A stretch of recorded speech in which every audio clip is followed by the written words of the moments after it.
Good Monday morning, everybody. John and Lance along with Del for the next 3 hours here on ESPN 97.5 and 92.5 after another.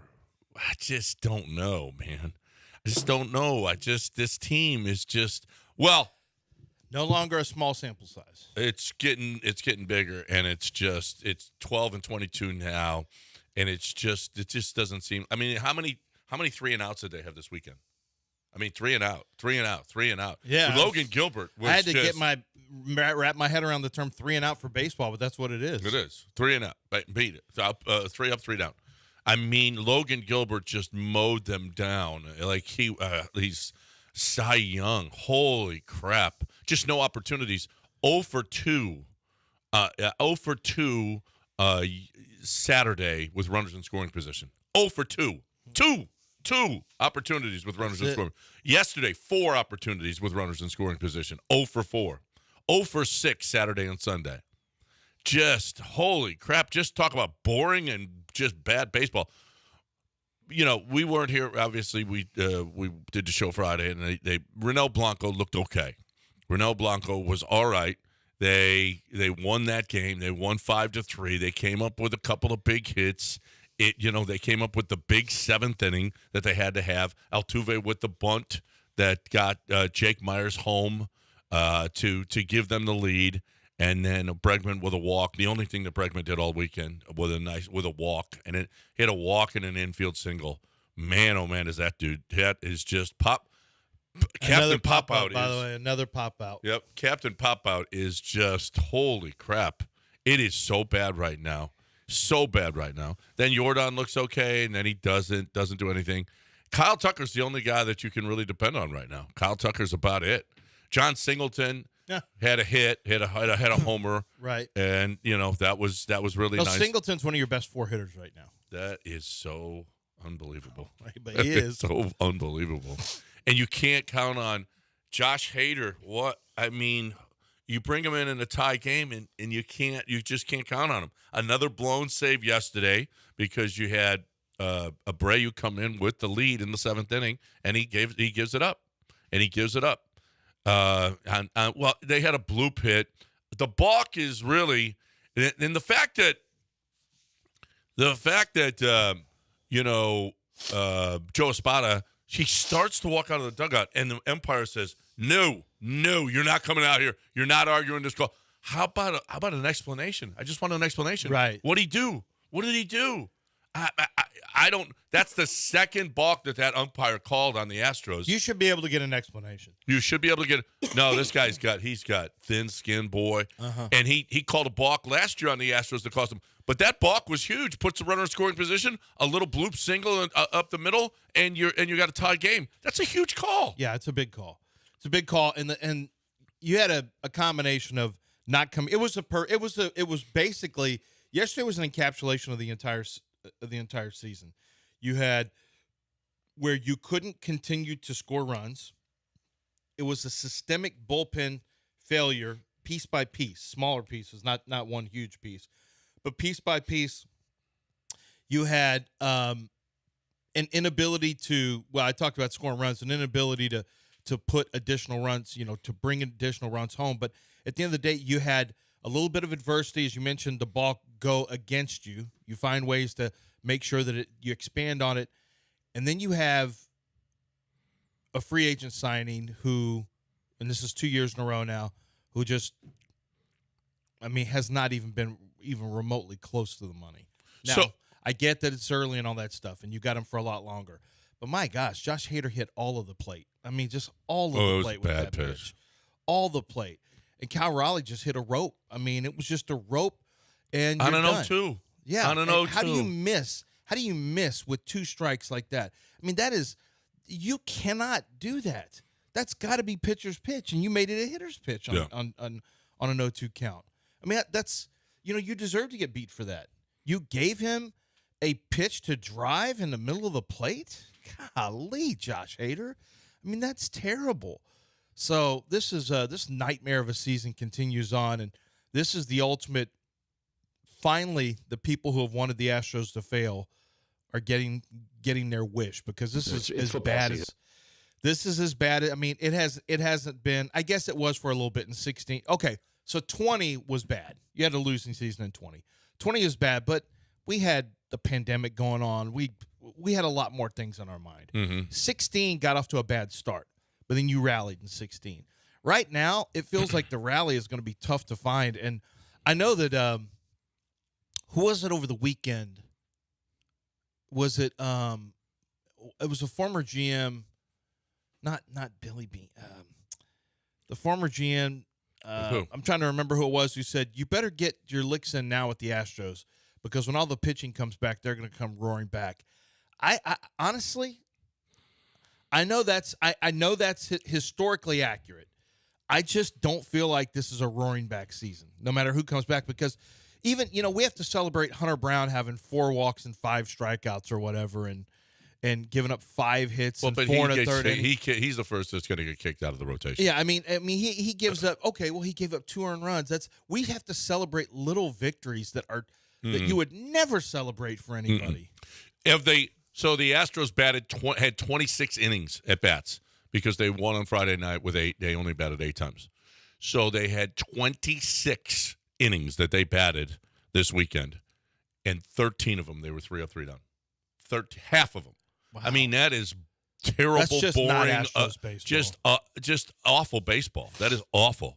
I mean, and just not. If I went to that game Saturday, I'd have just been like, this is the worst. It's the worst game, the most boring. Just the worst.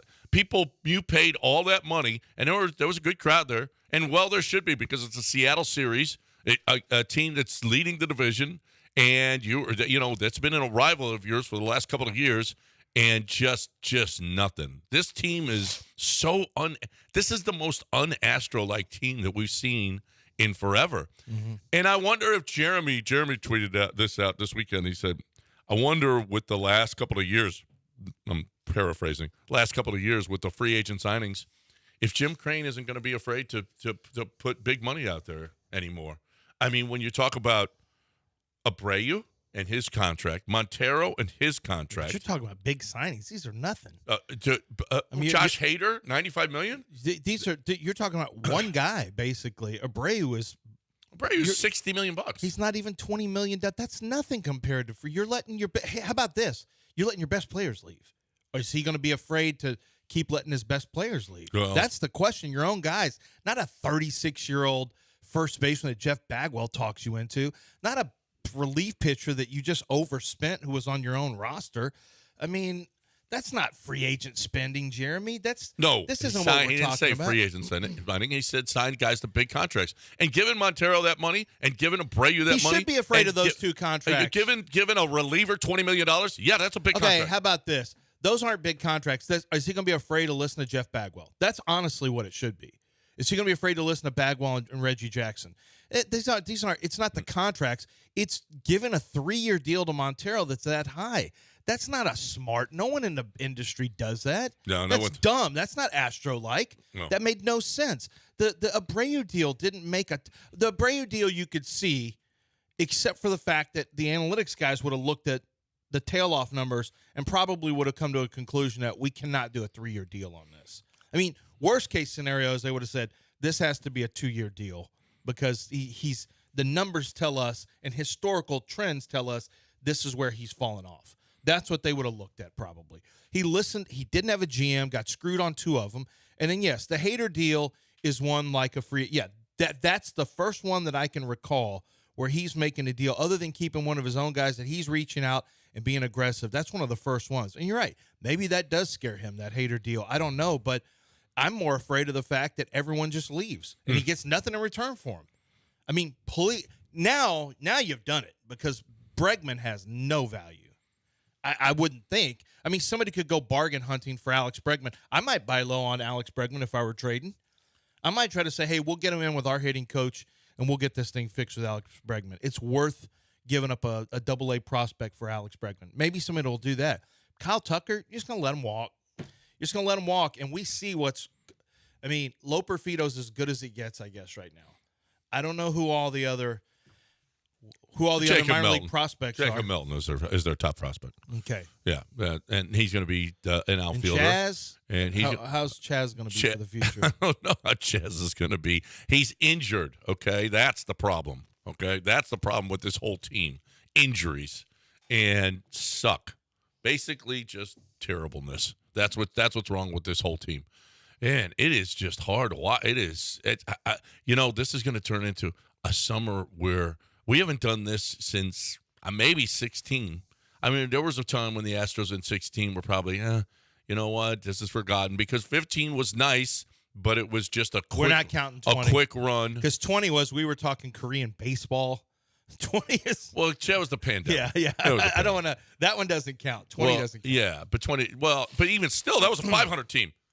This isn't a 500 team. This isn't even. They close. didn't even get. This is not a. No, right. They were right around 500. They finished with one game under 500.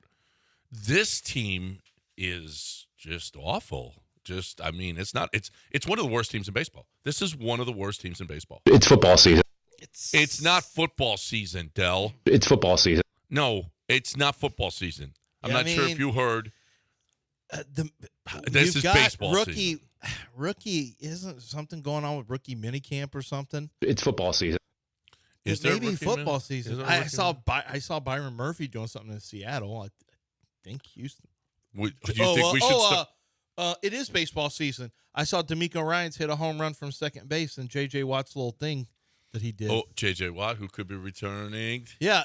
Holy crap! It's football season. It is football season. All right. It's football season. Sorry. Our apologies, Nick. Apparently, it's football season. And you got NBA draft coming up before you know it.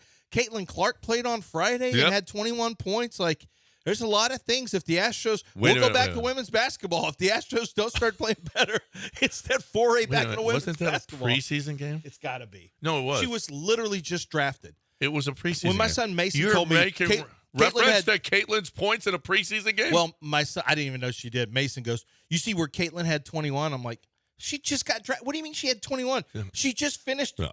Well, that's why college basketball and just got drafted. That's why they have that 21? draft right there so that they can play right away. Wow. Yeah. I mean, that is fast. Yeah. Angel Reese had a double-double. She just was in a gym saying hi to the local media. How did she have a double-double somewhere? They had a week of camp, and then they start playing. Let's go. Wow. Yeah, no. But they don't have the same schedule as men's basketball. No, we got time to pay him all that preseason money. No, we're busy paying them their $30,000. Yeah, we gotta hurry up and shovel that $30,000 into their pockets. Why don't you break it here, and we'll hear from JJ on the other side. We had Kentucky Derby over the weekend. Yeah, we did. We had a great finish. We'll do some other. We had rain, a lot of rain. Well, we did have a lot of. Did Insperity get anything off? They're done, right? Yeah, it just doesn't exist. They this didn't year? play the final round. They played some rounds. Yeah, though? they played. Yeah. How's that possible? I have no with the idea rain how they played at all.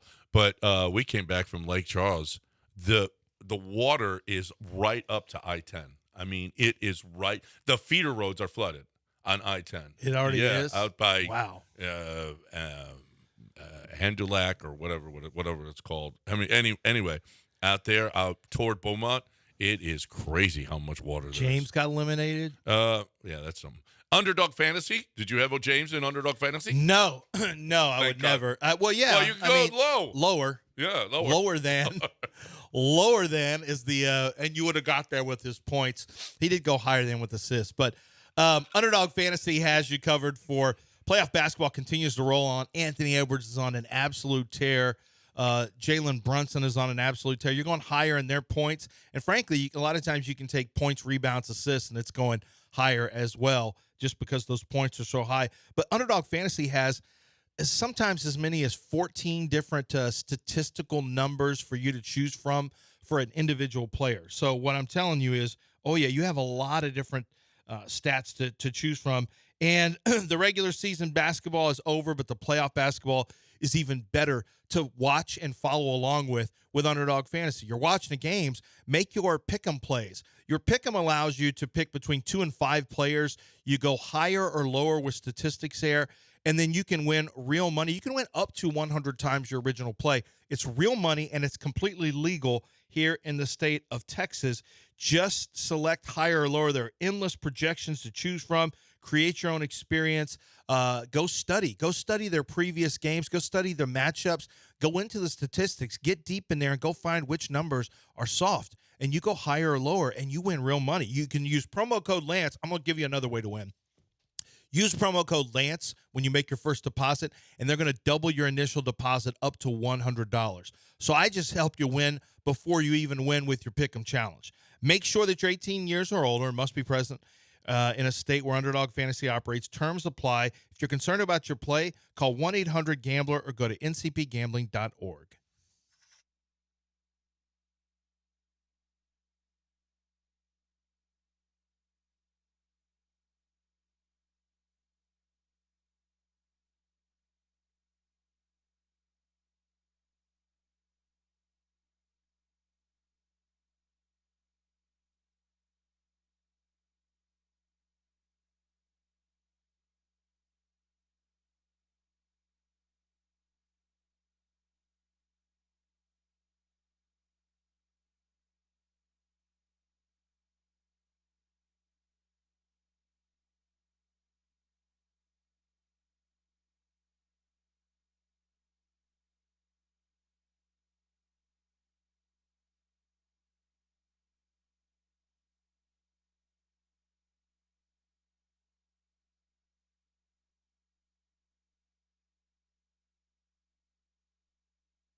Listen, Doc Linville's here for you. You woke up this morning, you looked at your hairline and went, oh, my goodness. And the more you worry, it feels like the more that your hairs fall out, right? And you're like, oh, my, this is just, it's terrible. I hate it. You're self-conscious about it. You're too young to be having a bald spot. You're too young to be having a receding hairline. Well, you don't have to. Doc Linville.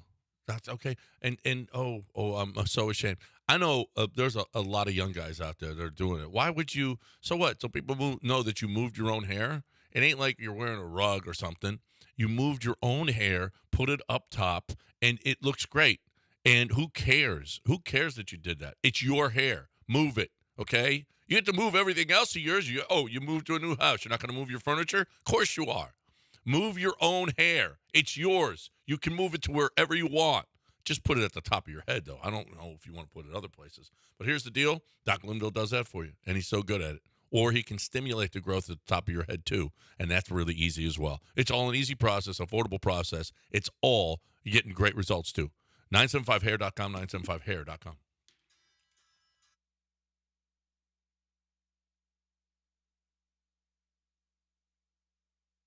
You are listening to Houston's longest-running sports radio morning show. From the Veritex Community Bank Studios, here's John and Lance. That's my song right there.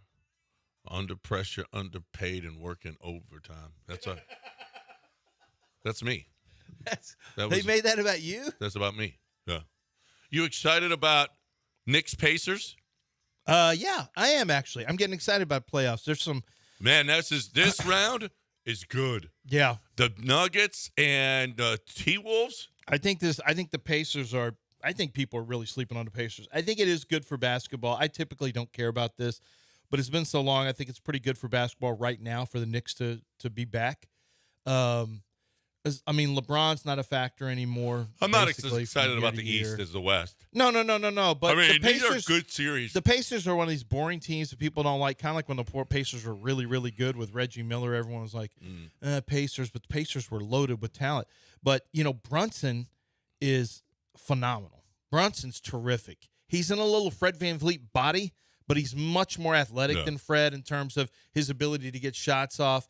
Great scorer. Anthony Edwards is becoming a young Jordan right in front of our eyes. It's truly amazing to watch.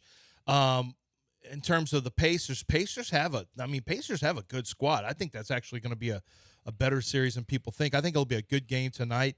You had Donovan Mitchell moving on, and he's kind of taken over that series.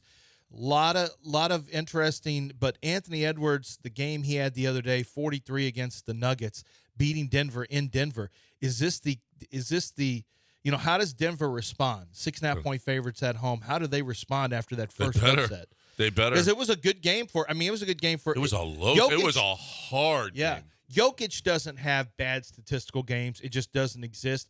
But his friends are going to have to step up a little bit here, and not his brothers who will go punch people in the stands. No, I'm talking about his friends on the court. Well, not Michael Porter's brothers. Well, no, not his brothers. The brothers of the Nuggets are a problem, whether it's Jokic's or Porter. Yeah. No. The families, worst families. The Mahomes family, the Jokic family, the Porter family. The Porter family's the worst. Well, I mean, they're having a bad run. A few DUIs. Okay, someone dies because of it. Yeah, that's a bad one. The one where the guy out of the NBA for gambling. Yeah, that guy just had some eye injuries. What do you want from him? Why is he so bad that he made $100,000 with eye injuries? Wow. He just said, "Oh, my back, my eye, I can't play. I guess all my props that I bet on myself go under." What? He didn't know he was going to get injured, John. No, he didn't know. Yeah, he didn't know, and he didn't know why he was putting all that money on his unders. So I'm not nearly as interested about the East. Listen. Early on in that game yesterday, it looked like, you wanted Orlando, Cleveland? That's why you tanked the last game of the season? So you could get Orlando? I thought they were going to get cooked again. Well, they were stupid anyway, though, because it moved them into the 4th seed. In the second round, they get the Celtics. Don't you want to go as far as possible? Yeah. I mean, you get the Celtics in the second round. This is what you wished for? And you're gonna get your ass kicked by the Celtics now in probably 4 or 5 games, and that's why you tanked your last game of this. No, you could have been in the 3 seed and avoided the Celtics till the Eastern Conference Finals. Right. That was dumb. And Orlando Orlando was a big, and they were playing well. Paulo Banchero is real. Paulo Banchero is a player. Yeah. Now Franz Wagner, holy crap, elimination Franz. He was 1 for 15. Elimination Franz. Holy crap! Yeah, that was a horrific. He was awful. 1 for 15, and he's a good player. I mean, some guys step up, some guys don't. Paulo Banchero really stepped up. He's a good player. But then so did Donovan Mitchell. Donovan Mitchell just said, "We ain't losing this game. We just ain't losing it." Man, you know what? All of those little scenarios about getting players. I wouldn't mind Donovan Mitchell at all here. No. I wouldn't mind. I mean, no. I think Dell brought it up one day, or somebody brought it up, and we kicked it around a little bit. But just think about that. You've got a go-to scorer who's much more efficient than Jalen Green. You got the go-to post player. So you got that old school. It's a tried and true combination for success. I mean, it's relative to how far you go. But if you get the one guy if you get one really good post player, one really good guard, you could look at the Murray and Jokic if you want to look at it that way. Murray's a scoring one. I mean, then you start filling in with pieces around. So then you've got obviously Jabari, you have Amen Thompson, you have Van Vliet. I think it'd be a really fascinating team if you had Spida here. If you had Donovan Mitchell as your number 2 or number 1 scorer along with Alpi, it just feels like the pieces fit in more cleanly because everyone really knows their role. Because Mitchell comes in with a very defined role. He's a top 2 guy. With Jalen, okay, you give Jalen that role. He's still too inconsistent Yeah. to really lock in. Now, would Cleveland want to do that? I don't know. I mean, Jalen's got. Look, if you don't think you hang on to Donovan Mitchell, he's not going to stay there. And who stays in Cleveland?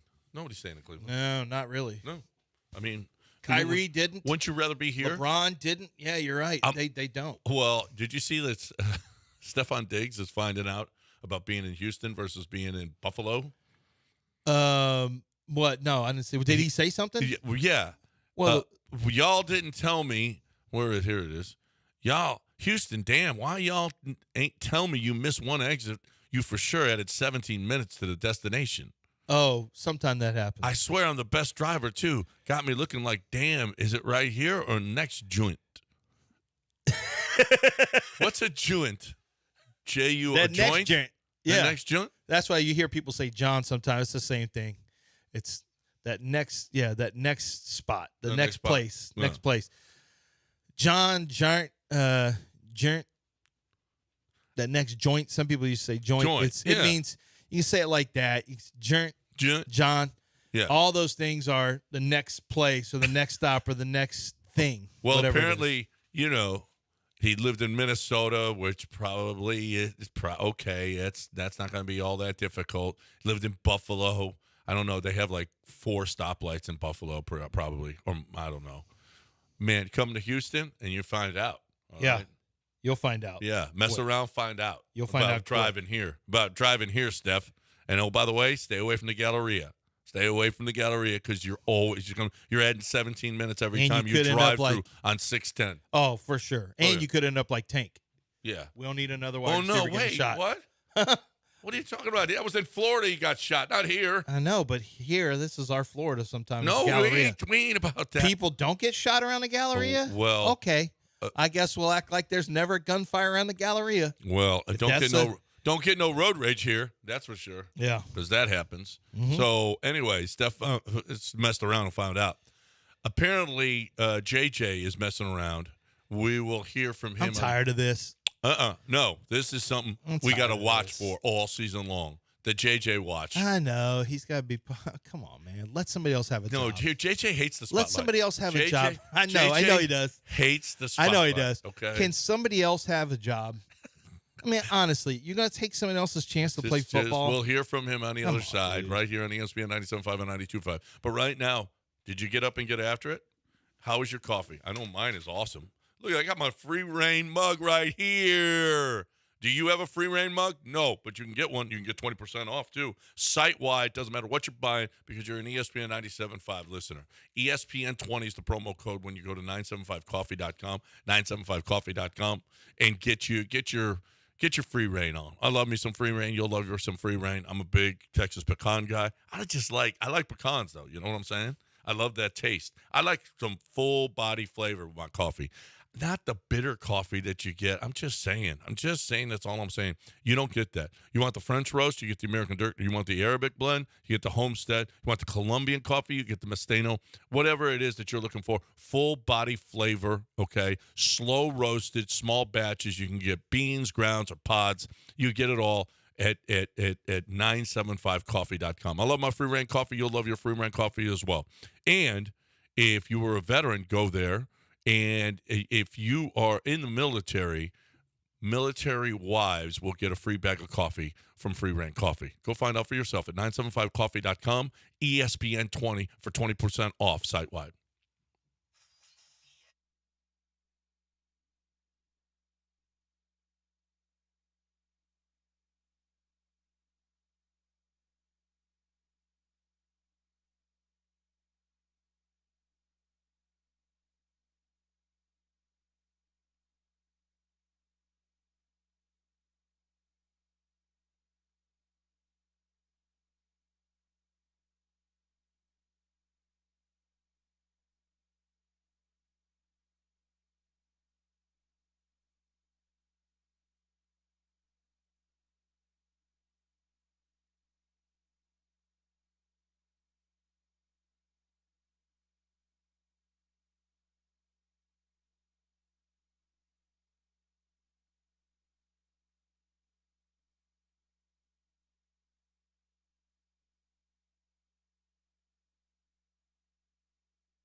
Hey, I want to talk about Zadok Jewelers and Mother's Day copy. Mother's Day is about it's about making sure that you find the right gift that's going to tell her exactly what you feel. It could be your own mom. It could be, obviously, your wife.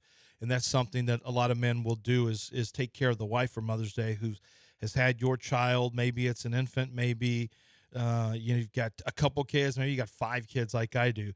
And if you need help finding the perfect Mother's Day gift, Zadok Jewelers is going to help you out, and they'll help you get that common W.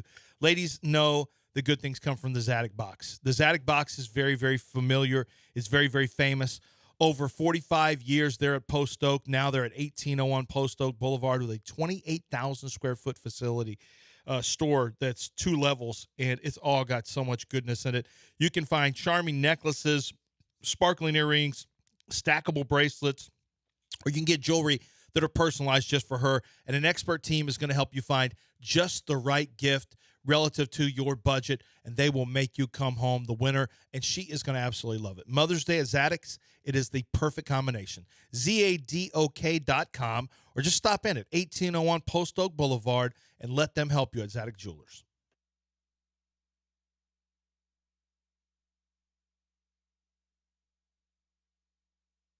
You're back in the Veritex Community Bank Studios with John and Lance. On ESPN 97.5 and 92.5. I went to the Nugget this weekend in Lake Charles, and holy crap. You don't want to save this for what did you learn? The DraftKings Sportsbook fills up.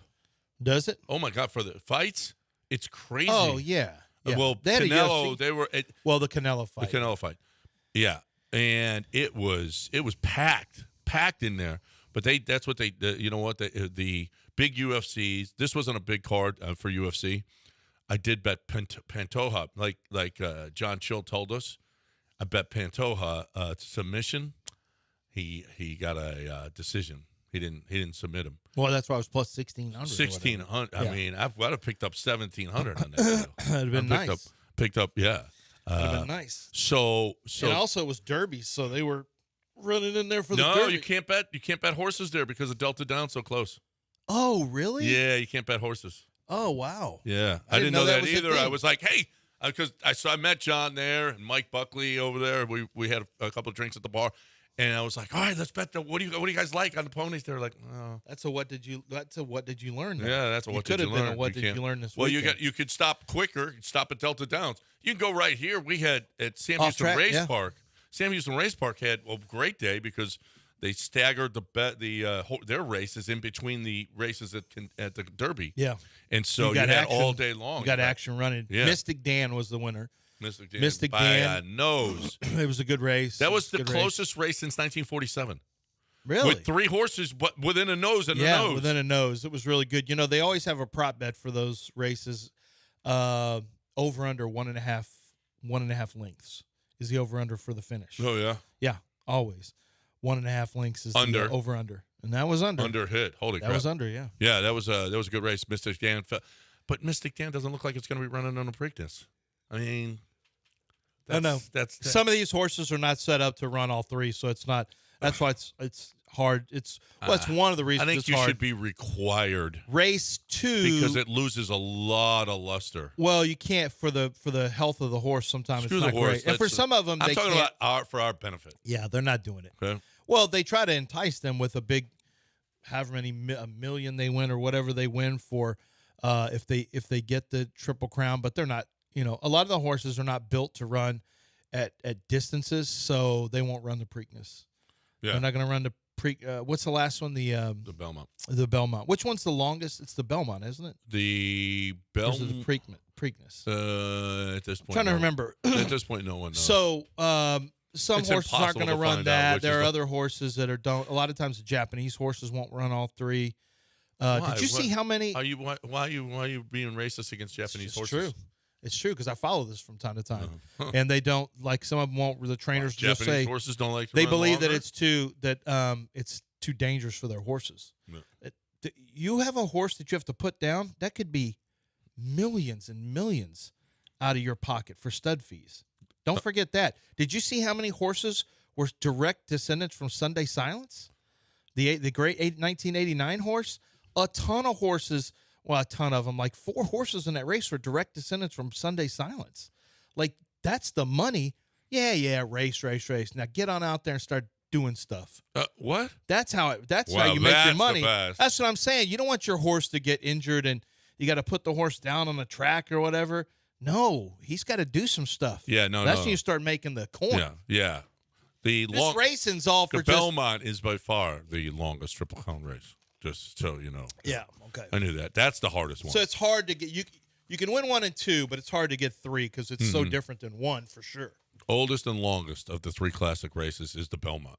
So that's the toughest one. The Preakness actually is the shortest of the 3. So you gotta withstand. Hey, that's the way it should be. You gotta withstand. But I don't care. You know what? If you win the Kentucky Derby, you should be out there, horse. I mean, what? And we talk about the NBA and guys not wanting to play. Right? No, Right? Yeah, that's a good point. I mean, come on, get out there. Oh, you ran a mile, and now all of a sudden we can't run anymore. I mean, that's ridiculous. You see, I bet a Kenyan horse would run. I bet a Kenyan horse would be good. Yeah, I bet a Kenyan horse. I wouldn't win the sprints, but distance. Of course, they don't run marathon Belmont races. What's a marathon race for a horse? Belmont. That's as far as it goes. That's it. No, something on Yellowstone where they're traveling for days and days. Yeah. They do that. Yeah, they absolutely have. Yeah, in Saudi Arabia, I think they have remember Sure. That for days they're racing for days. Yeah. So those horses can run for days, but you can't run. Stop. That's ridiculous. That's embarrassing. J.J. Watt asked whether or not he's going to come back. And listen, J.J. Watt, I know he just hates the attention. He just hates it, which is why he goes on with Pat McAfee. He just hates the attention. He doesn't want to be in the spotlight. He's always hated that. You know, when Hard Knocks was here, you know, JJ wasn't going to be out there working extra to have his own spotlight. It wasn't going to happen. No, dude likes the spotlight a little bit, and apparently he wants people to keep asking him whether or not he's going to continue to play. And I'm a very fortunate, lucky man. I got a beautiful wife. I got a beautiful son. I've had 12 great years in this league, and I'm very thankful to have walked away healthy and playing great. I told D'Amico last year, I said, don't call unless you absolutely need it, but if you ever do call, I'll be there. But he knows not to call unless he absolutely needs it. This is the last year I'll tell him that because I'm not going to keep training the way I've been training, but he knows that if he ever truly does need it, I'll be there for him. But I don't anticipate that happening. They got a very good crew. So he just wanted you to know that you can't rule him out. That's all. Mm-hmm. He just wants you to know you can't rule me out now. I'm still training. So, yeah, if D'Amico needs it, I'll definitely come and play. Like, okay. Can someone else have a job? What do you mean? Can you let another guy have the roster spot and so that he can play and try to get vested and he can retire and potentially help his children through college? Can somebody else have a job? And I'm not talking about the number 2 guy next up. I'm talking about a guy on the roster. Somebody who's just trying to get to a pension number. Not somebody who's trying to get generational wealth. Well, how about I don't care about his generation. I don't care about a guy who's trying to get on a roster. I care about winning. And if D'Amico needs him, he's going to be there for him. He's a Texan for life. Put a statue up of JJ. Bury him here. We don't. He's a young man. No, we bury him in the H. I'm sorry. You haven't never heard the phrase "bury me in the H"? Yeah, I've heard the phrase "bury me in the H," and you know what? I think he already has been buried because nobody's seen him. Okay, who? McCullers. I have to make sure you say the name. Yeah, that's right. I think he is. Nobody's seen him except when he's opening coffee houses or something, or liquor stores or whatever he's doing.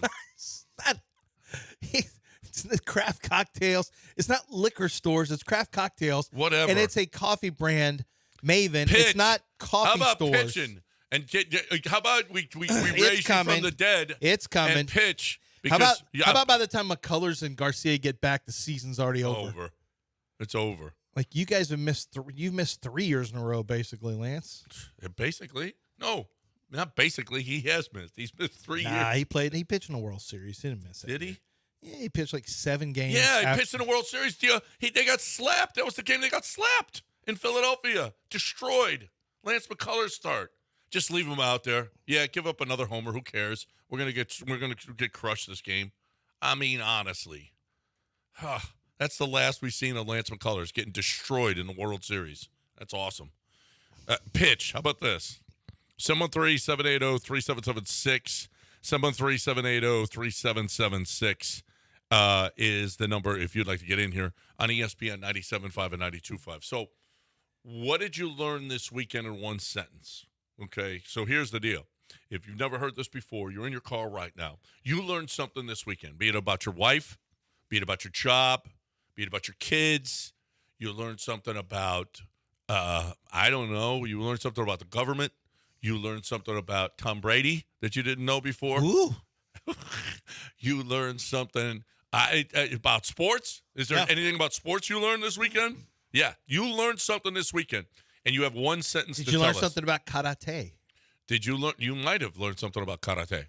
It doesn't matter what it is. You learned something, and you got one sentence to tell us. Next, so give us a call, 713-780-3776. The phones will be lit up. You, my friends, as soon as somebody gets off, you get in, or call right now, 713-780-3776. Hey, I want to talk right now about my peeps over at Chastang Ford. They got some stuff going on right now, bro. They really got some great stuff going on at Chastang Ford. Ford is kicking off an exclusive SUV sales event. They are continuing the unbeatable 1.9 for 72 months offer on all 2023 F-150s. They only have 14 left in stock, so you have got to get there. And listen, I've been talking about this, and as a matter of fact, I asked the question last week, and Allie answered it for me. She sent me the email. Yeah, we still have 14, and we got 1.9% financing for 72 months. That is ridiculous. 1.9% financing in this economy, that is the best. You're not finding that anywhere else. So let's go. And an exclusive SUV sales event. It is the best. You want to start the adventure? This year, an amazing 2.9% financing for 72 months on all 2024 SUVs, including the Bronco, the Explorer, the Mustang Mach-E all-electric. No payments for the first 90 days. No payments for the first 90 days and 2.9% financing for 72 months on Bronco, Explorer, and the all-electric Mustang Mach-E.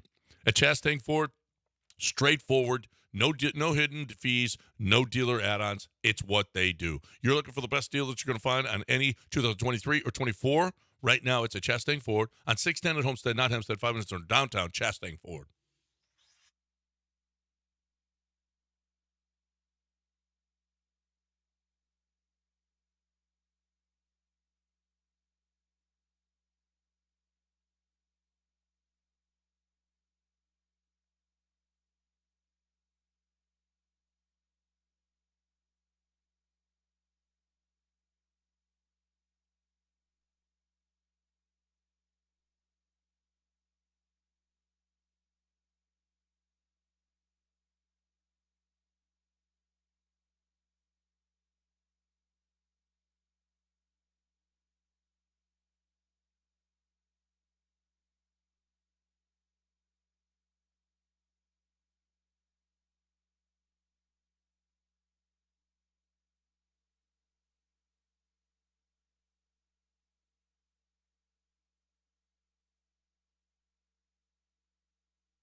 I can't believe tax season is here already. Look at all this info I have to enter. Phil's small accounting firm is growing in numbers. Why didn't I take that typing class in high school? A data entry specialist could really help him in a crunch. I got blisters on my fingers. Indeed can help him hire great people fast. I need Indeed. Indeed you do. You can schedule and conduct virtual interviews all from your employer dashboard. Visit Indeed.com/credit and get $75 towards your first sponsored job. Terms and conditions apply. Evan Cohen here from Unsportsmanlike on ESPN Radio for True Green. Are you ready to elevate your lawn game without breaking the bank? True Green has been the trusted choice for over 2 million homeowners for over 50 years. Visit TrueGreen.com and discover the easiest and affordable way to achieve a pro-level lawn guaranteed. Plus, enjoy True Green's verified price matching, ensuring you get the best lawn for the best price. Visit TrueGreen.com and transform your lawn effortlessly. That's TrueGreen.com. Your dream lawn is just around the corner. For QC Kinetics, your joint health is just around the corner. If you have joint pain that is substantial, it's chronic, every day, it's your knee, it's your hip, it's your shoulder, it's wherever the joint is, that's inflammation that's wrecking you right now. And that pain, you keep taking aspirin, then you went to a leave, now you're taking shots, maybe you're thinking of surgery. Did you know that that's the old way? And the new way is so much better, so much more effective, and long-lasting, and that's QC Kinetics. It's regenerative medicine. The regenerative medicine basically takes the body's healing power, they concentrate it, then they put it back into the joint, and it starts to regenerate lost tissue. It starts to restore damaged tissue. That reduces the inflammation comes down, the pain comes down, the mobility improves, and before you know it, you're out there playing basketball again, you're out there golfing, you're out running and jogging and doing all the great things you love with that shoulder so much better now. Your forearm or backhand throw is so much better with disc golf. You know, all the things that all the people like to do. Make sure the QC Kinetics is in that rotation for you. They've got a chance to truly, truly improve the quality of your life for long-lasting results. It's QC Kinetics, 4 locations here in Houston, QCkinetics.com.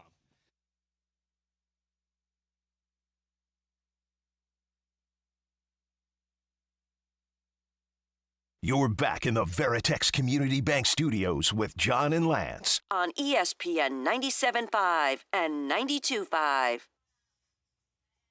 All right, let's go. What did you learn this weekend in one sentence? One of our most popular. And as soon as somebody gets off, you get in.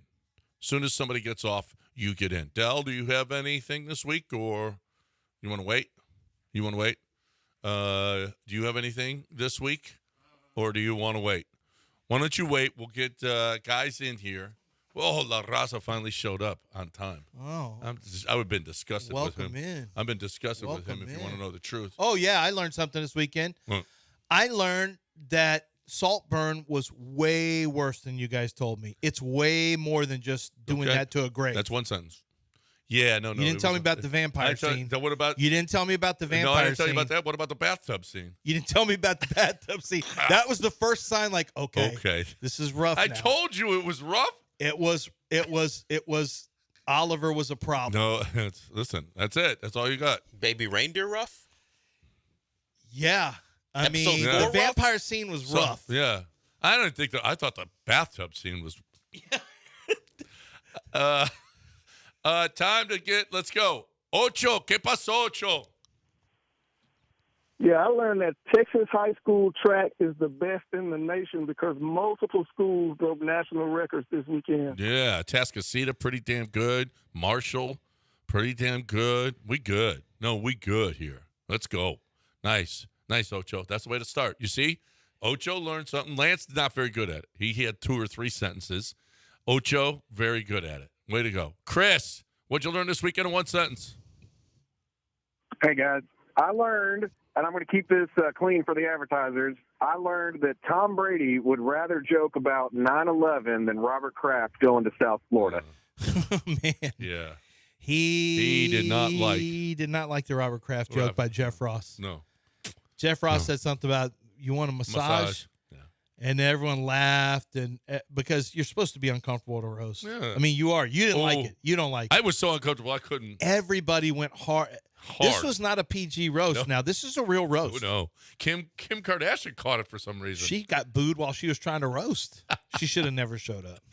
That was La Raza, ¿qué pasó, mijo? El Juanito Y, el Lance Z,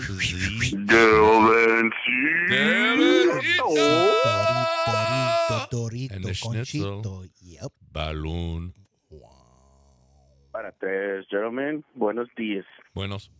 So, what I learned over the weekend was Apparently, if you have a Southern accent and say "gang, gang, bang, bang, Niner gang," it gets you banned from the Dell Show. Oh man, no. Who did that? What happened? What happened? Well, some guy called in not just with a Southern accent, but with a yes sir, Mr. Dell. I was like, all right.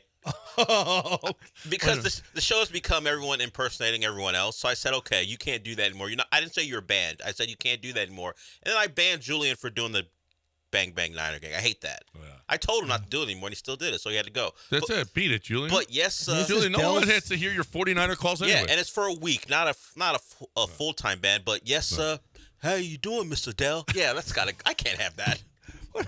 Wait, does he think you're white?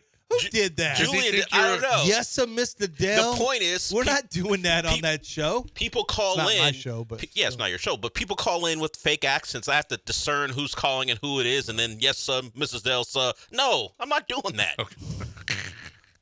All right. Good Lord. Wow, Boromir Bagwell. Boromir Bagwell's calling in. All right, Boromir Bagwell, what up? I learned this weekend that if you win a World Series without me, you will never win another one. And the Horn of Gondor will never sound again. You nerds have to... You have to be real nerdy. Will you nerds tell me what does that mean? Can you decipher that nerd? Is that when he was getting killed? Hell, he had all the arrows in him? No. I don't. The horn. You should know the Horn of Gondor. Isn't that like the thing that calls Gondor to war or something like that? Right. Yeah, and I don't know. No one knows. I mean, I don't even. I'm not that deep. I read the books and I watched the movies, and I don't. The Horn of Gondor. Yeah, I guess he was pissed about something that he called the. Never mind. Yeah, Tom. It's too far. What'd you learn this weekend in one sentence, Tom? Morning, gentlemen. I learned when your friends with benefits decides to start talking politics, there will be no benefits. Huh. Yeah, well, you got to just keep your mouth shut unless she's not getting benefits now. Like, I don't know, your friends with benefits, you mean you don't want to have any more benefits with that friend. That makes sense. Politics ruins a lot of things. Oh. Yeah, he had something going, and then politics ruined it. Well, I mean, you had to know that was potentially going to happen. Yeah, especially if you said, "Hey, can't wait to vote for Trump," that'll kind of hurt with a lot of relationships probably. What if she said that to Tom? What if maybe? Yeah, you never know. You never know. Or I'm going to vote for Biden. That'll ruin a lot of relationships keep politics out of your bedroom. Yeah. No. Not if you. Tom. You should know better than that. Use your mouth for other things. Hey. Say that for your filthy show. Charlie, what'd you learn this weekend in one sentence? Hey, guys, I learned that every time John says Astros are going to do this or the Texans are going to go, this is the greatest season of the Astros, always bet the under on that. Well, way to go. Yeah. They're blaming you now for the Astros' downfall. Yeah. Because it's going to be the greatest season ever. It still could be. No, you said the greatest team ever. It could be the greatest team ever. It's going to take What a if they run go like 140 and 22? If they win. Then all of a sudden, all of you are like, oh, maybe John knows something. Is Josh Hader going to pitch again? Because I feel like he's going to blow at least a couple more. Wait. No, Josh Hader's done, I think. Keith, what'd you learn this weekend in one sentence?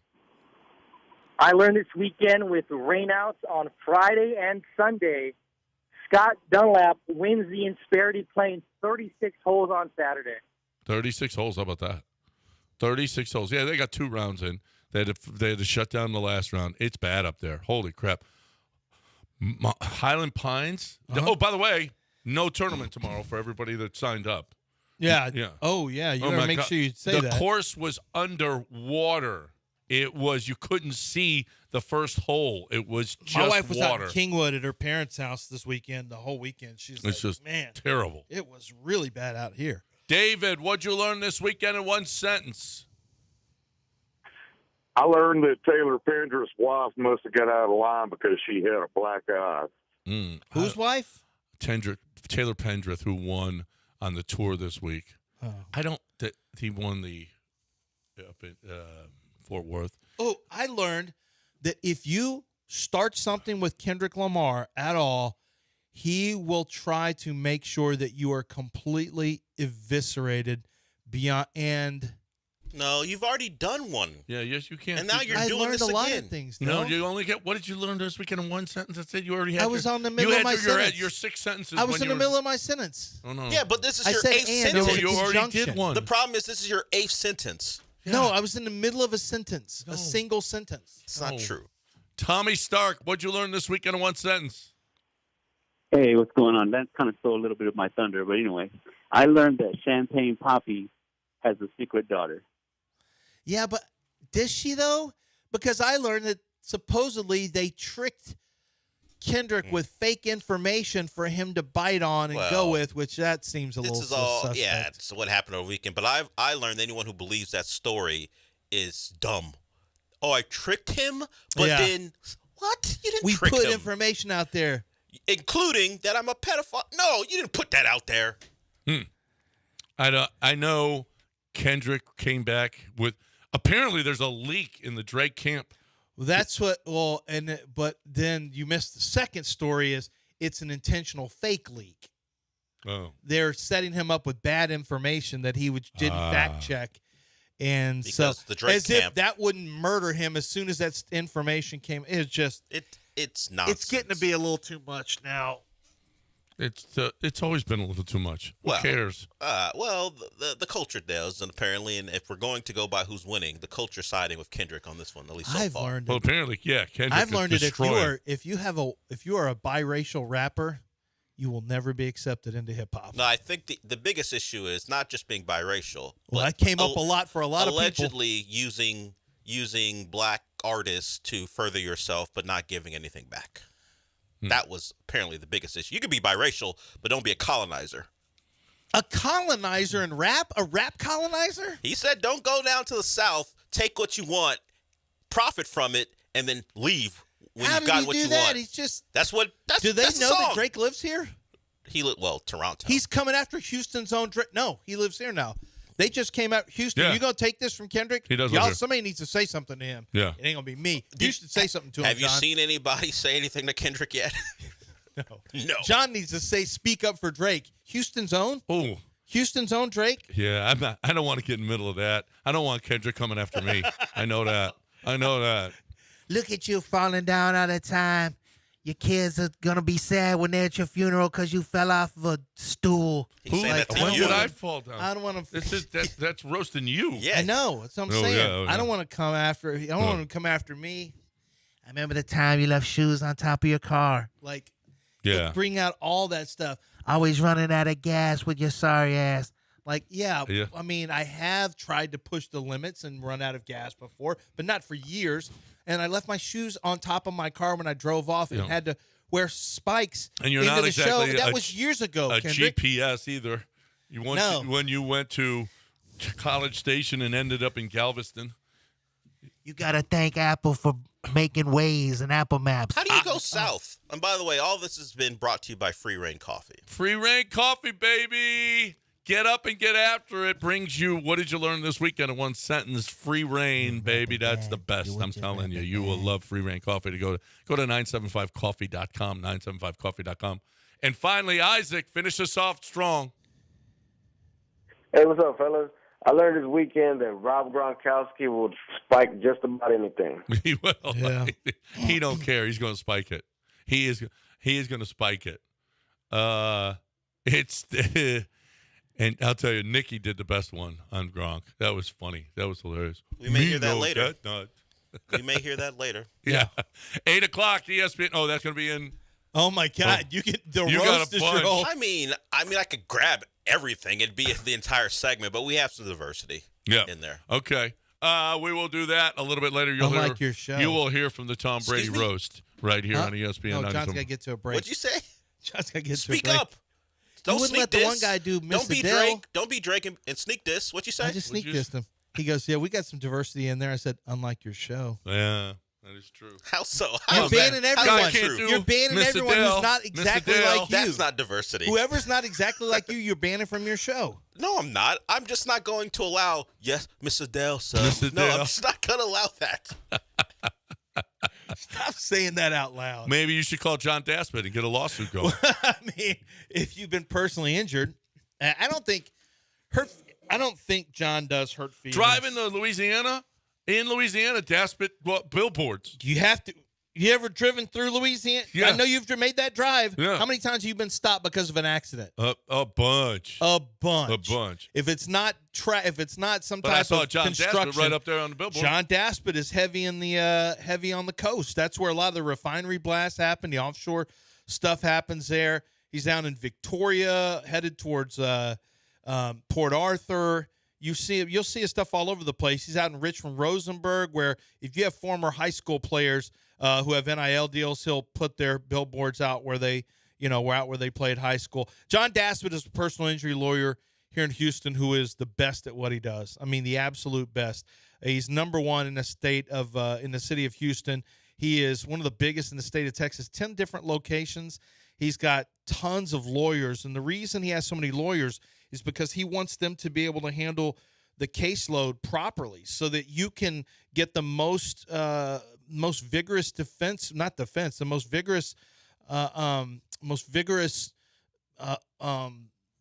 representation that you can find. Because if you've been injured, you got to have all your bills paid. You got to have your physical therapy paid. Surgery's got to be paid for. Your time missed from work, that's got to come out of the other person's pocket, the insurance company. And he wants to make sure that your pain and suffering is rewarded too. A legitimate reward for your pain and suffering, because for some people, it is pain and suffering that you're going to have for a lifetime. That's how serious some of the injuries can be, and John Daspit deals with that on a daily basis. Have a law firm represent you who is going to fight tooth and nail for you, and that's the Daspit Law Firm. 713-CALL-NOW. That's 713-CALL-NOW, or go to DaspitLaw.com.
All right, time for me to talk about Brinkman Roofing. You know, I keep talking about you got to maintain. You got to maintain. You got to maintain. If you don't, it's going to cost you in the long run. Listen, go look at your roof. If you haven't done anything with it in years, you need Brinkman Roofing. Jason says, okay, these guys that are going to come and knock on your door, I do more work fixing what they did than I do and people calling. It's ridiculous. You need professionals. Brinkman's been around for 50 years. It's called Brinkman Quality. BrinkmanQuality.com. BrinkMann Quality.com. BrinkmanQuality.com. That's where you can find them, or you can give them a call. But if you need a roof, you've got to do it, man. Because if anything happens, we had all of this rain. If it came through and it's ruining your furniture, it's ruining your house because you had leaks in your roof, guess what? The insurance company ain't paying because you haven't done anything with your roof in a while. Let them come out and check out your roof and give you a bill of health, because then you can prove to the insurance company that you actually were paying attention to that. Otherwise, the insurance ain't paying off. 281-480-7663, 281-480-7663, or BrinkmanQuality.com.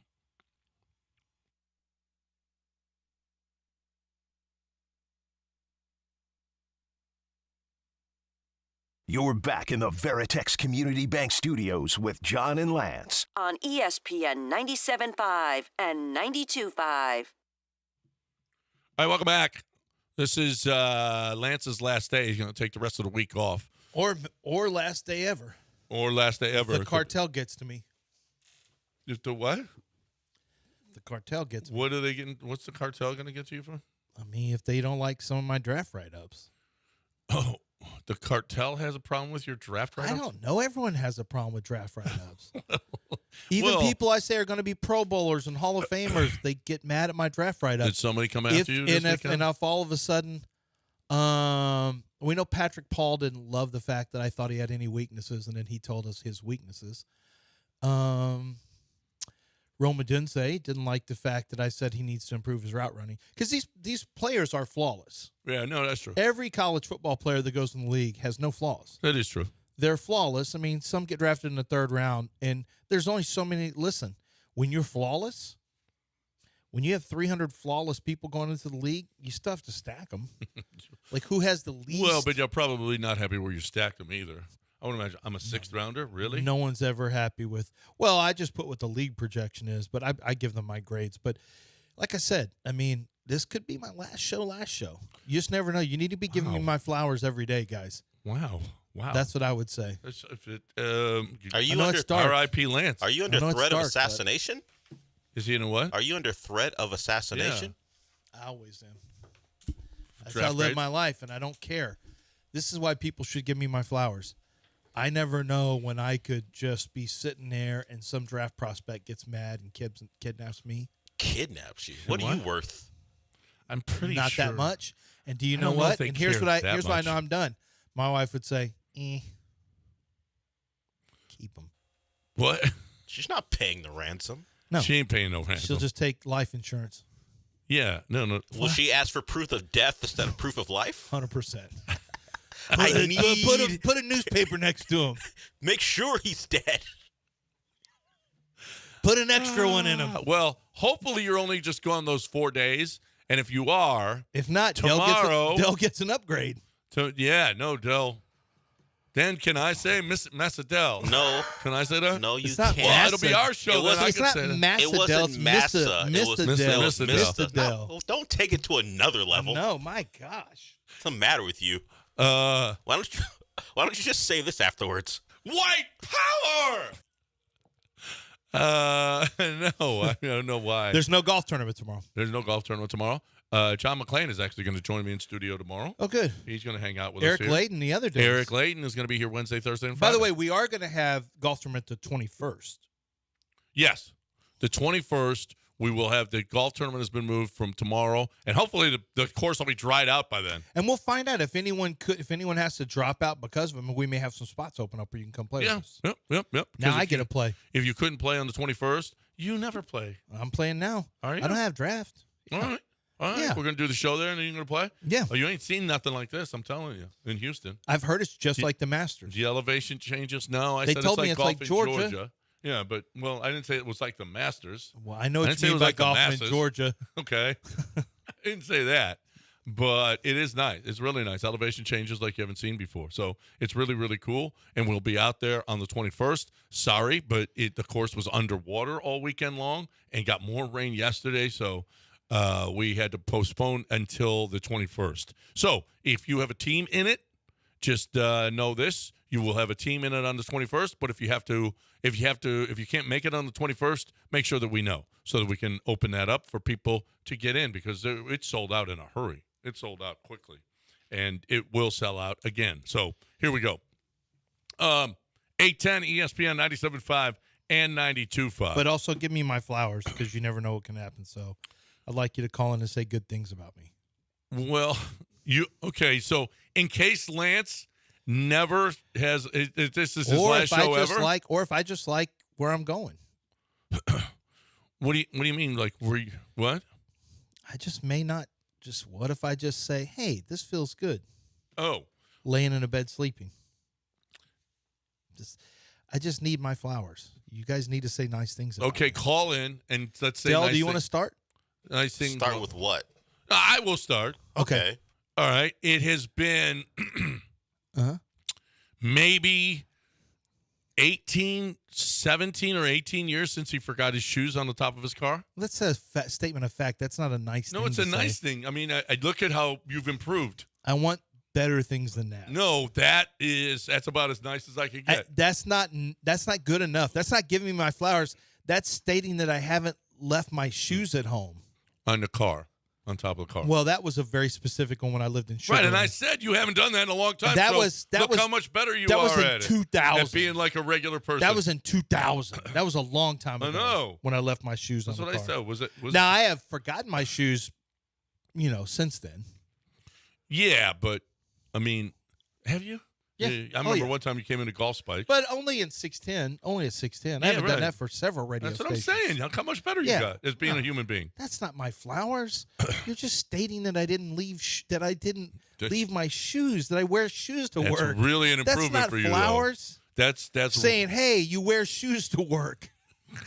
that should be the absolute minimum. Right. You should absolutely wear shoes to work. And I do. Let the record reflect, I do now. I have worn in the past slippers.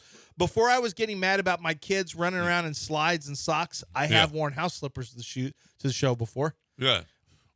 I got a little comfortable. But my point is you haven't forgot them on the top of the car. Let's get all these great people that want to talk about me. David wants to give you flowers. Hey, David. Thanks.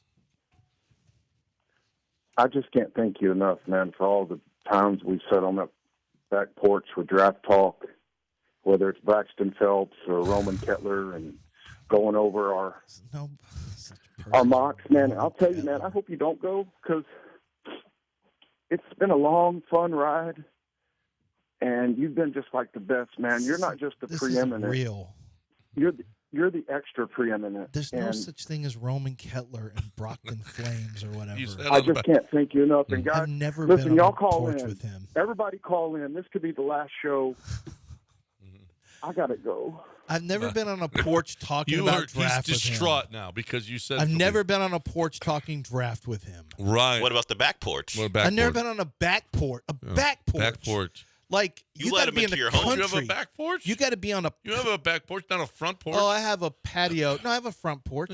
I don't really have a porch. Is kind of country. Well, but on your front porch, you got to have an elevated. We're in Texas, bro. Don't you have There's to be porches elevated? here. Well, I guess. Yeah, I guess that's a front porch. People have porches all over the world. That's not porches. Front porch, back porch. What? If you say the word porch a lot, it starts to sound weird.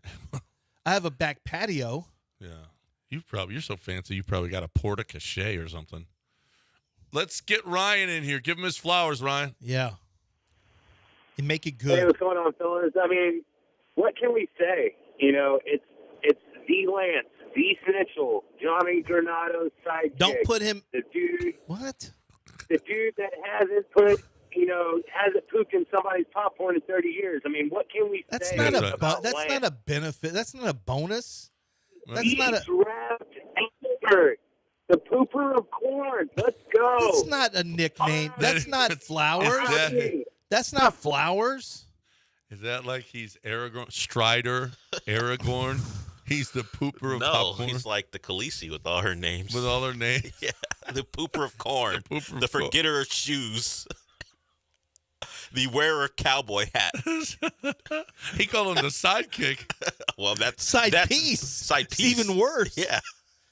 These aren't. You He's not a know what? side Here's piece. it. Why don't y'all save these flowers for when I'm dead?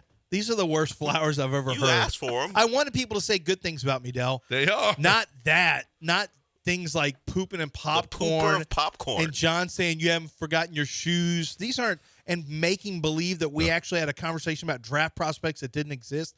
These aren't the flowers I was hoping for. Shoes on. I'd rather talk about Josh Hader than get get fake flowers delivered to me. Nah. Let's take a break. More flowers Terrible. for Lance coming your way. 713-780-3776. You know who else is coming your way? That's my man, Kent Jones at Dream Rate. Dream Rate Loans, the best. If you're looking for, I'm telling you, I love Kent. He's fantastic. You know why I think he's the best is because he's saving thousands of dollars for people on a regular basis. You literally can save thousands of dollars at signing and over the course of your mortgage. That's thousands of dollars in your pocket. This is going to be the biggest, quite possibly the biggest expense you'll ever have in your life. Why would you not shop it? Why would you not have somebody on your side working to get you what he thinks, and he's been in the business for 29 years. Dude knows the way to go for you, okay? Be it Freddie Mac, Fannie Mae, FHA, VA, whatever loan it is, he has got access to all of them, and he is going to make sure that he works it so that you get as much in savings as you possibly can. He doesn't have the overhead that the other guys do. You're not just a number. He's taking an unlimited number of people every single time. He is not going to stretch himself too thin so that he can work that deal for you to make sure that you get his best every single time. More experience, a better deal. 75% of the public is still doing it wrong. Do it right with a broker and do it with the ultimate mortgage hookup in Kent Jones and Dream Rate. 713-520-5626, 713-520-LOAN, or 975loans.com.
Let's talk about barbecue grills from our friends over at Texas Star Grill Shop. It's the club. Members of the club are going to enjoy special in-store discounts. That's how it works. Go join the club at 975grills.com. But here's the cool thing is that, they have free assembly and delivery for club members for your grills. And if you just come in and say the club, they're going to honor all the club pricing and specials. That's just a little hint for you. So if you want to go get a grill today, and they've got the very best grills out there. They got the green egg. They've got Traeger, all the newest Traegers. They carry Memphis grills. They carry Weber. Right now, Weber gas grills, the Weber grills are red hot. Weber has done an amazing job. And you can check out all those Weber grills as well. They do kitchen designs absolutely free, and then they can get the installations done for you as well for your outdoor kitchen.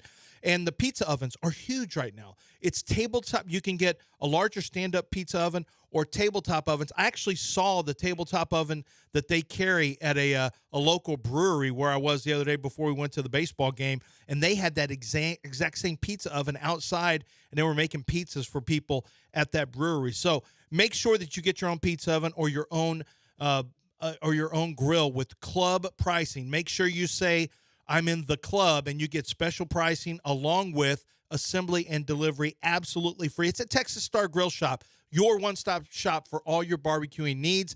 Texas Star Grill Shop. Go to the website 975grills.com.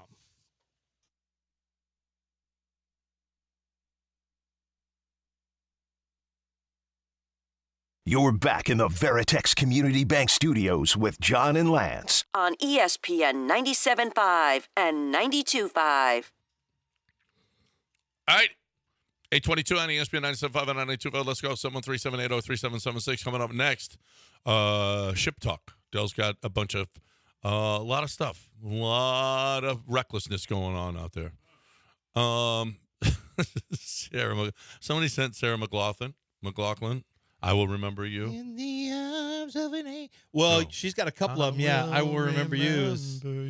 Yeah, there's two different ones. You've got the one with the dogs with no eyes and stuff, and cats with 3 arms, and then you've got I will remember you, which is that's the one.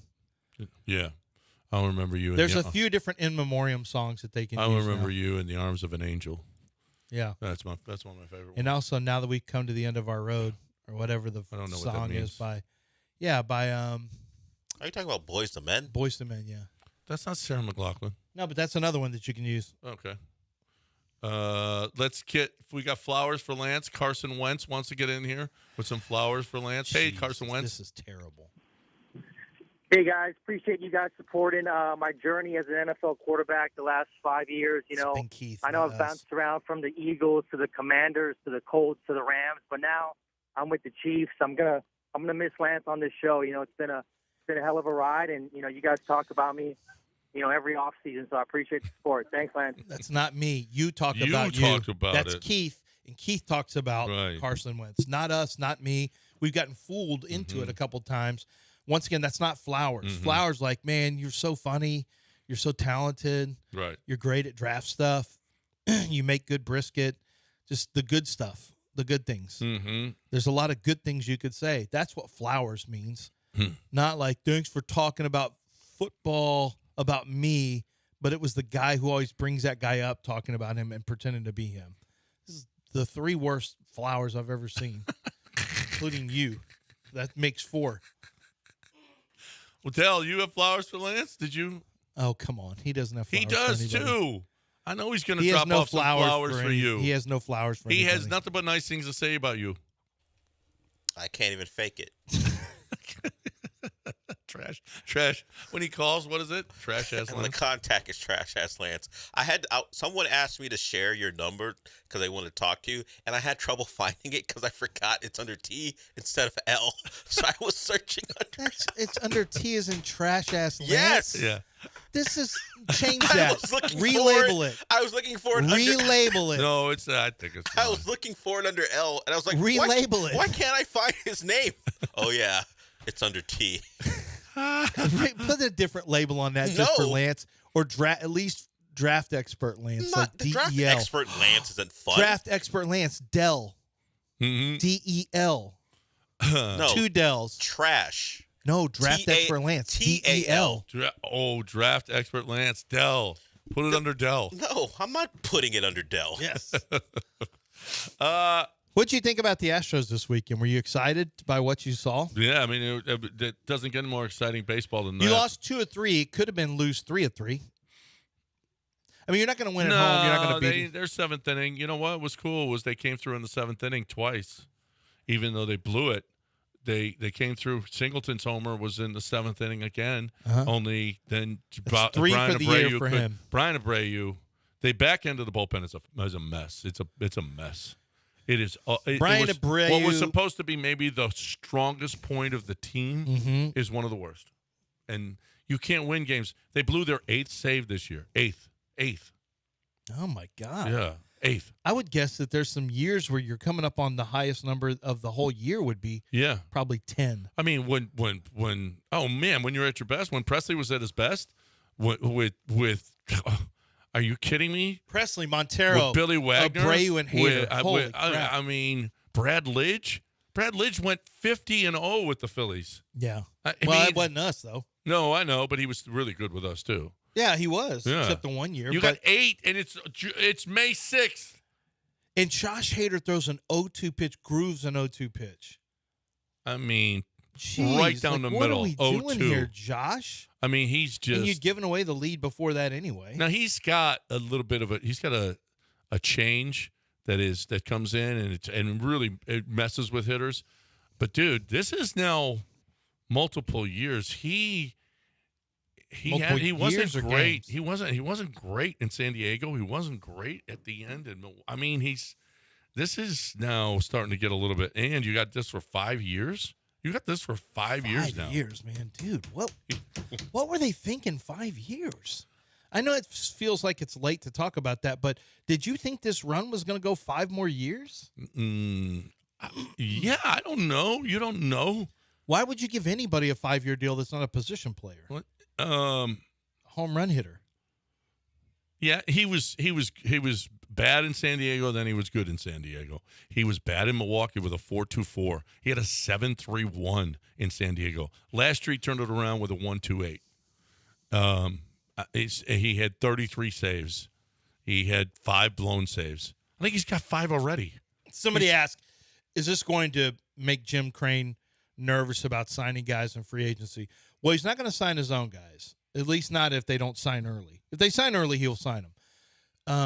He's got 1 blown save this year, by the way. The bullpen has 8. But he's 1 blown save, but he's not been good. But here's the deal: is you're bringing him in. Here's the deal: you don't have enough save situations right now because you don't have the lead going in on the 9th inning. I don't care what score he's is. coming in a tie game. I don't know how many times. Well, he's got 3 losses, so in a tie game he's no good. Yeah, I don't care. And by the way, the idea that it's got to be a save situation or he's doing. When you come into a game as a pitcher, get guys out. Your job is to get guys out, period. I don't care if you got a 5-run lead, if you're down 5, if it's tied, or if you're trying to get a save. It doesn't matter. Do your job. Do your job. And Josh Hader's not doing his job. Montero has been way too up and down. We know Presley's been bad this year. Brian Abreu has been bad. Has not been himself. And right now, Jordan's not himself. Bregman's not himself. It's just all of your top players are not all of your top players, but many of your top players are nowhere close to who they should be. Jordan's stuck on 7 home runs. He's at 7, right? Yeah. And then you got Kyle Tucker's up to 9 home runs. Honestly, John Singleton's having some of your better at-bats. How about Kyle Tucker has 23 RBIs already? Yeah. We're only a month into the season. Well, and he'll be gone. Just over a month. Yeah. Well, you always say you got you got a year and a half of him. You got a year and 3/4 of him. I don't know. I just don't like thinking about the inevitable departure of players. 8:29. I like feeling like there's a shot. When we come back, we got some Chip Talk coming your way next, right here on ESPN 97.5 and 92.5. Chip Talk coming your way. Dell's got some good stuff you don't want to miss, especially from the Tom Brady. If you haven't seen any of the roast, pretty funny stuff.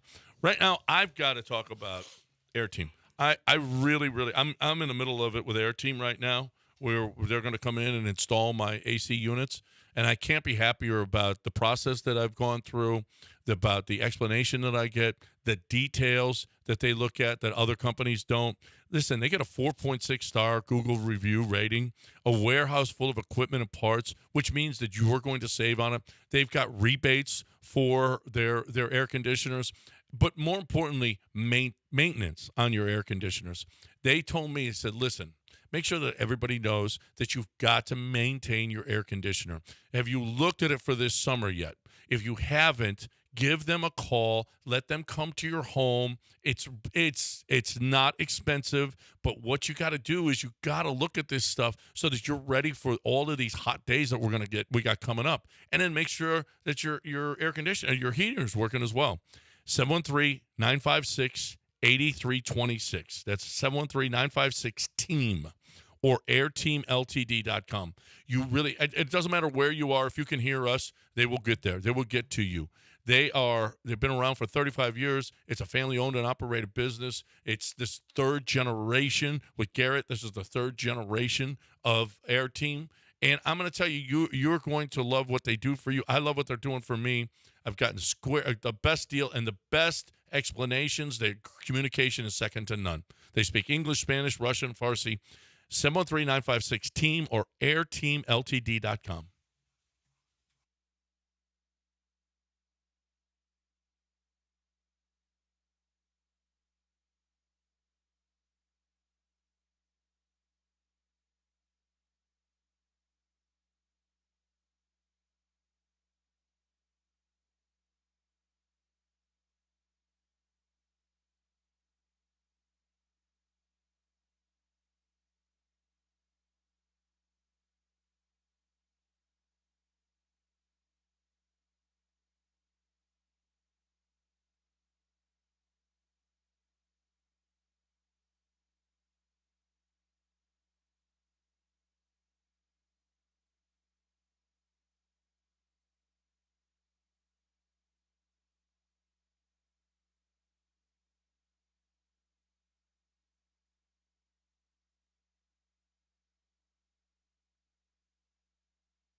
One of the ways QC Kinetics can help you is if you are someone who was formerly much more mobile and you played a lot of sports, you were an active participant in running, jogging, walking, golf, whatever, and you just keep having an issue with the knee, the hip, the shoulder, something that is keeping you from doing what you love to do, QC Kinetics can get you back in the game. They've done this for professional athletes.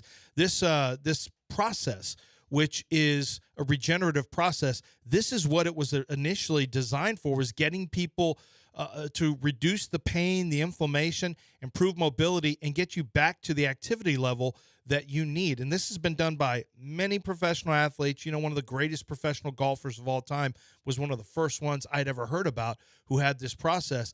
And this gives you an opportunity to truly get back to your best and to get out of that incredible pain that you're dealing with. And how are you dealing with it?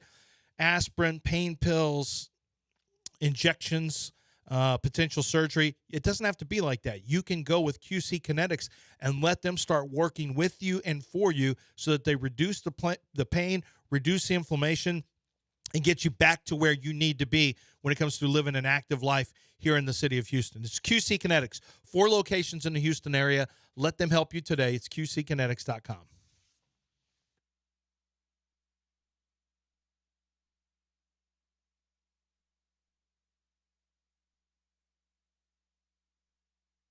You're listening to Houston's longest-running sports radio morning show. From the Veritex Community Bank Studios, here's John and Lance. All right, 8:35 on ESPN 97.5 and 92.5. So it's time for Dell to tell us who got a little reckless this weekend. Who was out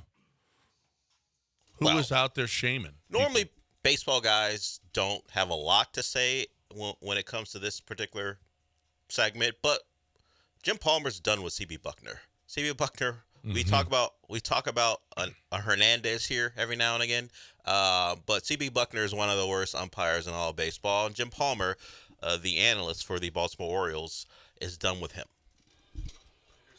A leadoff home run yesterday in an 0-2 hole quickly. Cortez drops the arm angle down, and here you go. CB Buckner strike zone, full effect. Well, you kind of wonder how bad he's going to be, and he's shown us already in the first inning. This ball's a grounder. And, all you want is a guy that understands what the strike zone. That's on the ground. Shouldn't be umpiring, and he is. And they know it. Been around a long time doesn't mean it's kind of like pitching. When I couldn't get people out, I became a broadcaster. So CB will be joining us in the booth tomorrow. Yeah, well, you are what you are. That's pretty good. It wasn't on the ground, okay? A grounder. You talk about pitchers. You want to talk about exaggerating? Holy crap! That it wasn't on. It was right below the knees. Okay, that's on the ground. Okay. I mean that's a pitcher's perspective. Man is frustrated. That's a pitcher's perspective. With CB Buckner. All right. We'll go to our guy in town, Todd Callis. He joins the Killer Bees every week, and I imagine I know he did. He said this before this weekend series, but he pretty much told the fans to don't be a fan later.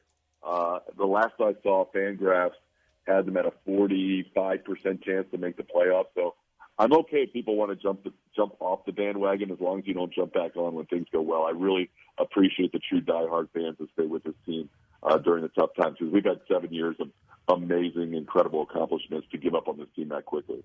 Don't be a fan later. He said keep that same energy. That's what he tried to tell you. Yeah. Yep. To you two.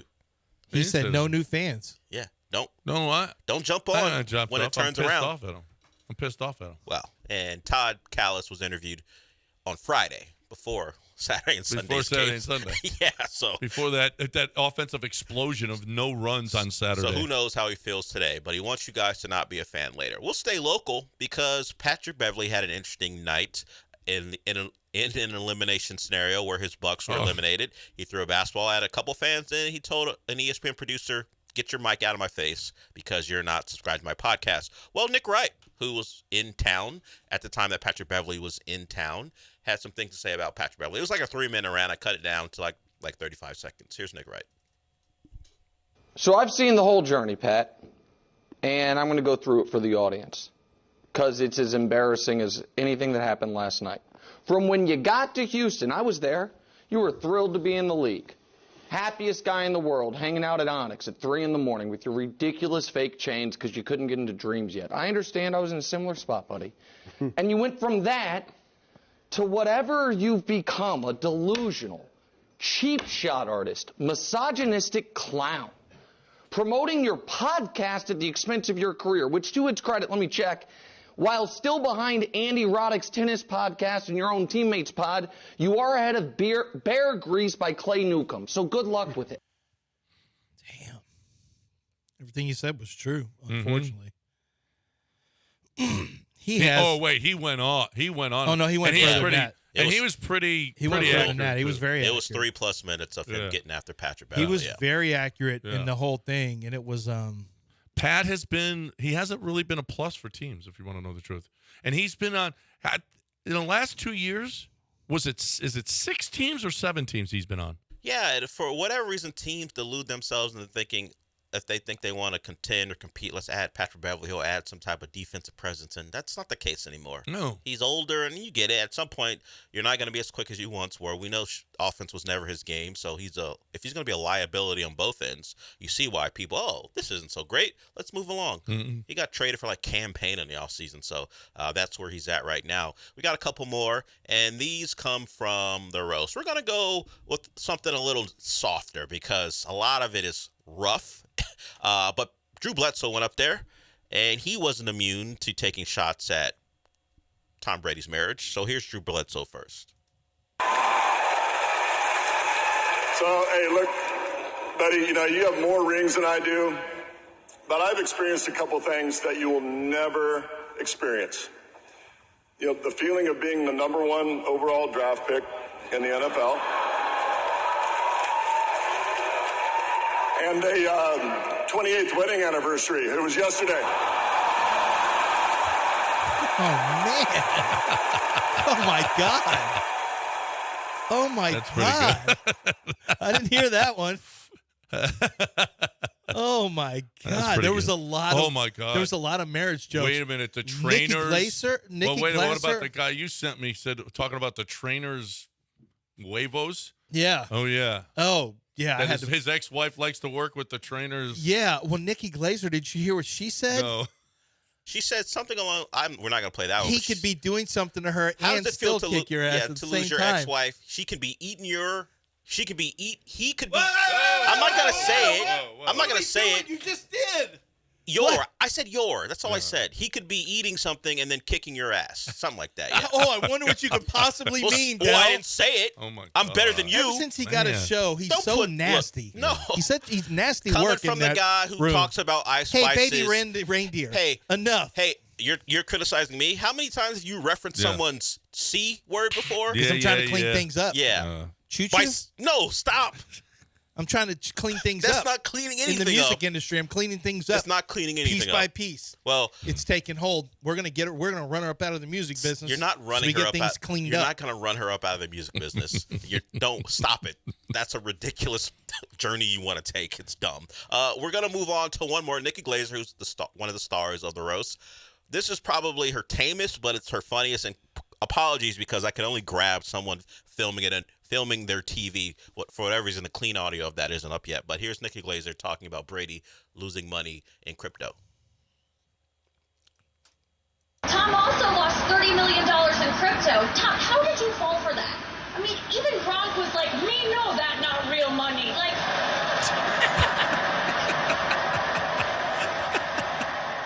If you missed it, she know said, that not me real know money." that not real money.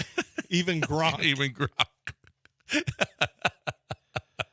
And they cracked up. I cracked up. Kevin Hart stood up and Gronk was laying on the table. Me know that not real money. That's good stuff. 843 ESPN 97.5 and 92.5. A lot of ship talk going on. I don't know. Why did Brady say he would do that? Especially with all the stuff with the marriage and yeah, it's weird timing. I didn't think he would be a guy who would be okay being made fun of. Well, how about I give it up to him because this was a real roast. Now, No. if you thought this was going to be soft, Julian Edelman is just airing out grievances. Have you seen? I didn't see it. Julian Edelman went right after Bill Belichick, and I remember when you told us, Bill, that if you've never seen roast, you Yeah. go after everyone. Yeah. If you never, you'd say you guys are effing this and that, and I can get better wide receiver play from Foxborough High.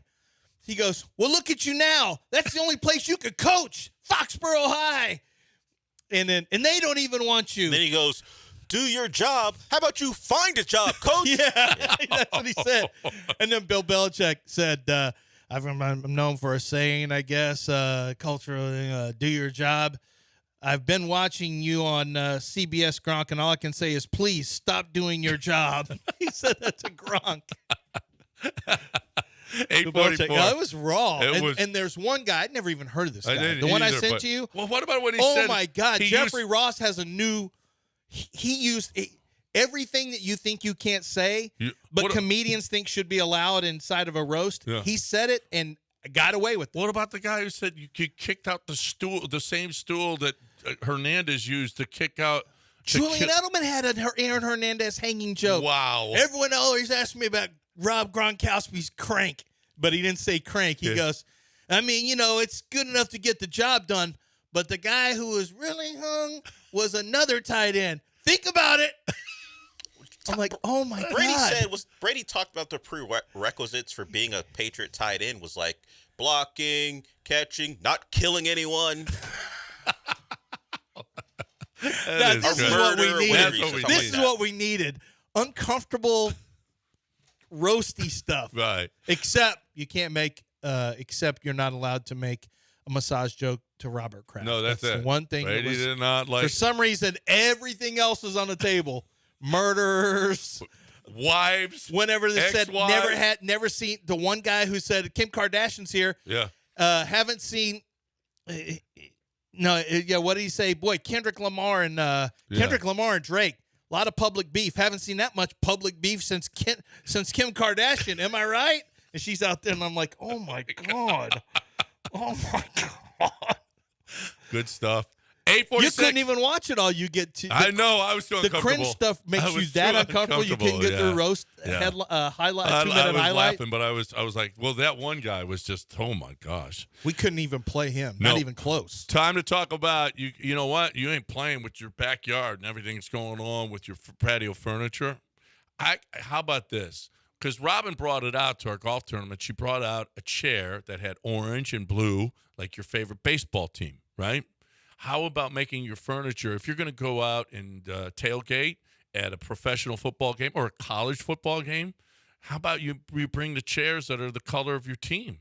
How about powder coat them so that they look like your team? With the straps and everything, the Houston powder coaters can do that. They got all the colors you could possibly need. If your furniture is old and faded or broken, and you just send Robin a text of your patio furniture, and she'll tell you whether or not she can save it. And if she can't save it, you go buy new stuff. But the new stuff isn't as good. Listen, if you got furniture, patio furniture that's 10 years or older, that steel in that patio furniture is much better than the steel today. It just is. So you might want to save yours. And, oh, by the way, it's in a lot of cases, it's going to be a lot cheaper than buying new stuff. So you're looking for a great way to make your patio furniture look great again, or you want it to look like your favorite team, 281-676-3888, 281-676-3888, or HoustonPowderCoaters.com.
Allstate Windows and Siding. It's a time of year that AC is going to be on all the time. And the worst part is when you have leaky windows because your AC stays on and you're not even comfortable.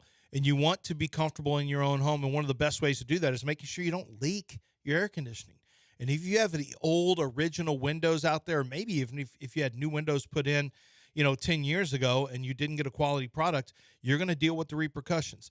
What Allstate Windows does for you, Allstate Windows and Siding, is they are going to work with you with getting your windows installed. They have a non-glass breakage formula that they use, a process that they use. So they get the windows out, they get the windows back in very, very quickly. But the best part of it all, to me, is that Allstate Windows and Siding is able to install Texas-made windows. They not only upgrade the appearance of your home, but they're going to keep the air conditioning in. They're going to properly seal. And I guess most importantly, they are going to help improve your energy bills by up to 40%. Energy efficiency, the look of your home, reducing the amount of noise from outside. It's all part of the process. It's allstatewindowsandsiding.com. That's allstatewindowsandsiding.com.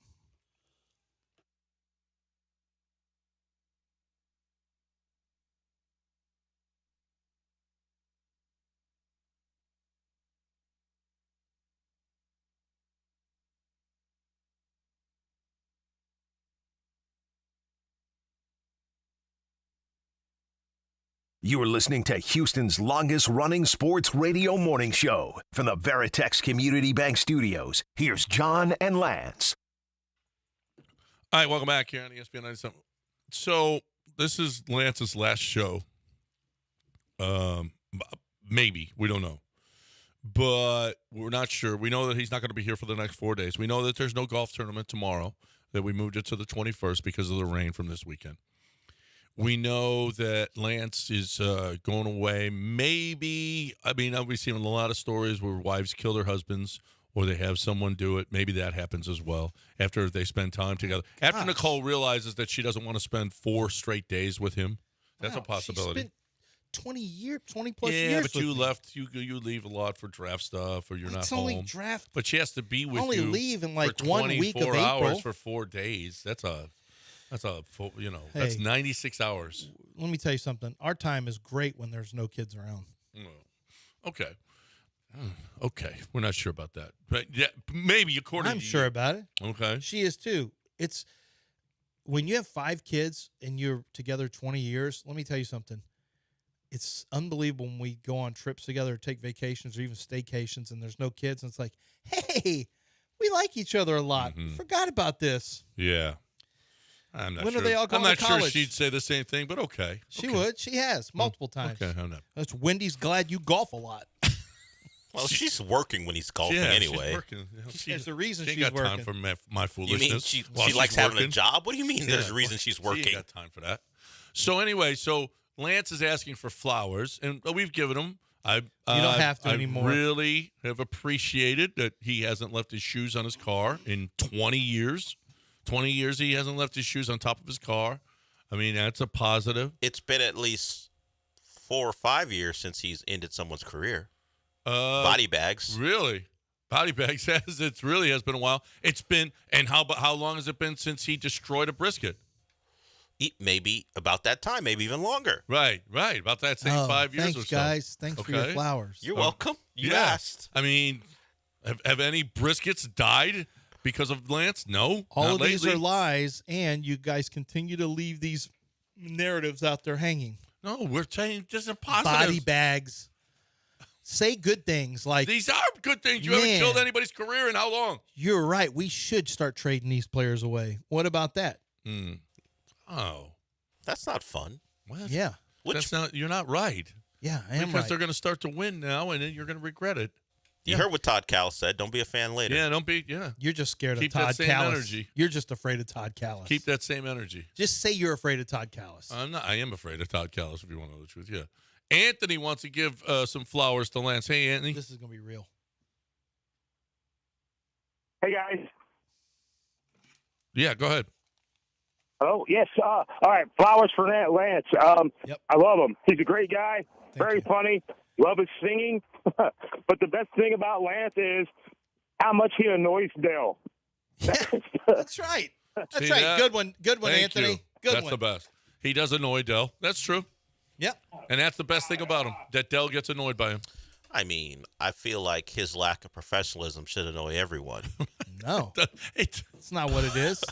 It's not what it is. I feel like I shouldn't be alone in this. They want me to keep going, so I go past breaks because they say, keep going, keep going. That's not even in the their worst cars. of it. It's your inability to be in your chair at a reasonable time, so I don't have to go in there later and adjust cameras and yell down the hall to make sure you're going to be here. as soon as Adjust it's- cameras. You always come in here and goof around. No, I don't.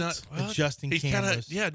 that's his job, is to adjust the cameras, and you're never here for it. For YouTube? I mean, yes. No, and this morning, he was in the middle of a sentence when we started. The show. You know that? But sometimes we actually start the show, and Lance knows it's starting. There's my flowers. Okay, sometimes he's in his chair.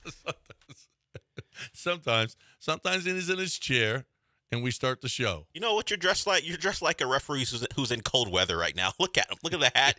I am in cold weather. You look like it is warming up in here, though. You look like go in there and change it. Yeah, but it doesn't. It's set for our first hour's freezing. Yeah, right. It's on a schedule, so there's nothing we can do. He other looks than like the freeze to alternate death. official who's not actually on the field, but he's standing near the coach. I'm the guy. Well, AD doesn't know when our show starts. Probably. I'm the guy who I'm wearing my NFL hat that looks like I'm referee, an official. yeah. But what I look like is I'm the guy who is from the league office, who's on the sideline, who's coordinating the official stuff or making sure that, or maybe I'm the backup ref. That's what I said. You're the alternate ref. Yeah. Okay. Yeah, that's what you said. Yeah, that's what I look like today. Give me my Or flowers. I just look like somebody who is trying to get another contract. By the way, did you see even more? Yeah, even more total access down now. Yeah. So they've gotten rid of all the live programming. Good Morning Football. That's the only one, and that's off for several months. Well, no, that's in L.A. now, right? Or they moved? Yeah, it's moved from New York to L.A., but it's not on the air now. They've cut it off for like several months while they do whatever. What do you talk about? Wow. Keith, what do you want to give some flowers or what? Yeah, I want to get some flowers. I mean, what can we say about Lance? Like other than, he's just the preeminent draft expert. He's the breaker of chains.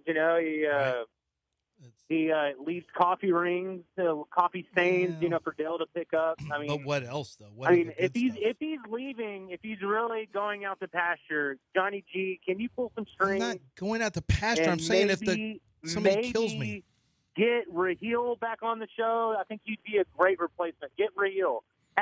#free Raheezy. Let's go. This isn't about him. It's about me, Keith. Well, if you're being put out the pasture, stop hashtagging other people. We have to move on. I'm not being put out the pasture. This is if I get kidnapped or killed by a cartel or something, or lightning. If all these things, if you get killed by a cartel, why would a cartel be after you again? Because of your draft stuff? They don't have to be after you for anything. They just kill random people sometimes. Well, sometimes it has a lot to do with their business. You're in a cartel situation, I guess, if you're in the middle of a drug deal. Do you know, I was talking to somebody about actually a local chef who's really, really good. He was talking about a time that he was in Mexico. No, he wasn't in Mexico City. He was somewhere in Mexico. And he said he had this really cool time. It was great. He was in he was in a place that's very touristy and not a problem. They decided to go to this other bar that they had, that they didn't hear about it. They just saw it. And it was a tequila bar. And he said they walked in, and as they were going in, this guy stopped them and patted them down, him and his friend. And he's like, okay, well, at least they're being safe here. Yeah. So he walked in. He said everyone starts looking at him and his friend. And they're there. And they start looking around. They notice there's a lot of dudes in there. A lot of dudes in there that are kind of at the bar area. But then there's one guy in a corner over here with girls around him. There's another guy in the other corner with girls around him in these corner booths. There's another guy there's 4 corners. 3 of them have individual 1 or 2 guys there and a lot of girls around. And then there's just dudes around the bar area. And so he's like, So they walk over to get their tequila because it's a tequila bar, right? So they're going to go get one. And before they get to the bar, this guy steps in front of him and said, No. You go sit at that table in English. And he said, we can't go order from the bar. He goes, they'll come to you. Go sit at the table. So they go sit at the table like, I'm just going to follow the rules here. Whatever the rules here, we'll go sit there. And so as they're sitting there, a guy comes over and says, what do you guys, what do you need? He says in Spanish. And they said, we're just going to get each a tequila they order. And he goes, okay, you can have one. And they're like, what the hell? And as they look around, they notice that there's just a bunch of guys with pieces on them. And they realize, we're in a cartel bar. Well, we're not supposed to be here. He said, we very calmly had our one tequila, didn't make eye contact with anybody, and got the hell, because they said they would look over and they'd notice a guy, like one of the guys was staring at him. And they're like, oh boy, let's just don't look in that direction. And he realized really quickly. So what if I end up in a cartel bar and I say the wrong thing? Like if I say, do you guys know La Raza? What if I say that to somebody? Yeah. No. If you say, But I mean the person, but instead no, I'm it like, could mean it's what a about race La war. Raza? Yeah. Yeah. What about the race? You know La Raza's not Mexican, right? Yeah. What? He's not Mexican. Where's he from? He's El Salvadorian. Oh, is he? Yes. Don't do that, John. Don't. I was waiting. John. I didn't say anything. He's Hispanic. He's I did Hispanic, not causing panic. say He's anything. Hispanic. You made a move. I Much like did not he's Hispanic. move. the That's cartel would have looked at that move and go, "Oh, I did not. he's trying to make a move." He's not There's trying multiple to cartels. Not trying to make a move. You got to make a move with Underdog. So I have made a move with Underdog, several moves. In fact, some of them lately haven't been as good.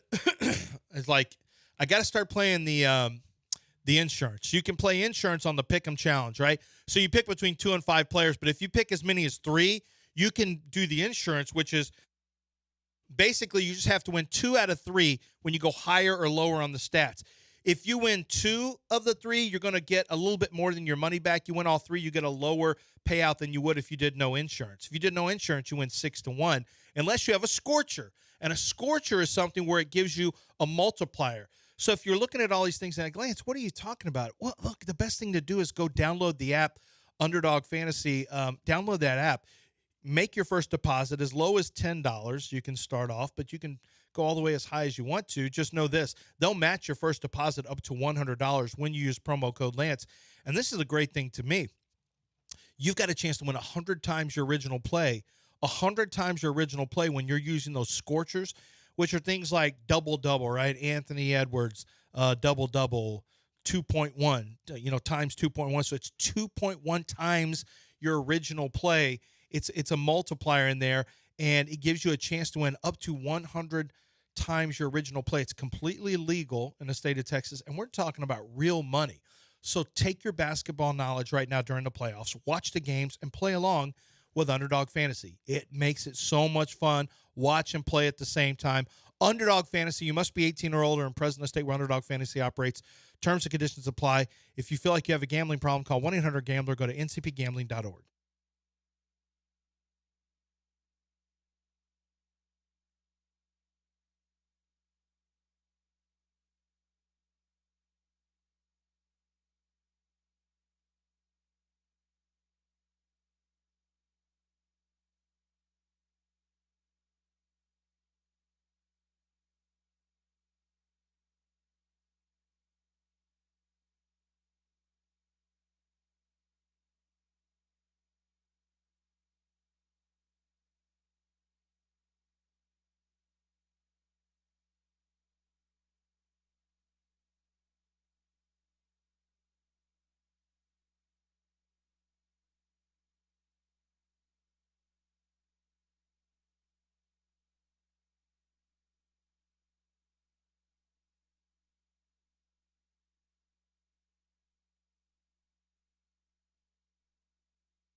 All right, time to talk about HR&P. Time to talk about your business. I heard another business they were talking about, and it just is amazing to me why you try to do your own payroll when your business is growing. We found out. We fooled around, found out, right?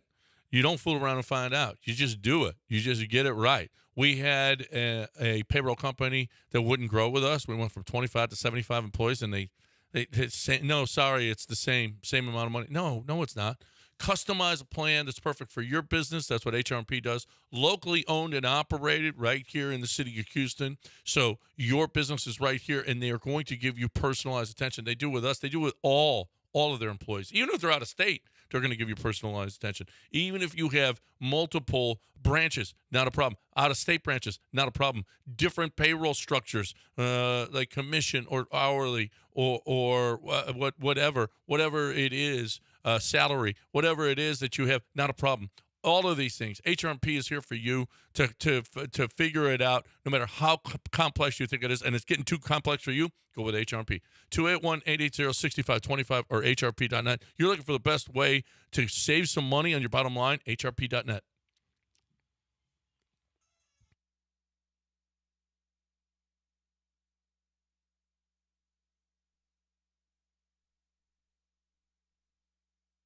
You're back in the Veritex Community Bank Studios with John and Lance. On ESPN 97.5 and 92.5.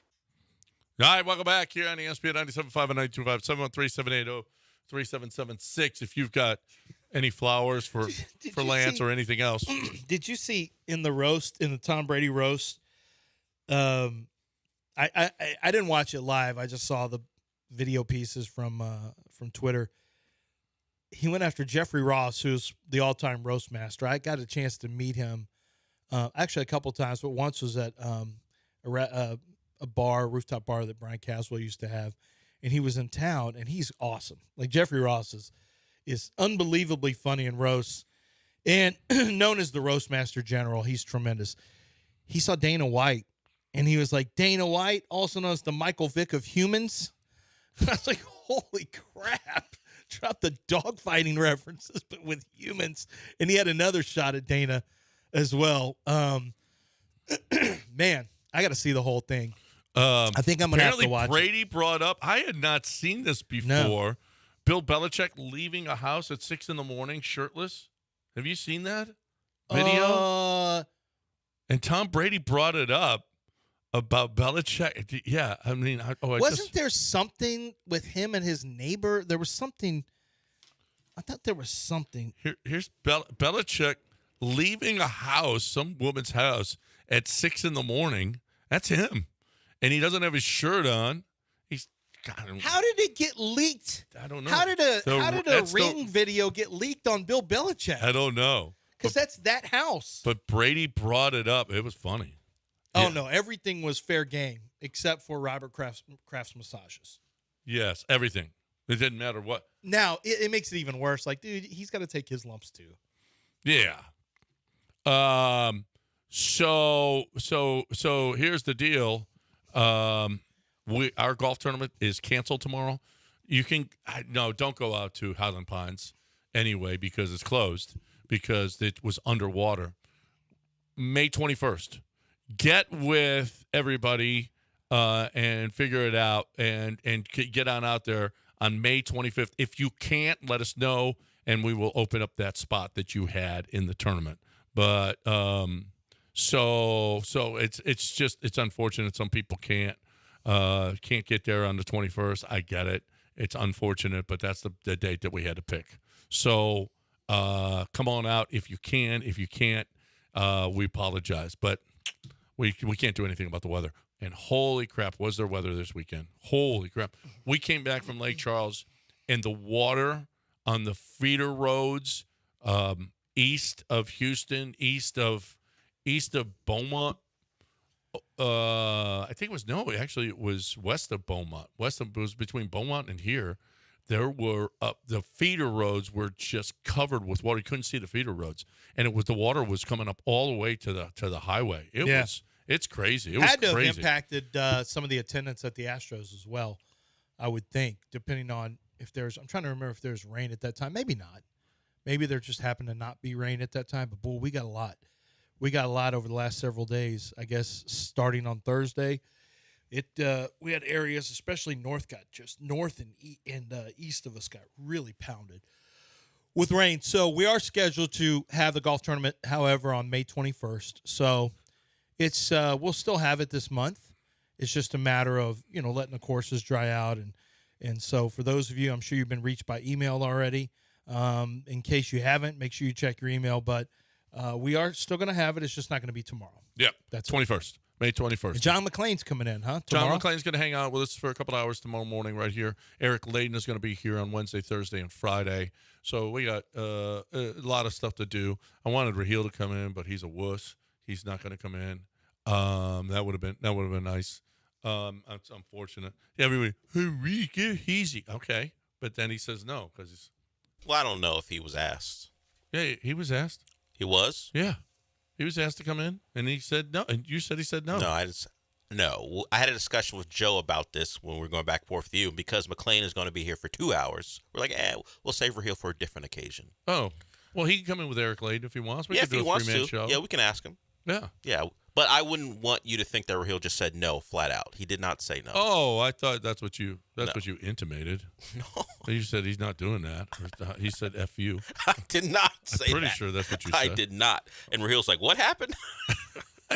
Because I said to the Glory Boys, I said, yeah, I just saw this, and I said, and all I see is Raheel going, what happened? Like, no, that didn't happen. We just That's what I decided, thought. because of course we want Raheel here, but we were like, McClain's going to be here for a couple hours. Maybe we get Raheel on at a different time. Yeah. So we'll do that. All right. We'll try to get. Let me easy guess, out here. during Dell's show. Yeah, probably. Yeah. Well, he's called in my show a couple times. He has. Yes. Does he do a funny voice? No, he wanted to talk about Drake and Kendrick last week. Also, he called about the draft prospects and what they were wearing. He doesn't care about actual sports. No. Well, he's got a cat show or something. It's CityCast. It's not. Oh.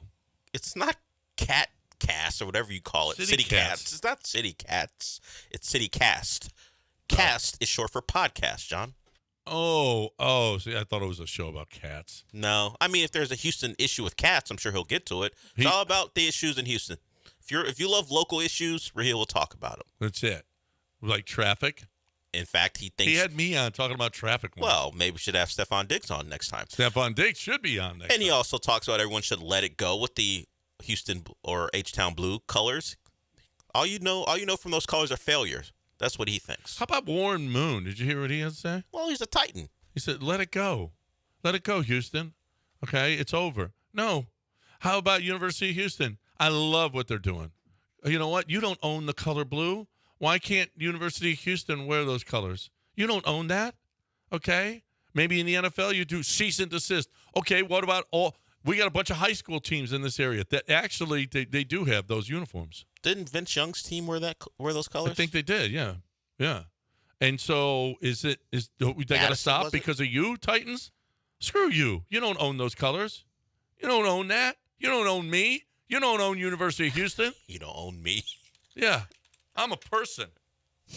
Okay? You don't own me. I don't think your Amy ownership was in Trunk, question. Whatever your name is. Strunk. Whatever. She doesn't own John. She doesn't own me. You don't own me.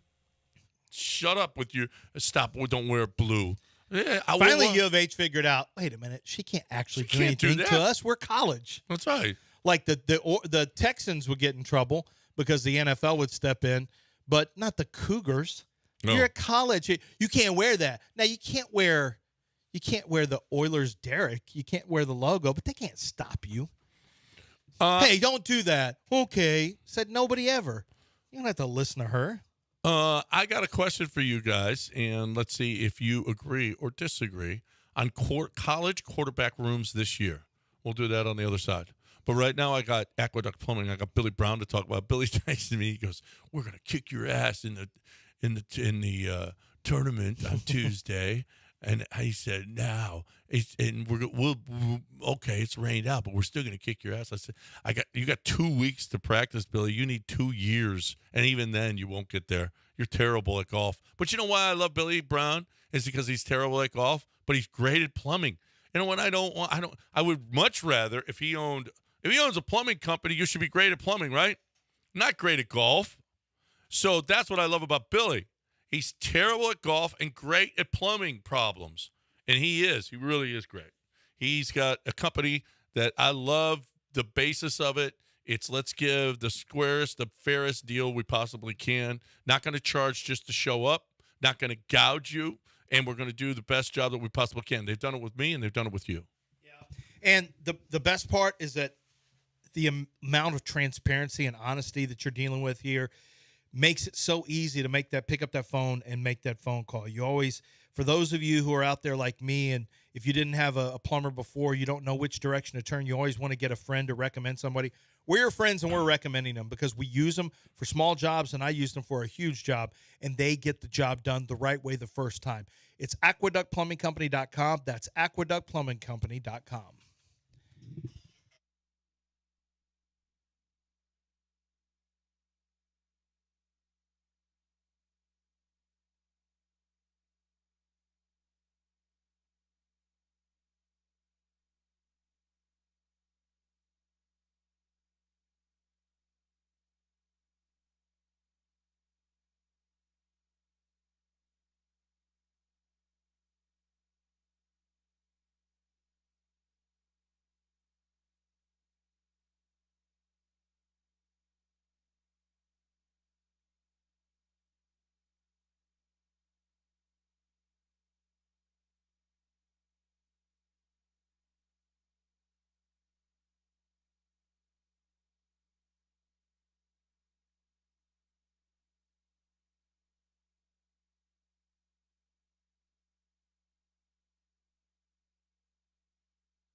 You're listening to Houston's longest-running sports radio morning show. From the Veritex Community Bank Studios, here's John and Lance. We shout like out to give you Darvin things. Ham. Thoughts and prayers. I mean, I was talking once again. What? Thanks. Yeah. Here are your flowers. Thank you. I appreciate that. Thank you. They're my flowers to you. Because I was trying to tell the people we're going to give them a chance to go to Greek Fest. We're It giving has away. nothing to do with me. Yeah, I know. That's why you didn't care about it. We're giving away a pair of tickets to Greek Fest throughout the week. Just listen to all the shows. Your chance to win a pair of tickets to Greek Fest is at 9:25. Caller 5 at 9:25 wins a pair of tickets to Greek Fest. Greek Fest this year is May 16th through the 18th. Just listen throughout the day, throughout the week. You're going to get a chance to win Greek Fest tickets. Now back to John and Mr. Unprofessional. So I wanted to say RIP to Darvin Ham. He's the latest coach to fail LeBron. I have noticed that when LeBron wins, he's the GOAT. See how many coaches he's gotten fired? Does this mean he's the greatest player of all time? And then when he loses, it's this coach must go.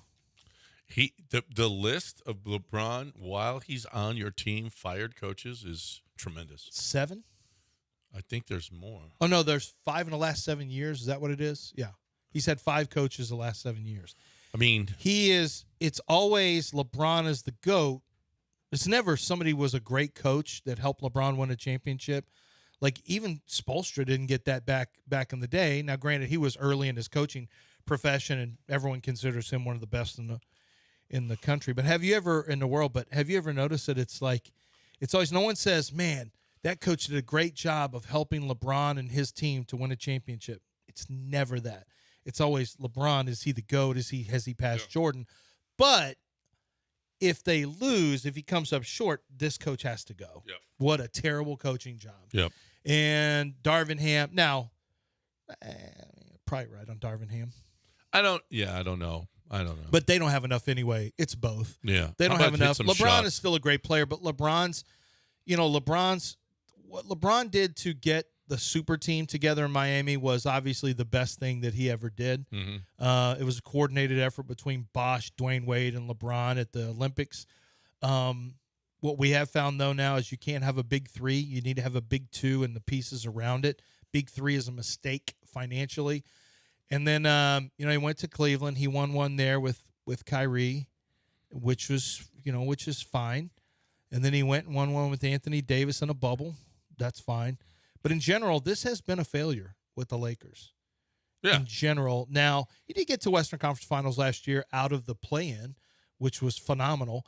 But that was a team that, frankly, shouldn't have been in a play-in. Some of it has been LeBron has been cursed to have Anthony Davis, who he and Rich Paul were the ones, and Anthony Davis coordinated the move out of New Orleans. That's on them. He also got into the Western Conference Finals and then swept by He did get swept, but they weren't even expected to get there. No. But yeah, they did get swept. They don't do well against the Nuggets. Yeah, I mean, he's a coach killer. There's no question. I don't. If LeBron's coming, you're either going to win big or you're going to get fired.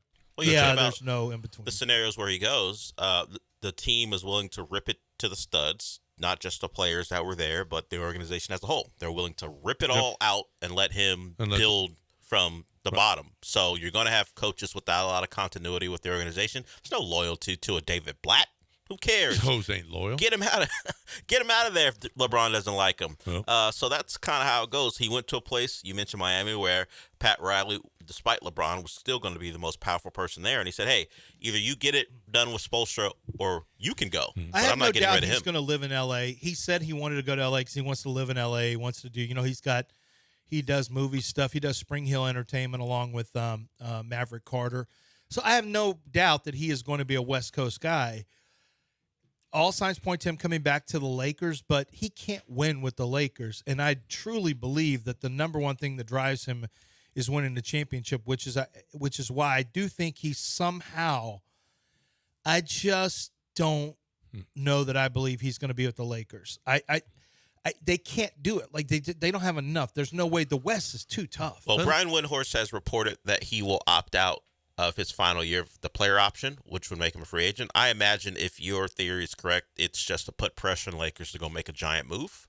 What move that would be, I don't know. But they got to deal put pressure Anthony on them, Davis? I mean, I don't know. how can you make a giant move when LeBron's... I mean, you can use salary and picks to maybe Atlanta says we're done with this whole Trae Young thing, and maybe you send salary and picks their way if that's or maybe the move you have to Donovan make. Mitchell wants to come and you Yeah, can somehow work a deal. Well, you got to move, but you got to move. And I could see Donovan Mitchell wanting to go to Sure. LA. Sure. All right. Sure. Is that good enough though? LeBron and Donovan Mitchell and AD. Well, I mean, how are you? Where's the money and the picks coming from? Well, If you to can match- go over by signing. He opts Well, out, if and he then you opts sign out, your maybe own, you can. But then you still have to fit under the cap. NBA They find a way. salary rules. They find a There's way. no such thing. I asked you guys before the break. Okay, I got a list here, and you tell me what you think of it and how accurate it is. Quarterback rooms in college football. Quarterback rooms in college football. The number one, according to On3, it's a college site. On3 says the best quarterback room in the country, Texas. Quinn Ewers and Arch Manning. Sure. Okay, that's fine. I think that's reasonable. There's one I'm sure that's comparable. I just don't know Number the second two, quarterback so well enough. Number 2 is Will Howard and Devin Brown at Ohio State. Number 3, Oregon. Dylan Gabriel and Dante Moore. Yeah, it's pretty good. Number 4 for college. Georgia. Carson Beck and Jaden Rashada. Ooh. Number 5. Okay, so from a talent standpoint, that's probably the best one. Beck is going to be the guy that number everyone's one, talking well, about we'll next see year. if he is. The Shedeur Sanders talk that's great, Right. but Carson Beck is the guy that you better get ready for. Number 5, Jalen Milroe and Ty Simpson at Alabama. Number 6, Notre Dame, Riley Leonard and Angeli Steve. Number 7, Jackson Dart and Walker Howard at Ole Miss. Number 8, LSU, Garrett Nussmeier and A.J. Swan. Number 9, this is the one that really kills me, Graham Mertz and DJ Lagway at Florida. And then number 10, Connor Wegman and Jalen Henderson at Texas A&M. Graham Mertz being in a top 10 quarterback. I struggle with that. He can't be. He can't be. So there's where my first issue is. I'm not sure about Garrett Nussmeier, because I've seen him play. We'll see if he's finally taken over the reins. He's been there for like 12 years, and I'm not sure. Would you have the Texas quarterback room as the best? It's interesting because we're just going by what Arch was as a high school player. And I guess you see him in the spring, and you think, okay. I'll tell you this about the spring where everybody was raving on him.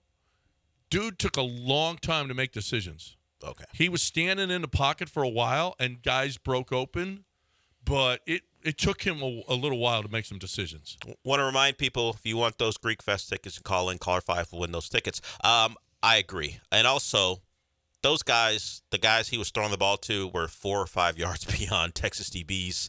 I mean, you got to hit them, but it was almost like throwing against air. By the way, Sarkisian was here last week at the Touchdown Club and spoke.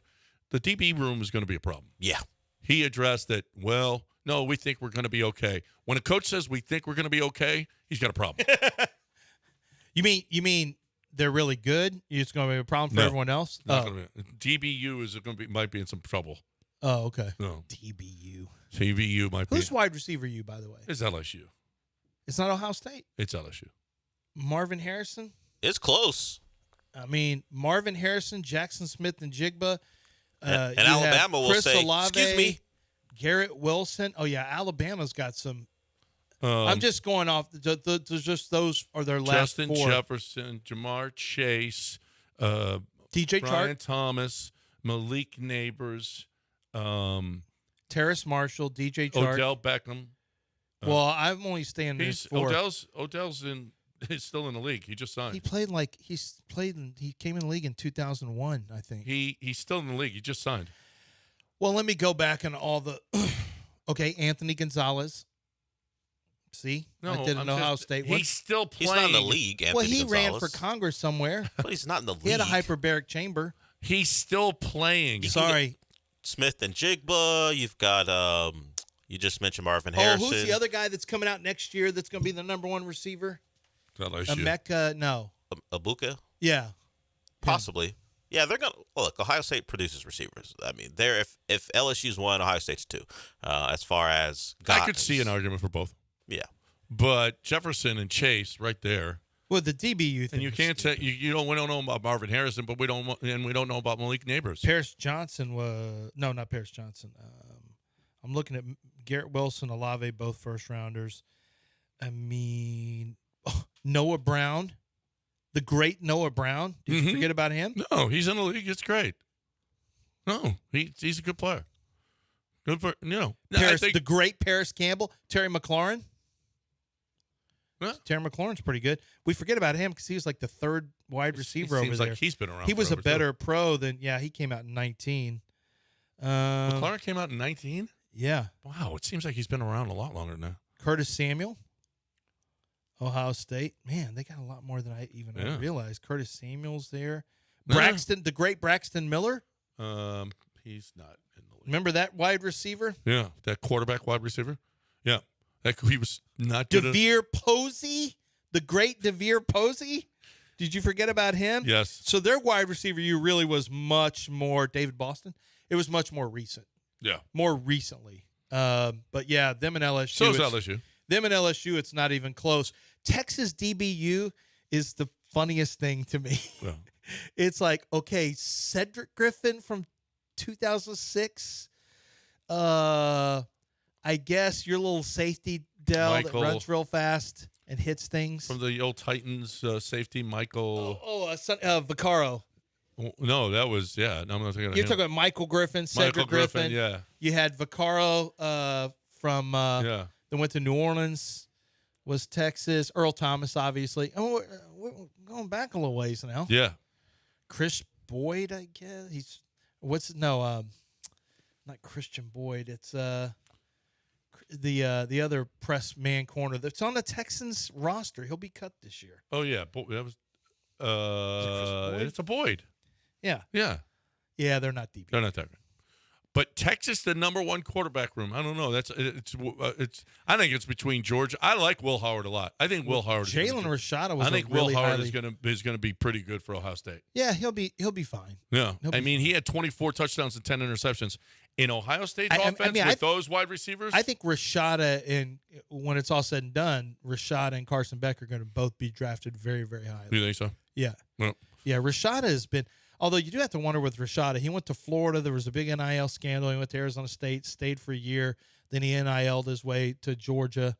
Some of the NIL babies is what they're being called. You do worry a little bit about them, like how, there's going to be the constant question about do you love ball or you just love chasing a paycheck? Mm-hmm. Which one is it going to be? Because ultimately, paycheck comes when you're great. That's something that you shouldn't yeah, we all love getting money, but if you're a great player, money comes. You don't have to really worry about it. It's going to come for you.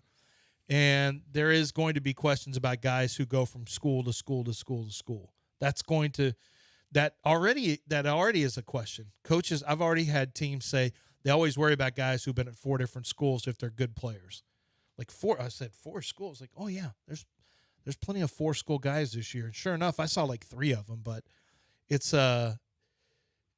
3-school players. We're going to see a lot more 3-school players. I'm not talking about JT Daniels who went to 5 schools. Right. All right, we got to break it here. 713-780-3776. One segment left before we get to news of the weird. I want to talk right now. I haven't talked a while about Derek DeSola and the great people over at Houston Safe and Lock. How about this? Derek said this week, from today through May 11th, 25% sale on jewelry safes. I'm looking at a jewelry safe right now. It's just, brand new, just gorgeous, American security, can't be better, and you're going to get 25% off. So in other words, if it lists for $1,450, it's only $1,000, $1,085. That's a great deal, taking 25% off on these safes. And listen, she needs it. If she's got a bunch of jewelry, she needs that safe. And it's going to be perfect for your home. It's going to be perfect for you feeling safe about keeping your jewelry, about you not losing that jewelry. Houston Safe and Lock is awesome. They're proficient in everything safe-wise, able to convert dial lock to digital. They can change combination lock codes, skilled at repairing damaged safes. Okay, they're able to anchor and bolt safes, or they can move your safe to a new location. A mover won't move your safe, especially a big one. So Houston Safe and Lock is here for you. It's also King Safe and Lock, and it's the same company. So they're at the Beltway in Westheimer, I-10 and Wirt. You're looking for that safe this Mother's Day. You got to get her that safe. 25% off on jewelry safes this week at Houston Safe and Lock.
You're listening to Houston's longest-running sports radio morning show. From the Veritex Community Bank Studios, here's John and Lance.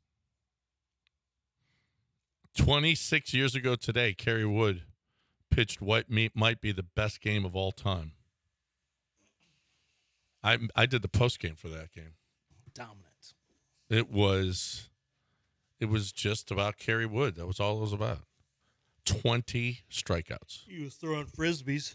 He also got a corner, that outside corner. The strike zone expanded just a hair. If you look at all the strikes, you're like, I'll admit, I was not a huge. When it first started, I wasn't sure I was going to love the strike zone being on the screen the whole time. But now it's like having the first down line. Like, I can't imagine a world where we don't have the strike zone for the umpires. Now, does it make us angrier? Not really, because we were watching baseball and Eric Gregg was calling pitches. And listen, Angel Hernandez still calls pitches. So we get mad when guys miss the strike zone now and we can actually see the strike zone. But it was still infuriating when there was no strike zone and guys were just getting pitches way off the corner. And listen, that box ain't always right, by the way. I mean, it's a lot lower than it should be in a lot of instances. Well, the strike zone has changed. It's not. It's the bottom of the numbers. It's not arm. When we grew up, it was letters. Knees to armpits. It's now bottom of the letters. Yeah, but it generally is pretty accurate, though. Have you noticed that? But at least how do they set that up? Do you think East and West? It's accurate for sure. A lot of times I'm looking at it going, that's a lot lower than it should be. That's a lot lower. But I noticed that it gets called in that general vicinity of where the box is. Yeah. Yeah, I don't know. You see the kid that was he was playing for San Antonio? Was it San Antonio? He was on second base and he got traded to the Marlins while he was on second base. No. Yeah. I didn't see that. What happened? Luis Ariz. Oh yeah. Was traded. But you got to finish your. The kid is on second base and the manager comes out of the dugout and says, "Come on." He was on second base when he was traded. Get all your stuff. And Wait. We can't finish the inning? No, you're off the team. That's it. You've been traded. You're not in an organization anymore. You finished the inning. You don't finish the inning. You're out. Beat it. Yeah. Wow. He and another guy both walked from the dugout across the field to the locker room because of minor league. You know, that's where. Is there going to be a ground ball to Alex Bregman and a spotter runs out on the field as the ball's getting to Bregman and immediately you might have to said, "Don't throw it. Don't throw it." No, he gets to throw it. He gets to finish the play. You get to finish the play. He's not on the team anymore. Yeah. He's been traded. Well, you get to take your pop up somewhere else. I'm just kidding, Todd. It's a joke. He's not going to. I want the teams to do. Hey, your boy retired yesterday. Thoughts and prayers, Duke Johnson. Yeah, Dell. What? Duke Johnson retired. Why did I get this on my Twitter? Duke Johnson. I didn't know he was. I didn't know he was like. alive. When's the last time Duke Johnson played? Honestly, 8 years, 4 teams with 1 goal in mind. Wasn't he with the Bills last year? Was he? I think he was on their practice squad. I wrote Duke Johnson up, and man, my very first year doing write-ups. When, in 2004? Duke Johnson was 2015. He graduated in not graduated. 2015. Yeah, 15 draft. And he was one of, and he was. Time ago now this is when I was really effusive. It was too much. I'm gonna read. Like, I was really excited about Duke Johnson's quick feet. Now I've seen a lot of guys with quick feet, so I don't get quite as excited. But why don't you listen to my strengths? Explosive bursts and plays with suddenness. Elusive in tight corners. Has lightning in his feet. Has hips and feet to stop and start without stalling. Rare ability on stretch plays to hit cutback lanes. Like, it's not that rare. Overview. One of the most explosive runners in college football during his time at Miami. Johnson doesn't need much of a crease to make defenses pay. His explosive quickness and elusiveness should help him adapt quickly to NFL speed, and his feel and courage as a one-cut runner should earn him instant playing time. Johnson's lack of protection skills and his injury concerns could force him into a committee situation. I guess that was my whole thing. Is I just said he had lightning in his feet. All-time leading rusher, University of Miami. Is he? Yep. In 3 years. Actually, less than that. He got hurt. He was good. In 2013, Duke Johnson was a good player. He was a good player. Run pass. No, never. I mean, he was a good Texan, right? I mean, he was fine, I guess. He was fine. He's a third down back. Yeah, I mean, he was part-time back. lightning. You in his excited feet, about though. Cam Ward going there? It's better than Tyler Van Dyke. Yeah, that guy stunk. Cam Ward is a good quarterback. I know. Why isn't that quarterback room up there? Well, I'd rather have Cam Ward than Graham Mertz. Well, it's a little disrespectful to Cam Ward. And then they got some guy from Albany who was really good on that level to be the backup. So I'm surprised. I was thinking they might be on the list. They weren't mentioned, but wait. Reese Poffenbarger, whatever his name is. There's a guy from New Hampshire y'all need to keep an eye on. He went to I was watching Dylan Lobby, who is a running back from New Hampshire, and all of a sudden, and he ran a lot of routes. Like he had spent his whole spring doing receiver stuff as a running back to mismatch people. And I'm watching this quarterback throw. I'm like, holy crap, man, this quarterback can go. Turns out that this guy from New Hampshire went to Minnesota. Keep an eye on him. I think he's going to be a good quarterback. So keep an eye on this New Hampshire. That's the most nerdy drafting I've ever said. Hey, guys, I need you to keep an eye on this New Hampshire quarterback that portaled to Minnesota. Okay? Drop what you're doing and pay attention to the Minnesota quarterbacks. If you remember, John, we were at the Golden Nugget last year and watched Minnesota versus Nebraska in what may have been the worst quarterbacking and offenses that we have ever seen in college football. Ever. It was like Iowa scrimmaging Iowa. It was like the black and gold game is what I assume that is. I can't imagine how bad that is, how bad their spring game is on offense. Awful. No, that was that was the opener. Remember, we were all sitting at the Nugget. And, Jesus, Jeff Sims put on a special performance that night. Oh man, he was fumbling Jeff Sims interceptions. was going to save Nebraska. Woo! Matt Rule. That's a misstep. Man, wow, Matt, welcome to Nebraska football. Now he's got Dominic Raiola. Yeah, number one kid in the country. Yeah, right? he looks like he should be. Well, he's got this. Look, I don't know what he measures up as, but if you just see him in the practice uniform, yeah, you look like you could have been an offensive lineman if things would have went a different way. He's got a punch. He does. He's got a punch. Well, he's the son of an offensive lineman. That's what I'm saying. I know. I made the connection. He looks like a couple more garlic bread and some spaghetti. Well, maybe an offensive lineman. Nothing wrong with a couple more. I'm not saying there is. Hey. I love spaghetti. I love garlic bread. All I'm saying is Raiola. They're gonna say at some point, drop some lbs. Do you think? Dominic's I mean, dad. hey. He's Italian with an offensive line coach or with an offensive lineman for a dad. He's going to be thicker now. It's okay to have thick quarterbacks. Yeah, Dylan Raiola. He's thick. It's okay to have thick quarterbacks in the league. We're not all going to be J.J. McCarthy and Jaden Daniels, okay? And Bryce Young. Can we have some thick quarterbacks get some love? Dominic's number matches the pounds he put on as a freshman. Whoa. He put on the freshman 15. Because you look at him in high school, he's a big kid, but he ain't punchy. He's growing into his body. Is he going to make a move to center? Is he going to be the first position change from quarterback to center? He better not. Wait a minute. The first? Quarterback to center? Kentucky? He didn't. Jared Lorenzen never went to center.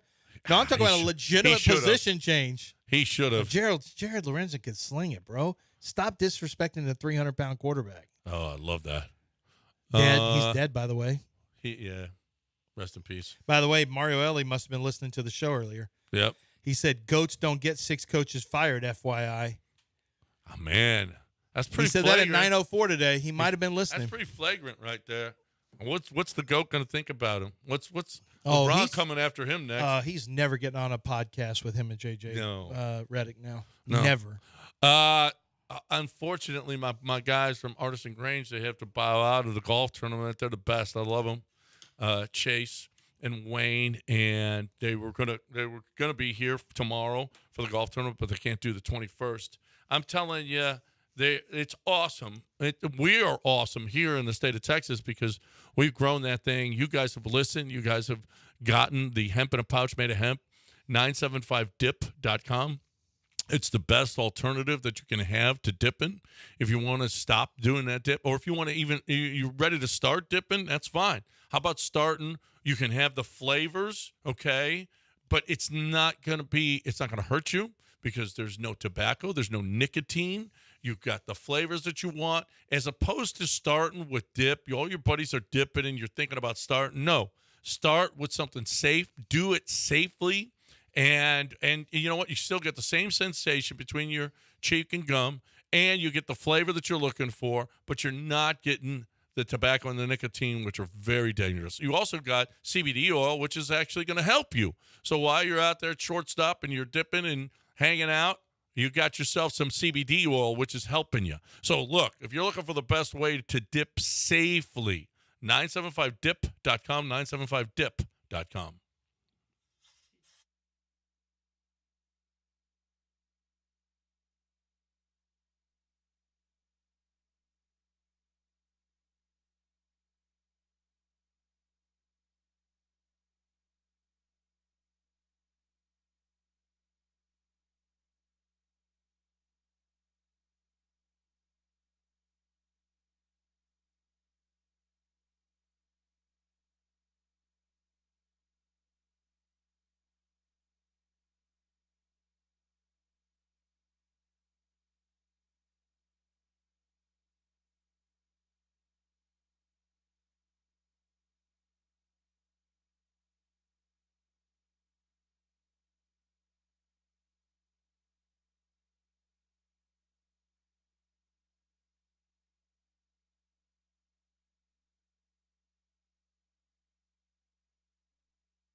Time to join that club, Texas Star Grill Shop. That's what we're talking about right now, and they've got some great opportunities for you. Let me start off right now with the best of the best, and I'm talking about the Weber. They've just introduced, Weber Grill has introduced the Slate. It's a rust-resistant griddle. You ever cooked on a griddle? Phenomenal. I know you love your burgers on there. You love to make your own smash burgers.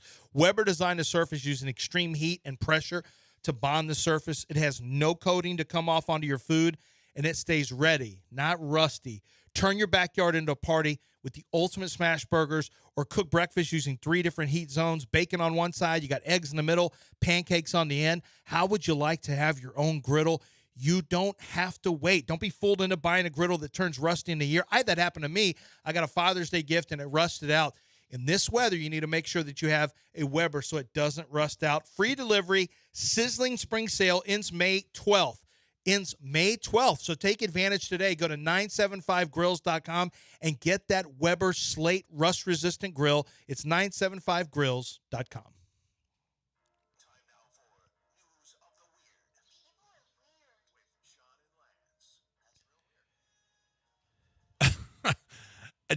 Did you know that there is a Daniel Lingham, 71 years old, of Norfolk? He was sentenced to 12 weeks in jail. Do you know why? Why? He is the most prolific egg thief in history. He has stolen thousands of wild bird eggs in Norfolk. Why, you might ask? Yeah, why? No one knows.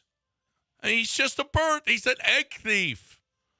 He was found in possession of more than 5,000 different bird eggs. He's got a bad fetish. Well, no, I think he sells them probably. Well, he's not moving got them. 5,000. What? Yeah, he's not moving them. Would you like to buy a bird egg? What's the market for bird eggs? Well, I'm sure there's a lot of market if it's rare birds. You get some and you can breed them and sell them. Yeah, absolutely. Joe Biden took another L. Did you see this? No. Apparently, Congress voted against funding a cure for cancer just so Joe Biden would win. Joe took the L? Well, America kind of took the L on this one. A cure for cancer. Nah. But Mrs. Green, we can potentially cure cancer. We haven't so far. We're never going to. Just stop. Just so Joe would take another L.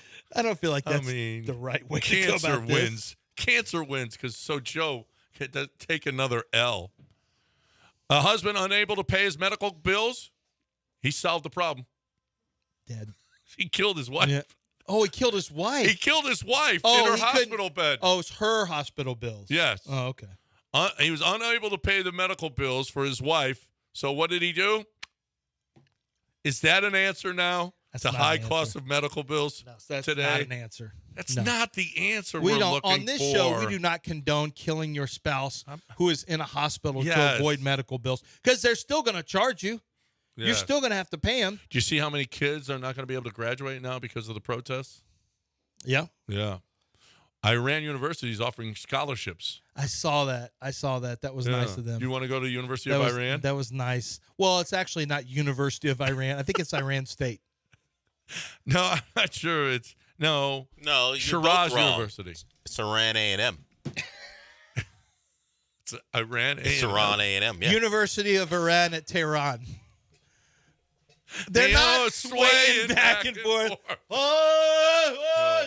Oh, they're not doing that. Are they kissing Sean Mapes is back there, a noted Longhorn, doing that too. Are they Not a funny joke, Are they guys. kissing their girl after a touchdown? Better not do it publicly. Don't make the jokes. Don't do it publicly. Don't make the jokes. Yeah, not publicly. You don't kiss her. You don't. Well, yeah, I'm just saying. That's all I'm saying.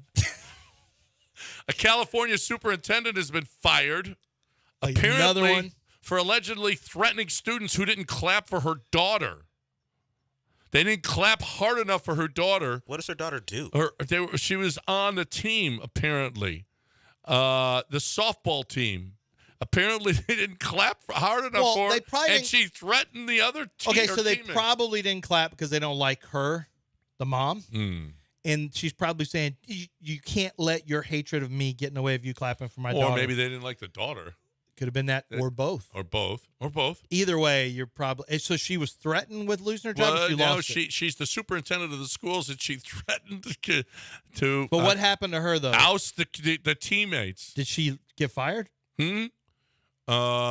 She did. She got fired. She got fired.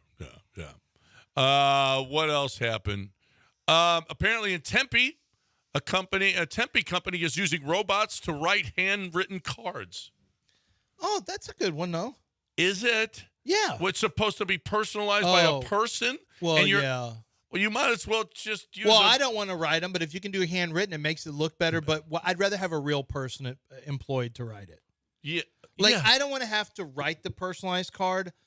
Okay, so you get a card that has cool stuff in it, like, hey, this is very thoughtful. You pick it out. You It'd be actually even better wrote if it. it's You took the time to write it. Yeah, but I could have somebody else do it. But I'd like for it to be like a grandma in New Mexico who needs a little extra money, right? Not another robot taking our money. Well, the robots so are that taking our jobs. Wait a minute. How about you actually, if you have a thank you note for somebody, you actually write it? Well, yeah, if I needed to do that, but that's been years. That's the last time. I can't remember the last time when's the last time I wrote a note thank you thanking someone for anything. Hey, I just want to write this hand. me Thanks for your. My wife did. Thank you, Miss Arrington, for your graduation. We just present. received them, though. My wife can do that. I did receive them from college kids. Yeah, college How kids. about do, that? and That was very nice. I think Sam. I ain't doing gave all us that, one. but yeah. Yeah. No, I'm past Sam the- gave us handwritten Yeah, I'm notes past too. the handwritten note. No. That's what. But I'd like a grandma. Interns are supposed to do that. Suck up to the people, right? Yeah, Isn't but that what you're I mean, I supposed to wouldn't do? use the term "suck up." But handwritten notes need to be written by humans and not Yeah, but machines. not robots. That Yeah. defeats the whole purpose. Well, because that's taking somebody's job. How about this? New study reveals that squirrels may have given medieval Britons leprosy. Do I you could think see that. squirrels could give you leprosy? Yeah, squirrels have been getting away with everything because of their little furry tails. They're rats. They're not good. They are rats. Squirrels are bad. They were. And I had a squirrel buck up on me at disc golf at not TC Jester in Nottingham, and I had it was a big fat squirrel, so it had everything around there, and it was like on its knee, and I got close to it, and it moved towards me. I was like, Uh-oh. no, you don't want to bow up no, on a you don't squirrel. want because squirrel. If they get up on you, how are you going to get a squirrel off? Rabies. They're Have you ever heard lightning about quick. rabies and Yeah. leprosy? They're lightning Now quick. we're going to add leprosy to them. I've seen a video of a rabid squirrel jump off a tree on someone, and I just thought I mean, I've added squirrels with snakes. Did you see the video of the guy, night video of a sniper taking out rats? Really cool. No, I need Oh my to God, see there's that. all kinds of rats in this, and this guy just popping them. Pop, pop, pop, pop, pop. Wow. Yeah. And he has a night scope and taped Night it? scope, yeah. Wow. Really cool. That's interesting creator content. Yeah. But I bet it's got a lot of Rat, hits. Squirrel, you guys are next. Squirrels are next up. You're next, okay? Yeah, That's squirrels all you are. They're terrible. rats with a and tail. if you try to, and what do squirrels actually do for our Nothing. They eat nuts. ecosystem? Bees, I get it. They say if bees were to disappear, we'd all die, I guess. What about squirrels? I don't know what if would we'd all squirrels die do? if bees. No, Google it. No, I'm not. What if bees became extinct? Google that. Then we'd all die. What if bees weren't? What if the bees went extinct? Without bees, the availability and diversity of fresh produce would decline substantially, and human nutrition would likely suffer. So we don't Crops have to have fresh that produce. would not be We cost eat efficient. processed food. Hand or robot pollinated would likely be lost. Okay, I guess we don't die. Okay, thanks. We just eat pasta, processed pasta. That's good. I'm done. All right, we're done. We're going to, tomorrow, Lance will be gone for the rest of the week. So we'll have people coming in. At least. At the very least. He'll be gone for the rest of the He week. has intimated that today could be his final This could show. be a final And not by choice. He thinks a cartel could kill him over his draft grades. Because his buddy Well, went you into make a it bar sound with weird. cartel Oh, I make guys. it sound weird? You make it sound weird, like the cartel could kill me over the draft. You just never know what they could get mad about. All right. And you think your grade on Jalen Wright is going to get them to But murder here's you? the thing. The NFL is global now. Have you seen how many global fans? And football has made its way to Mexico City and to Mexico in general, right? We've Yeah, had we're football playing games. there. We're playing there. Let's not act like they're not fans of football. Well, baseball played there. Yeah. Are the Texans playing there this year? Yeah, I think. No. Well, the Raider fans are there. Yeah. Well, we Mexico's member, and didn't we have laser pointers pointed right at Brock Osweiler's eyes? Remember that? Right. The laser pointer game and almost killed him against Connor Cook and Brock Osweiler. It almost killed. Almost Was that in a blinded Brock playoff Osweiler. game here? No. The Connor Cook game was here in a playoff game, not Mexico. Well, but in Mexico City, I remember is where Brock had laser pointers on. Yeah, him. he did. The green and ones. they played the Raiders there. But it was the Connor Cook game. Maybe Oh, not. Maybe not. But that's who cares about accuracy? You're done. It- you the may the never story- come back. I might. You don't know. We can only hope. You don't know. You don't know.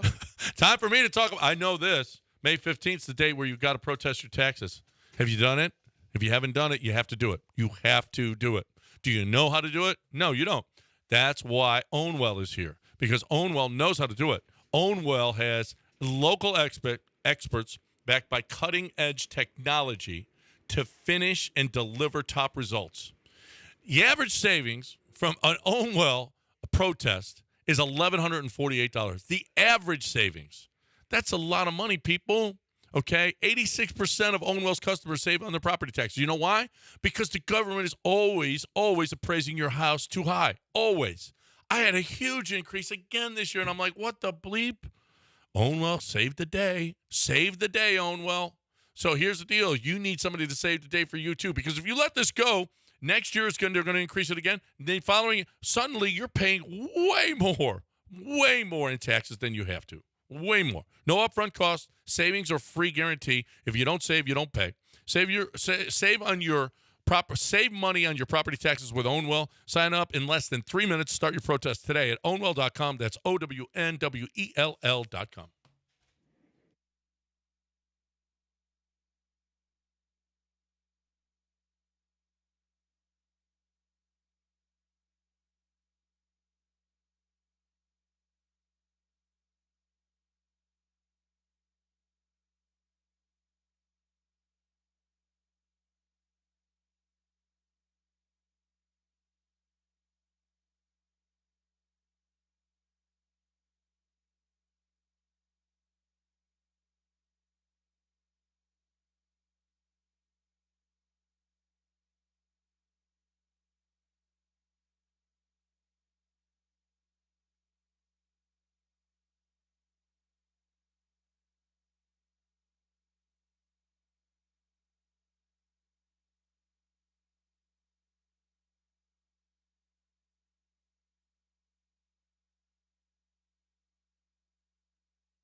Friday, we began the show discussing the faint heartbeat getting stronger for the Houston Astros. And Friday, at least Friday night, you felt it a little stronger. You were now within 5 games of the division-leading Mariners.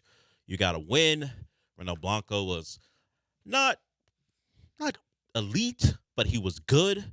And you felt pretty good about yourselves. And then the weekend happened. If you don't consider Friday the official start of the weekend, which some of us do, then at least Saturday and Sunday happened. And now, I don't know if it's flatlined because it's May, but all that positivity out the door, because the live, die, repeat stuff with the Astros came back, and that, well, we should expect it if it's live, die, repeat with another bullpen disaster. Thanks to Brian Abreu and Josh Hader. You had what happened on Saturday where the Astros turned a relatively average pitcher into an untouchable. So certainly Friday started off well. You win that one, you feel pretty good. But the next 2 days, just more of the same. And now you're 7 games back or at least after a weekend where you thought you could make some real ground up. Now, you win 2 out of 3. You're only gaining a game. But, hey, you start off with the win on Friday. Then you think you got a real shot to go get you another 2 and maybe sweep the Mariners. But that wasn't the case. Couldn't hit on Saturday.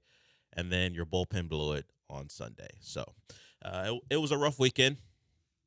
And the nicknames continue. If you are someone who's targeting Alex Bregman, Mr. Pop-Up, that name I guess is going to stick until he proves that that's not who he is. But that has been him.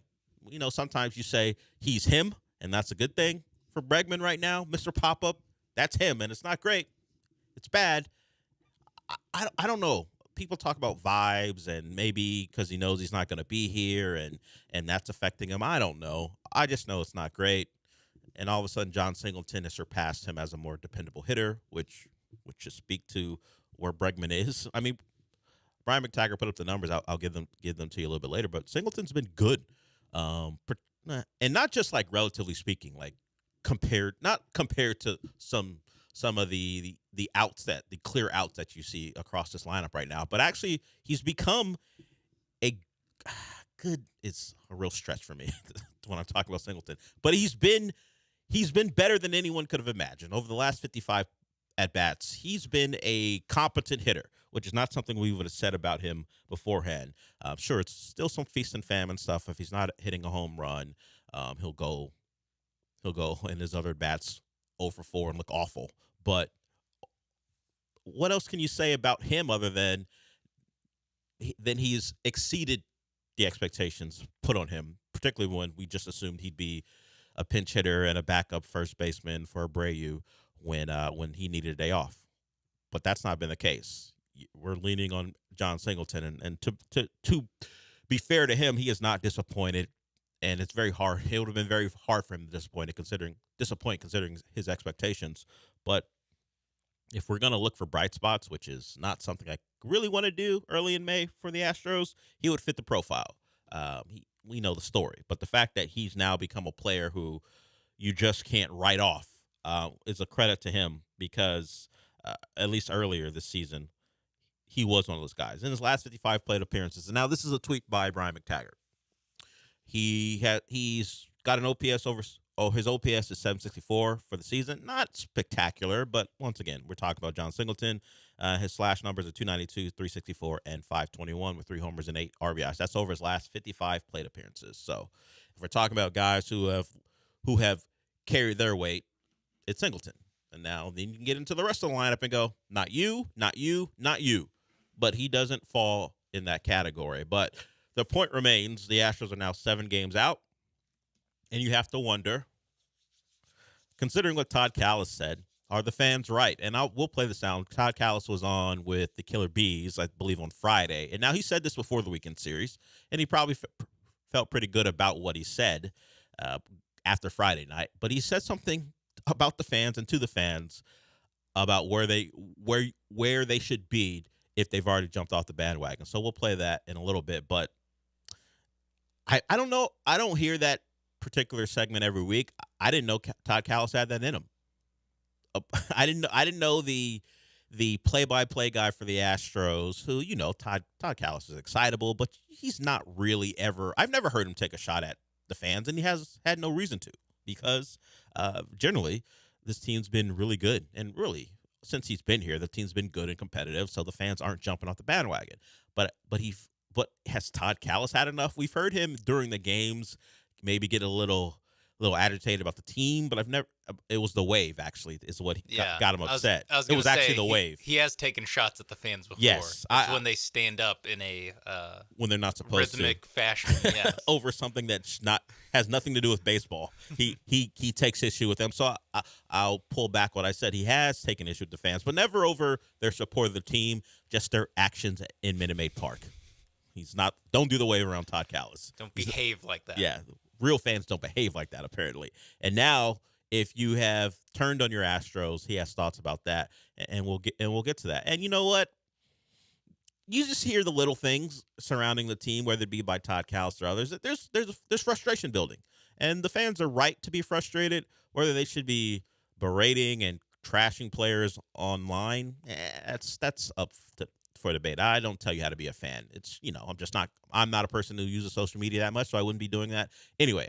I wouldn't be mentioning guys and how bad they are. Hell, I have a job that does that, so I guess that's my outlet if I so choose. But yeah, Todd Callis, not through with you guys if you have turned on your team, and we'll hear from him when we come back. But I think you're kind of right to be if you have turned on them. It is May, but they've played poorly, and the guys you expect to be great aren't. And we talked about it throughout the season so far, and really leading up to it. The strength of this team was supposed to be the lineup and the back half of that bullpen, the 7, 8, 9. Maybe they were Dotel, Lidge, and Wagner level. They have not been that. 8 blown saves so far for the Astros, and another one thanks to Abreu. And then Hader gave up a home run where he just left the ball over the middle. I mean, that's kind of what he said. Sure, I could have picked a different pitch, but I didn't execute that pitch. So who says I wouldn't have executed the other pitch if I had chosen one? It was easily hittable. Just hit hard into the Crawford boxes, and that sucked the emotion out of the building. If Abreu not getting it done in the inning earlier hadn't done it, so the Astros go down 5-4. Another close one. The stats, I mean, I could read any stats you want, and when you're as bad as they are, none of them are going to make you feel good. But they're awful in one-run games too. If the 8 blown saves wasn't enough to depress you, if you had high expectations, the fact that they are a team who can't get it done in one-run games should bother you, I guess, too. I mean, this has been a trend. In 2022, they're 28-16. The World Series year. They were one of the best teams in baseball when it came to one-run games. It got worse last year, 20-21, and now this year they're 1-9. Is that because of a leak in leadership? That's been a discussion about the team. They continue to lose guys who are leaders on the team and maybe more vocal than, say, some of your quiet lead by example guys, and that's affecting their ability to win games late. That in baseball is always something I can't put a number or a percentage on about how much losing a guy who's a leader means, because it's in some cases a very individual sport. Is the fact that Carlos Correa isn't there the reason why a guy doesn't hit in the clutch, or why a pitcher can't get an out when it matters late in the game? I don't know. We know Carlos got after Framber, and when Framber was struggling in a particular game, and everyone points to that, and some people sarcastically do, maybe some guy who works here, when it comes to the mound visit. Yeah, the mound visits by Carlos. Well, we know people pointed to that as a moment where Carlos Correa showed his great leadership. I don't know if that means anything when it's a 2-2 count in the bottom of the 8th, and you need Bregman to come through. Does Carlos not being around glaring at Bregman mean anything? I don't know. Bregman can't look to the dugout because normally Correa hit after Bregman, and he looks to the dugout and he sees Carlos Correa with his arms folded, and he's looking at him crossly. Yeah, you know what? I got to get underneath this one. I can't pop this one up. Yeah, or not get underneath it. Oh yeah, I gotta get on top of it. Yes, he's used to getting underneath it. That's been his thing all year long. Yeah, so I don't know. Maldi staring at you, making sure you're hyped up for the bat. What does that mean when you're facing a pitcher who's when you're overmatched? I can't put a number on it. I just know that people will point to things like that and say, hey, the Astros lack leadership. They're not clutch anymore. And part of that has to do with some of the leakage when it comes to guys leaving the organization. Or at some point, the run has to come to an end. You can't be clutch all the time. And maybe it's as simple as that. It was 7 years of greatness. At some point, it's got to come to an end. And maybe this is it. Hopefully, it's not. But we talk about runs. The fact that the Astros have been good this long is an outlier. Who does this anymore? Who goes to that many ALCSs in a row? It doesn't happen. The fact that they've done this for the better part of a decade speaks to the greatness and maybe alerts you that it's just about to come to an end. And it has to at some point. There has to be a refresh. And unfortunately, it's coming maybe a little bit more harshly. The decline is more harsh than we expected. No one expected this team to be this bad. And maybe we contend. Maybe we don't make the playoffs, but we're in it to the end. And that's certainly something that could be the case. But where they are now, I think it's a big slap across the face for people as far as reality is concerned and thinking, hey, nothing lasts forever. And right now the Astros are at least alerting us to, at this point, don't expect to turn around. Be happy about it if it occurs, but maybe just don't believe because of the back of the baseball card that it will happen. And that's where we are right now. We're going to hear from Todd Callis, mostly because I think it's funny that he pretty much said keep that same energy to the fans before a series where all the things that they would complain about happened again. But hey, he's seen this team perform, and so have we. And maybe it's going to take a little longer for Todd Callis to come to a potential conclusion that, hey, maybe it's not this year that we can look for an Astros big run. But you know what? It's only May. So if you want to keep the lie alive right now, if that's where you're at, more power to you, because what else do we have to look forward to other than Texans mini camp? And I guess Rockets free agency and draft.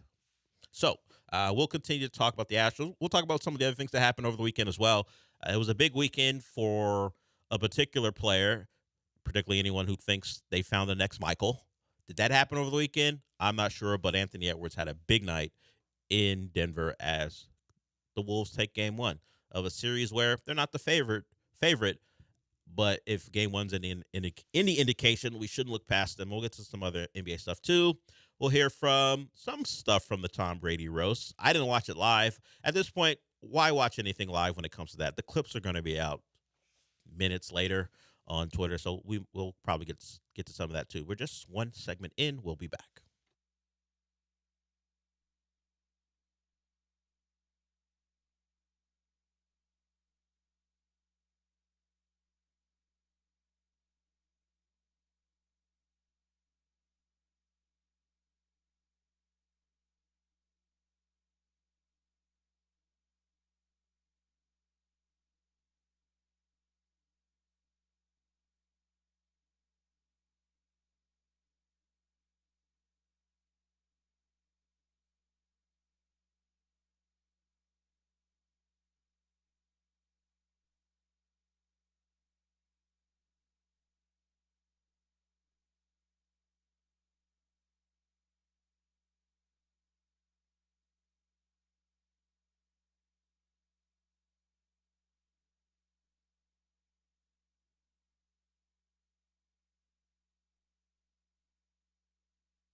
This is the Del Olaleye Show. On ESPN 97.5 and 92.5. Broadcasting live from the Veritex Community Bank Studios, here's Del Olaleye.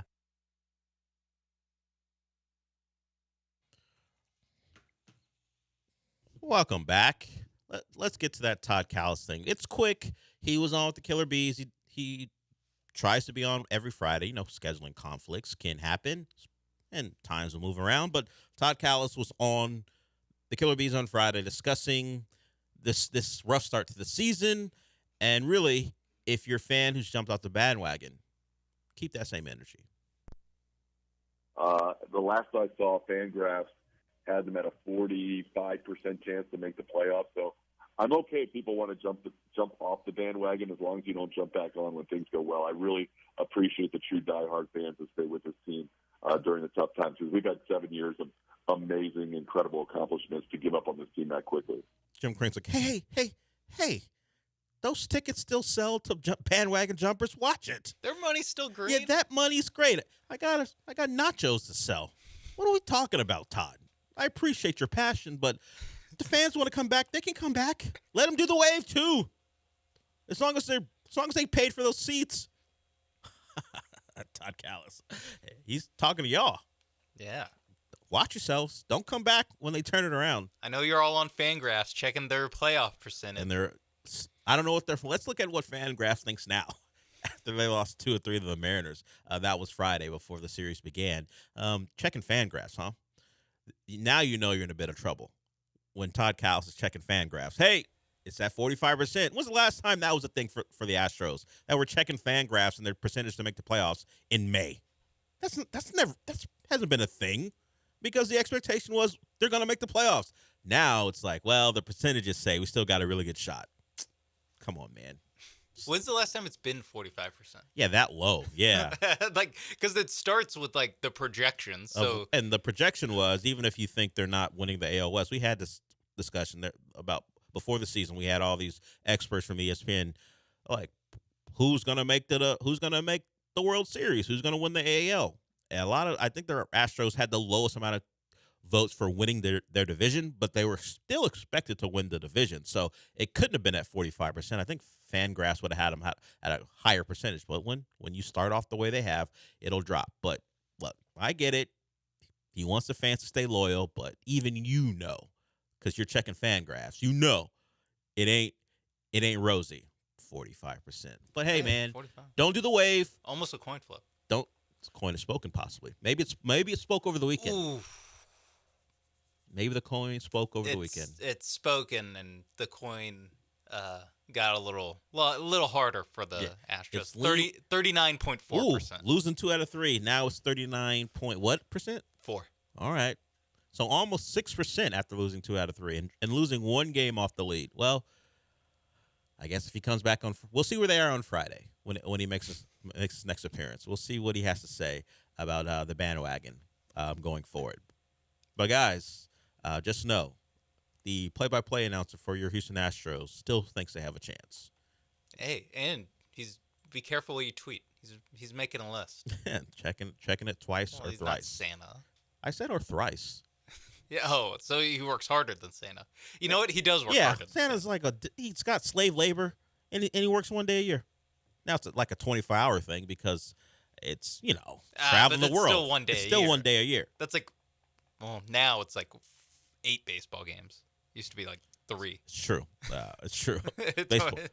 Baseball has shortened their games to some people. Believe to its benefit. If you are the MLBPA, you think it's to the detriment of your pitchers. Next time we'll see the Astros after their day off, they're going to face the Yankees. The Yankees with Verlander on the mound. The Yankees who started all this crap.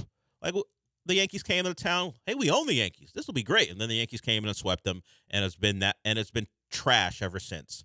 So I don't know if this is a full circle moment. They go into Yankee Stadium and go take that series from them, and then it starts to run. Well, yeah, I'm stretching. I'm reaching for stuff. I'm aware. I'm just looking for any way to say, hey, things will get better. And you know what? Verlander on a Tuesday against Gill, maybe it will be. So the Astros will have Justin Verlander to stop a 2-game losing streak.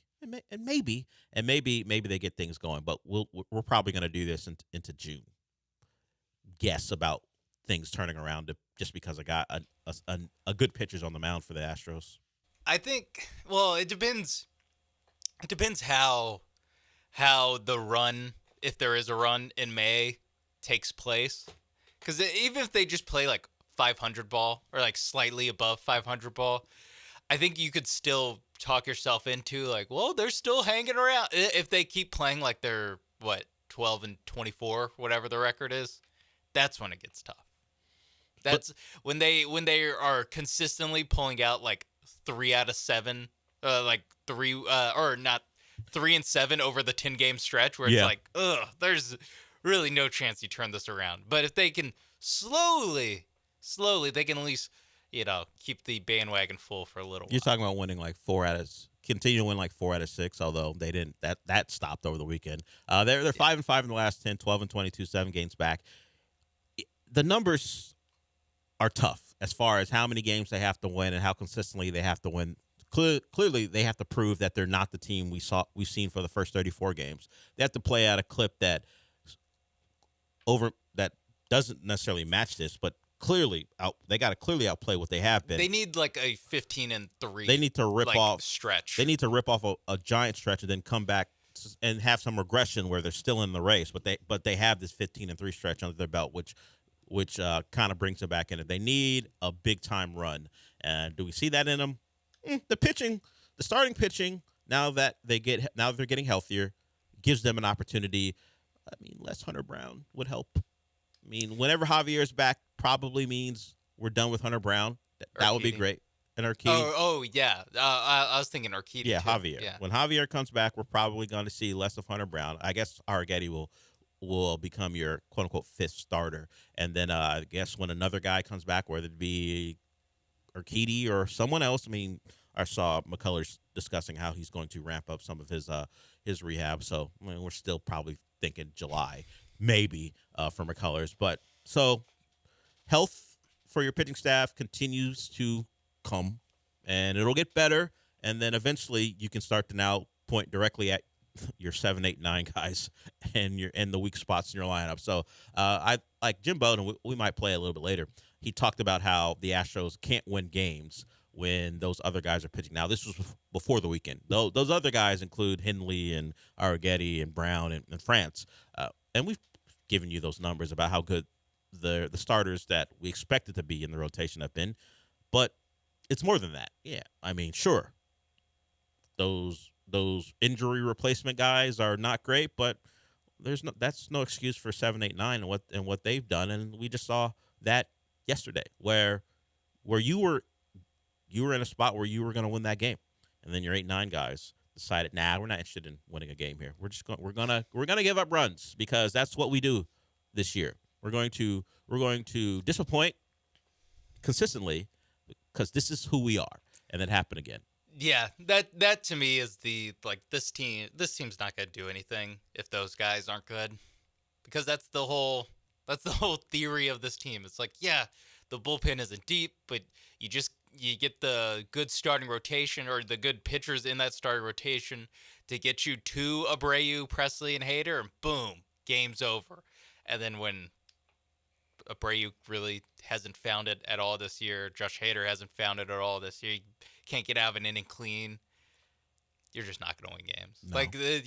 It's just not going to happen if those guys, more so, I think, than any individual hitter, than like Alex Bregman or when Jose Abreu was here, like the back end of the bullpen is the now I won't say the reason they're in this mess, but it's the reason this mess will continue until they play better. Yeah, the 8 blown saves, the awful record in 1-run games, 1-9. Yeah. A lot of that has to do with 7, 8, 9. Because even if you were average in 1-run games, some of it has to do with not hitting, not being clutch. It all plays a part. But if you have been able to find a way to just be 5 and 5 in 1-run games, yeah, you would feel a lot better about this team, and you would still be disappointed because 16 and 17. Yeah, you'd be below average, but you wouldn't be so far out of the race where we're having people, depending on the show or depending on the media outlet, put a tombstone and have the Astros season on it already in the month of April and now May. So yeah, I mean, Sean, you hit it on the head. You can't expect this team to turn it around unless your guys 7, 8, 9 turn it around, and then they haven't shown that they can do that consistently. And until they do, we're gonna have these conversations and then articles written about, well, if I would have thrown a curve instead of this, it's all about my execution. Well, execute. I mean, look, you know what they say. Don't tell me how big the waves are. Bring the ship in, hater. I don't care. I don't really particularly care how you get it done at this point. Just get it done. And those opportunities to get it done he's had plenty. He just hasn't found a way to do it. And whether it be closing a game or coming in the ninth to hold it down and give your team a chance to take a lead and win, there have been failures in all aspects. And until that changes, like you said, we're in for a long, long season.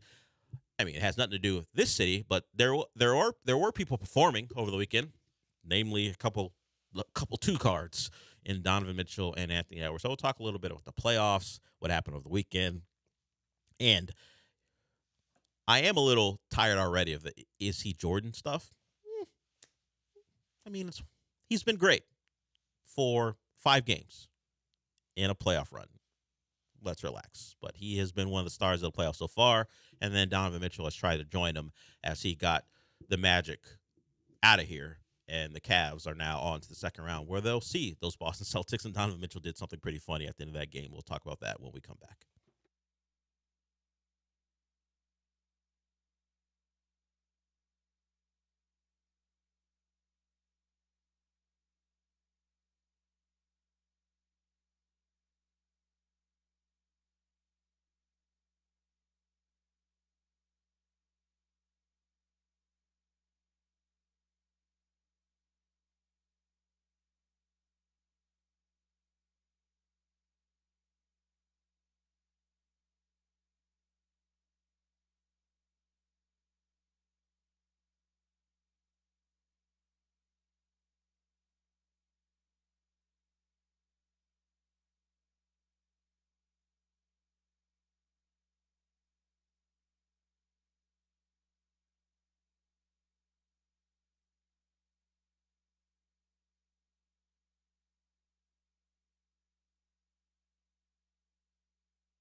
You're listening to the Del Olaleye Show. On ESPN 97.5 and 92.5. Live from the Veritex Community Bank Studios, here's Del Olaleye.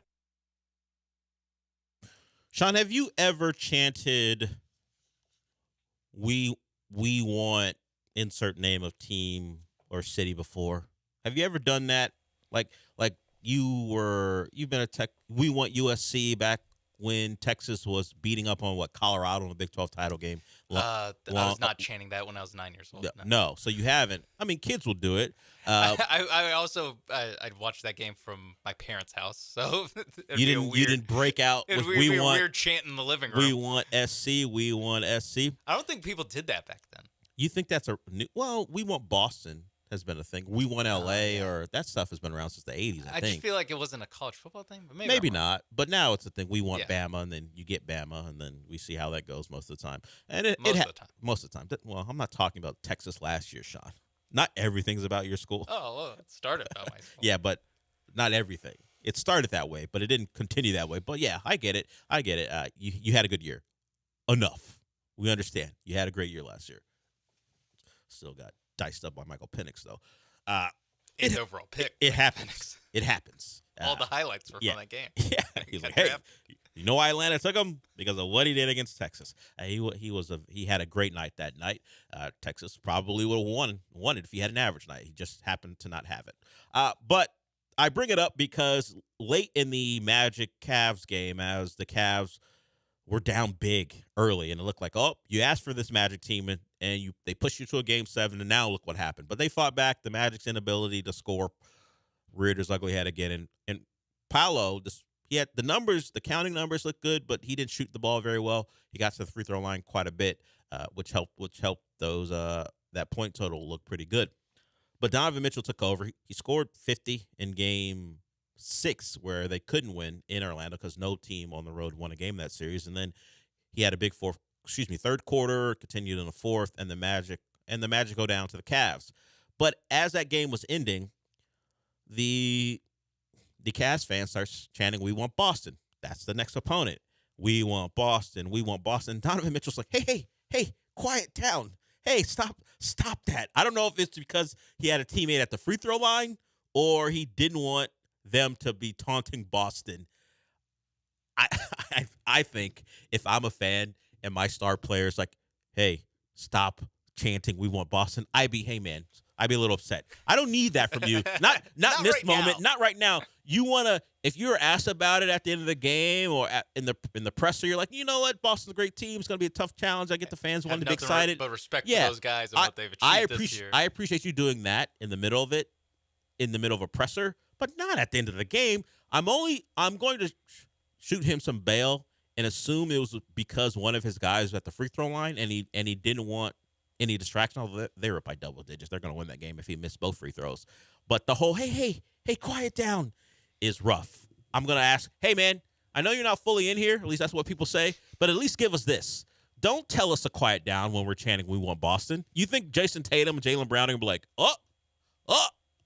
the Cavs fans want us. We're going to play harder. Maybe Jaylen Brown's left hand will be better because the Cavs fans yelled at him about "We want Boston." Look, it's a moment.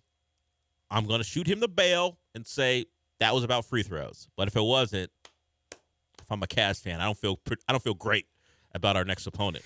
You don't feel great about the second round? No. I mean, I would not be chanting "We want Boston." I wouldn't either. I would not want Boston. No, I wouldn't. But they're gonna get him. That's the other thing is we want Boston. You are gonna get him Congrats. anyway. It's not like Boston had a Game 7 later that night, and you're asking for them. It's not like it's going to the playoff committee. Yeah, a decision has to be made about Boston. You're gonna get them anyway. You didn't have to ask for them. Your team's gonna travel there, and then you're gonna have two at a minimum in Cleveland. But yeah. You're going to have two in Cleveland. You think they're sweeping? Or you think it's like ends in 5 or something like that? Yes. Okay. I was not enthused by what they did against the Magic? No, it wasn't. It didn't make me think, oh, they've got a real shot. We'll see how Jared Allen's been hurt the last couple games. We'll see if he's healthy enough to play in that series. We know Kristaps Porzingis won't play, so they're going to be at a disadvantage, at least roster-wise. I mean, they're still going to be favored in that series by quite a bit, but they won't have Kristaps Porzingis. He was supposed to be a bit of a cheat code. The question will be is, depending on when that series ends, can he be available for the back half of that series if it goes more games than Sean thinks it will, or is he just going to be a guy who's available for the conference finals if they get there, which I guess we suspect they do. But, hey, guys, don't taunt Big Bad Boston.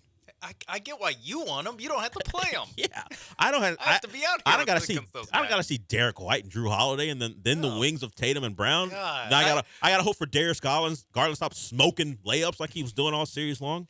You know what? Now I'm on Donovan Mitchell's side for quiet down, guys. Please don't, because I'm gonna have Drew Holiday and Derek White all up in my grill for 5 games. Yeah, and if I ask for a switch, the switch will be Tatum or Brown. What am I looking for? I don't want that. I don't want that in my life. I'm bleeped. Yeah. You're bleeping me right I now. I gotta wait for Darius Garland to throw me a grenade with 4 seconds left on the clock and ask me to do something. Or they double me, and then I throw the ball to Evan Mobley.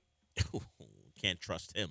Fumbles it. Max Strus wasn't great until the third quarter. He made some big shots to get the run going as Cleveland took a substantial lead and eventually pulled away. But yeah, that was an interesting series only because at one point you were wondering if any game would be competitive, and they eventually did get competitive, but it kind of played out the way I suspected. I didn't really think Orlando was going to be able to win games on the road, and they're a young team. And Paolo's that dude, but Franz shot the ball poorly. It was Harden-like. I mean, Franz is a young player, so I'm not gonna hit him with that. I mean, Trevor Ariza-like. Hey, I can't give him Trevor Ariza. Trevor Ariza's a champion, sir. Also, Trevor Ariza went 0 for 10. Yeah. Well, it was a bad night. Yes. He went 1 for 15. You can debate amongst yourselves which one's better, 0 for 10 or 1 for 15. I 1 for 15 because he didn't lose confidence. Deion Waiters would say, "Hey, I went 1 for 15, but it's better than going over 10 because I didn't stop shooting." I kept shooting. Yeah, you didn't. That rim didn't punk me into not shooting anymore. I'm sure the Orlando Magic are thrilled that he kept shooting. Look, no one shot the ball well for them yesterday. Someone had to.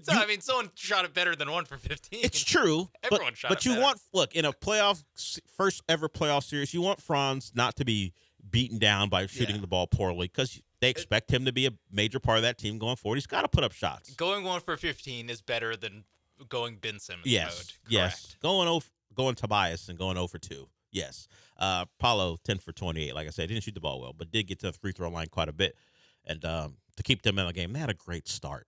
And they couldn't sustain it. They were up big, and then we saw Cleveland kind of chase them down in the second quarter, and then eventually got to the third where Cleveland had their big quarter, got some separation, eventually one kind of going away.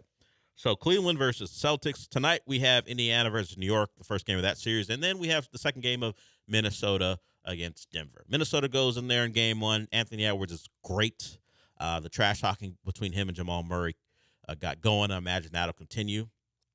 He was outstanding. The Jordan stuff, everyone wants to find their next Jordan. I get it, but you know what? Just let him play and just watch him play and watch how great he is. And because at some point when he falls short of being Jordan, then we're going to say he's not Michael Jordan. Yeah, well, no one asked you to compare him to Michael Jordan in the first place. This is your fault. Now that he's not Michael Jordan, now it's a problem for Anthony Edwards instead of just letting him be Anthony Edwards. Yeah, it was a fun internet joke when he was 20. When they put the side-by-side face thing. Yeah, that's fun. When he dunks on Yuto Watanabe or something, or he makes a couple mid-range jumpers on Team USA against Latvia. Sure. That's fun. But then Ted, now we're actually doing this with Michael Jordan? Yes. We're actually doing this? And if people could avoid he's not Mike. He didn't say he was. He hasn't candled himself like he wants to be Michael Jordan. This is on you guys, and now it's his fault because he's not Michael Jordan. Because inevitably, if Denver comes back, or if it takes a couple years for the 22-year-old to ascend to a level where he's winning NBA titles, you're going to blame him for your own assertion of what you think he is. When all he wants to do is play ball, and everyone wants to put face of the league on him. And I don't know if Anthony Edwards wants to be the face of the league. It may be something people ordain him with, even though he may just want to go play ball.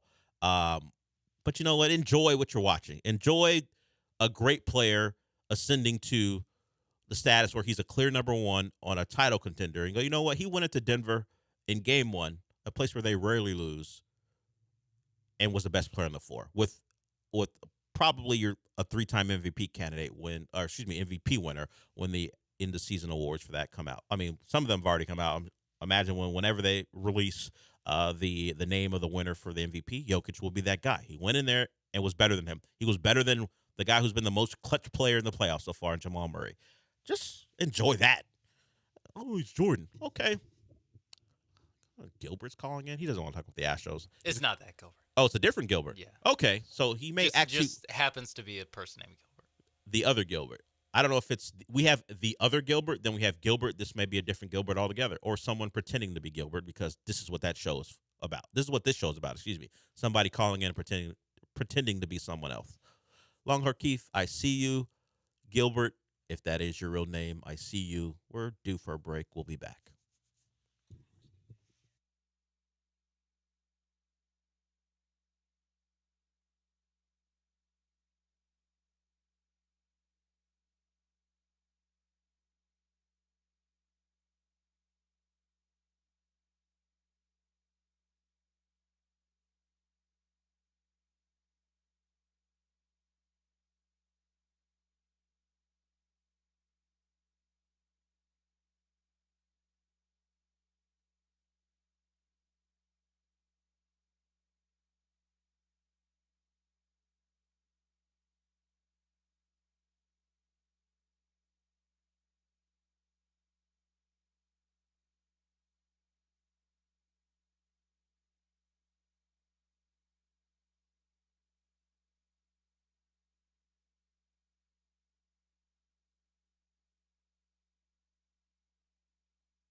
Broadcasting live from the Veritex Community Bank Studios, it's the Del Olaleye Show. On ESPN 97.5 and 92.5. Now back to Del Olaleye.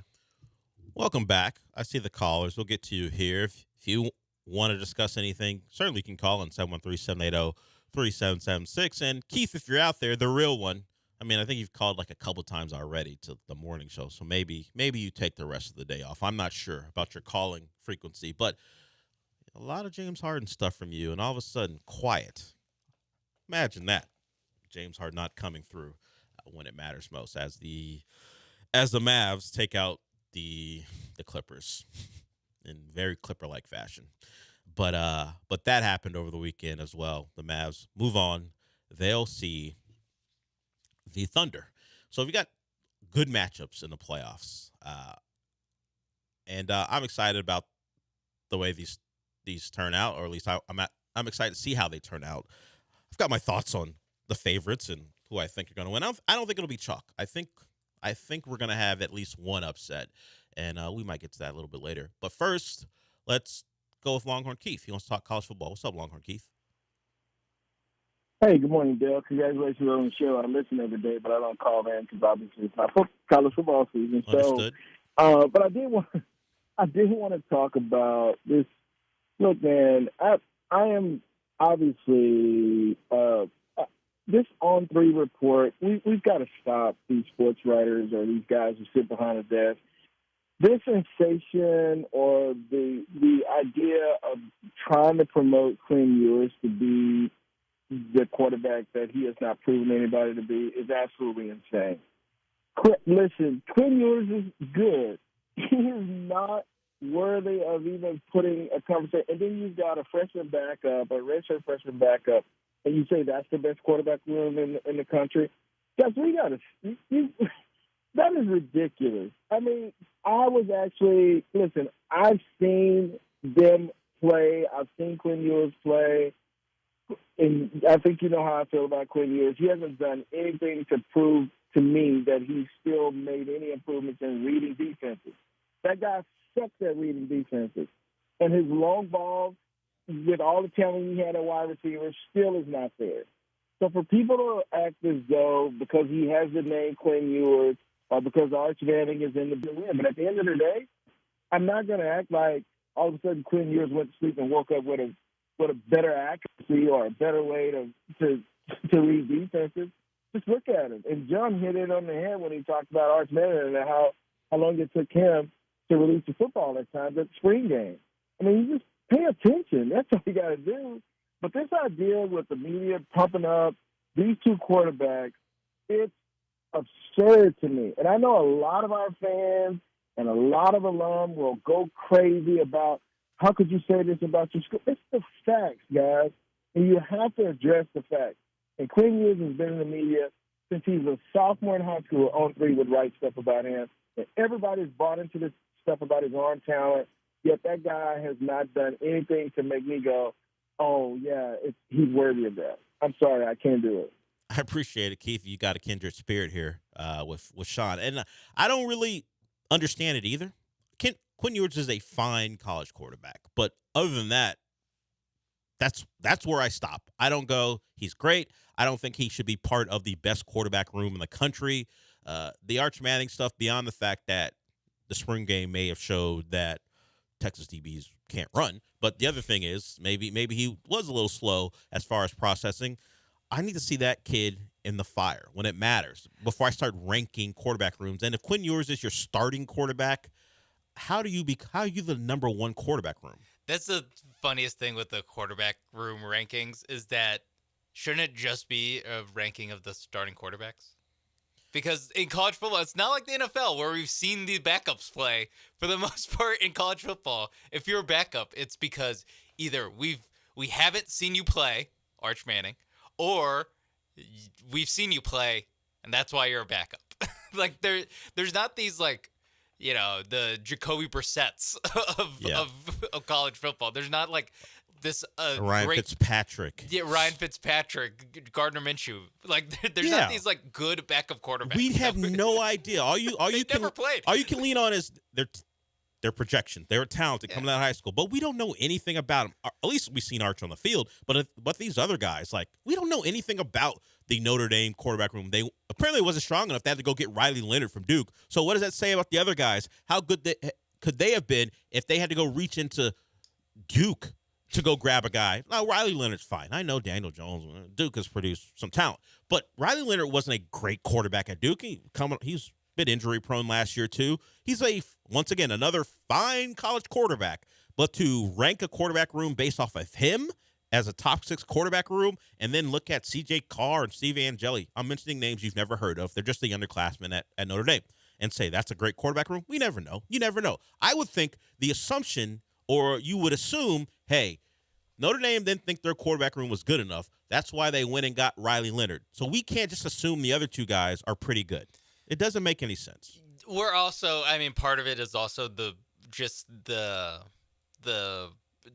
available options in college football where there's not the, like, Caleb Williams coming back. There's not the, like, absolute no doubt about it. This guy is the best quarterback in college football because, is it Shedeur Sanders?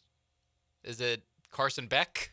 Is it Quinn Ewers? Is it Riley Leonard? Like, there's no Cam Ward. There's no, like no doubt about it. Like, you feel good about, like, saying it with your chest about who the best quarterback in college football is. Yeah, if we're ranking him, Oregon's number 3. Why wouldn't Dylan Gabriel, backed up by Dante Moore, be your best quarterback room? Dante Moore throws a lot of pick sixes. He did that last year at UCLA. He went to Oregon because he wanted to not sit a year, but learn and maybe not have the pressure being a starter. If we're talking about guys we've seen play and we know have some talent and can at least play a little bit on the college level, why wouldn't Oregon be number 1 when they took 2 transfers? We know they both can at least play at the college level. Why wouldn't they be number 1? I don't know. Maybe we know people, at least message board conspiracy theories is we name this particular article was written because of the clicks. You know who cares a lot about college football? Texas people. And Texas people will read this article, so we name them number 1, so they'll go read it. That's some of the message board conspiracy stuff when we talk about articles sometimes when we think they don't make any sense. Whether that's true or not, the people who run these sites will push back on that stuff, or it'd be how they rank their players. Oh, this Texas recruit, let's give him a 4, and let's give him a 4-star because Texas people will flock to the site and read up on them. All that stuff, you can decide if that's true or not. I just don't understand a lot of it, particularly if we stick with – I don't want to just rip on Quinn Ewers. He's fine. He's a good quarterback on the college level. Should he be part of the number 1 quarterback room? Probably not. You go look at Georgia. Carson Beck, if you like him, great. Also, Jaden Rashada, who transferred to Georgia. We know he can play a little bit at Arizona State. So I would rank Oregon and Georgia, 1 or 2, however you decide it, because we've seen these 2 quarterbacks play. We've seen the backup play, and we know, at least on some level, they're talented. Or even like Ohio State, where you have Will Howard, who's not – Will Howard's good. He's another one of those – he is a good college quarterback, but then they have like 4- and 5-star backups backing him up where it's like, you know what, just taking a shot in the dark, I'm going to guess one of them can play. I'm going to guess one of them. I don't know which one, but one of the like – Devin Brown, Julian Sayin, Aaron Nolan. Yeah, one of these guys can Well, that's play. what they're doing. They're ranking. Well, if you want to tell me the most talented quarterback room, cool. But as far as who I want going out there to win me a game, I'd go pick 2. I pick a quarterback room where I've seen 2 guys play. But even then, like, if I want to go out and win a game, I want 1 quarterback. I don't want a quarterback room. I want 1 quarterback. It's true because why should I assume a quarterback's going to get hurt and then the backup has to play? Yeah, you want the best quarterback available and go, that's the guy I want. Understood. It makes sense for receivers, for running backs, for offensive line, defensive line, linebackers, defensive backs.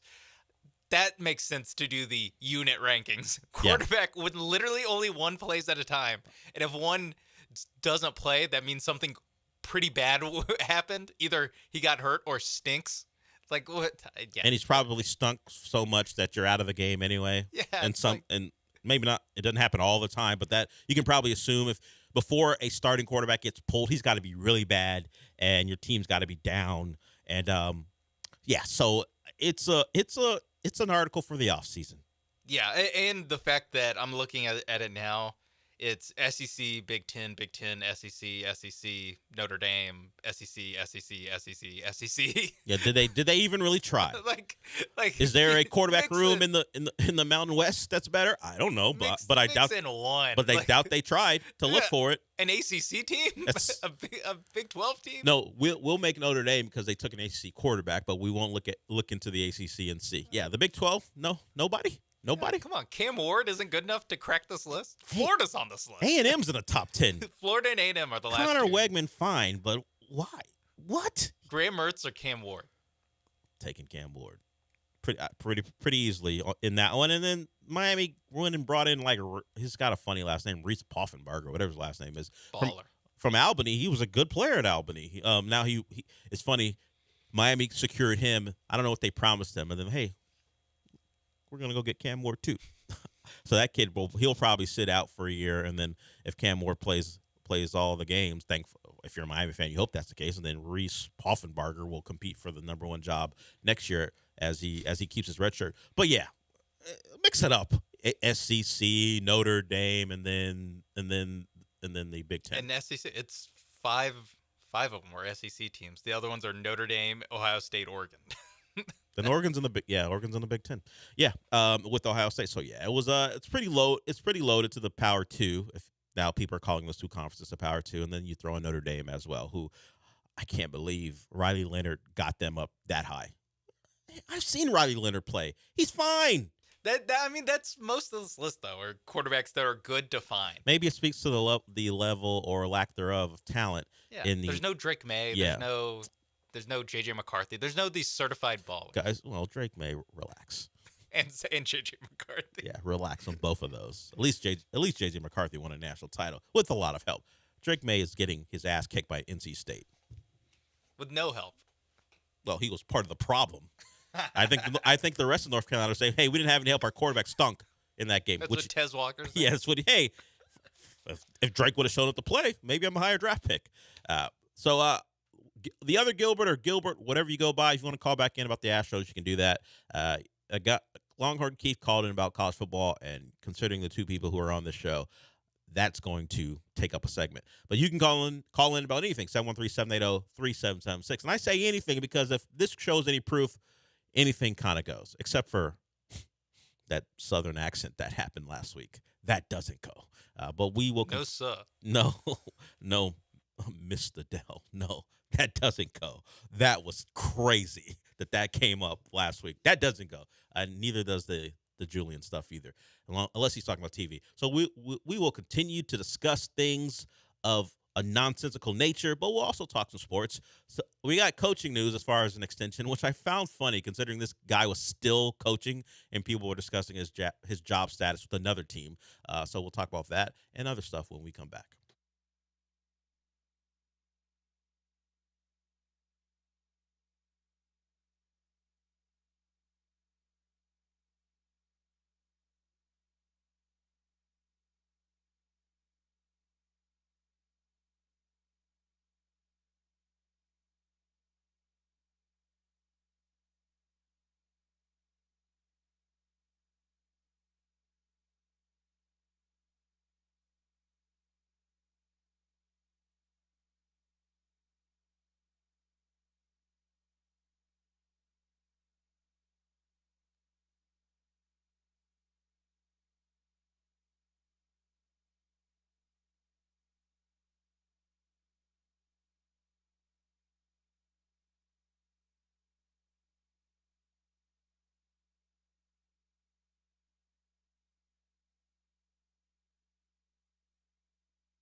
Welcome back to Hour 2. I was going to get to something else, but Jeremy Branham tweeted something. He's not the one I take issue with, which, I mean, I'm sure you guys have taken issue with Jeremy Branham, but this is not about him. He tweeted out a blurb from an article in The Athletic about what the Astros should do. And this is from a guy, Jim Bowden, former GM, who has talked about the Astros quite a bit. He talked about why they are where they are in an interview. I mean, the points are relatively obvious. I mean, we've all seen it. But Jim Bowden discussed why the Astros, why we shouldn't write them off, and why we should still be paying attention to them. The only reason they're in the dweller is that they've had so many injuries to starters, and they haven't had enough starting pitching depth to be able to withstand it. But look, Verlander looks like Verlander. After 3 starts, he has a 2.08 ERA. Before Valdez got hurt, he had a 2.6 ERA after 3. And Christian Javier looked like the guy he was a couple of years ago. He had a 1.5 ERA after 4 starts before he got hurt. So all 3 of their starters have been dominating. Ronel Blanco has been a big story. He's 3-0 with a 1.6. So those are 4 starters that have been dominating with a combined ERA of 2. I mean, they've been really good. So why are they losing? Well, Hunter Brown is 0-4 with a 9.78 ERA. Spencer Arrighetti, not Spaghetti, but Arrighetti, is 0-3 with an 8.27. And J.P. France is 0-3 with a 7.46. So the unfortunate part for them, those guys have made 15 starts, and of the 15 starts, they've won none of them. Arrighetti, not Spaghetti. Thanks for that, Jim. We didn't know. Jim Bowden, you can find him on Foul Territory. He makes appearances all across the media landscape talking about baseball, the former GM. Now, that's relatively milquetoast. That didn't say much that we don't already know. The back half of the bullpen. No, actually, he didn't mention that. He mentioned the rotation. The guys replacing injured players have not pitched well. The Astros don't win games when those guys are out there. I think that this is the sound from Friday. Julian, you called in. Don't you know you're on a ban? You're on a ban, Julian. It's TV, which is fine, but you dropped what you dropped. You know what you said. You call back on Friday, Julian. Those are the rules. You knew the rules before you called in. I'm just distracted by a guy who's ignoring the rules. I don't know what TV show you even want to talk about. If you want to talk about Tokyo Vice, you can call back in on Friday. I told you, don't do the Niner Gang thing anymore, and you did it. You broke the rules of the show. But Jim Bowden has a suggestion for your Houston Astros, and we have an issue at first base. Although Singleton's hit better than maybe we could expect. He's done that, but Jim Bowden has a solution. He thinks the Astros should trade for Vlad Guerrero Jr. Now, Guerrero's a free agent after the 2025 year. You know who else is a free agent after 2025? Kyle Tucker. Do we believe the Astros are paying Kyle Tucker what he wants? No. That's the prevailing thought. Do we think that Jim Crane is going to hand out big cash to Vlad Guerrero? I don't see any way it happens. We don't believe he's going to pay Bregman. We don't believe he's going to pay Kyle Tucker. Why do we think he's going to trade or authorize a trade that sends Loperfido and others for Vlad Guerrero? It's not their MO.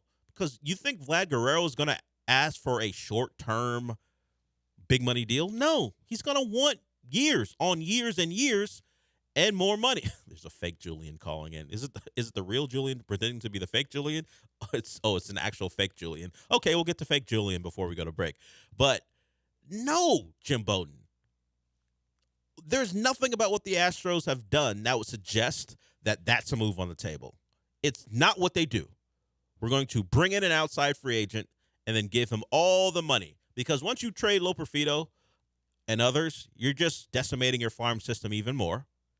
And now, are you required to give Vlad Jr. money? Because after giving up picks, or prospects, what else can you do? Because are you just going to keep him for a year and 3/4 or a year and a half whenever the trade happens and say, thanks for your service, you're out? I don't think that's how the Astros are going to operate. It will require a long-term deal, which doesn't seem like what they want to do. Sean already gave Bowden the thumbs down when he made the Arrighetti spaghetti joke. Yeah, come on. What are we doing? What are we doing? And now you're suggesting this trade. Cut it out, Jim Bowden. Yeah, there's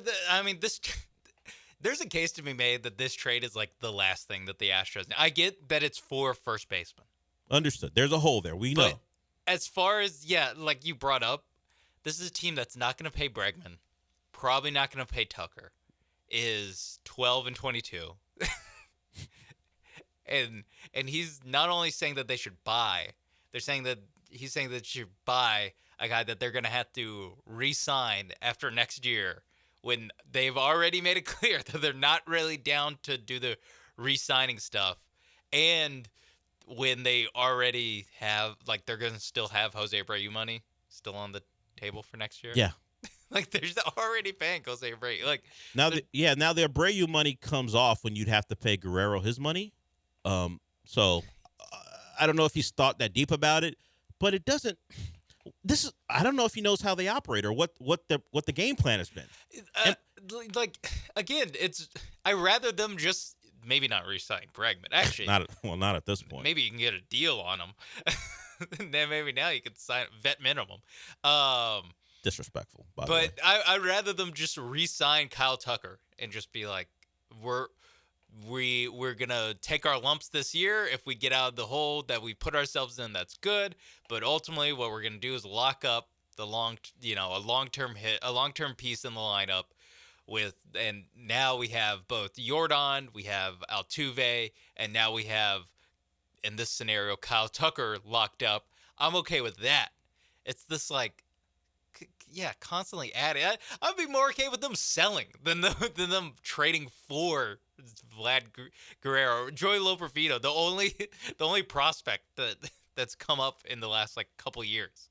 Yeah, not like Vlad Guerrero's having a great start to his year anyway. Yeah. Now, of course, long season, they could always turn around, certainly.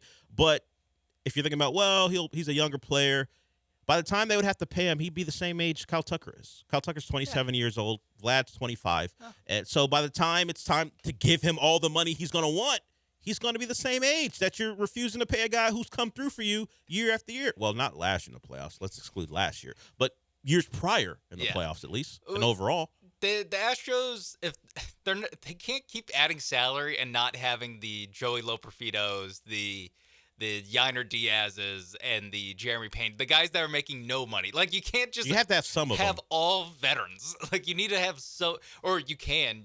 You just won't have a payroll. You're going to have a payroll that Jim Crane doesn't want to pay. Clearly, it's something which is fair, because look at this team right now. Yeah, they have a high payroll. Why would he want to pay for this particular team? And we know Jim Crane was not ever going to come out and say it out loud, but his actions certainly tell us what he's about. And he'll also. But what he has said is, as long as he's here, the team will compete. They'll just do it in a way that doesn't require them to trade for Vlad Guerrero, then pay him. They'll compete in different ways. It is some guy, putting things together from the outside, first baseman, a need, and there's a giant hole, and this team likes to compete, and they've made big trades in the past. This one just feels like you didn't read the room, and the room that we're in suggests we're not paying guys on long-term deals a lot of money, even if they would fill a hole at first base. And by the way, John Singleton having a better year than Vlad Guerrero is right now. History suggests that wouldn't be the case going forward, but the numbers tell me, man, I'm not a numbers guy, but the numbers right now say you've got the better player. Yeah, and you'll also be trading Joey Loperfido, and you're be replace. Yeah, it's crazy. This is a crazy trade idea. Yeah, stick to making Arrighetti spaghetti jokes. Don't do that either. There's 29 other teams to talk about. Talk about them. You want to ban Jim Bowden from talking about the Astros? I don't want to ban him from it, but I'm sure there's another guy with a funny name you can make jokes about on another team. Yeah, come on. Yeah, what are we doing?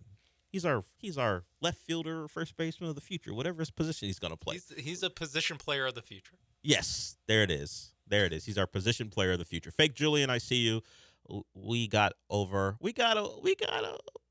felt like we needed to take more shots at Jim Bowden, so we went long on this break. We're over on a break. But Fake Julian, whatever you want to talk about, unless it's the Niners, you're more than welcome. We'll get you when we come back.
Broadcasting live from the Veritex Community Bank Studios, it's the Del Olaleye Show. On ESPN 97.5 and 92.5. Now back to Del Olaleye.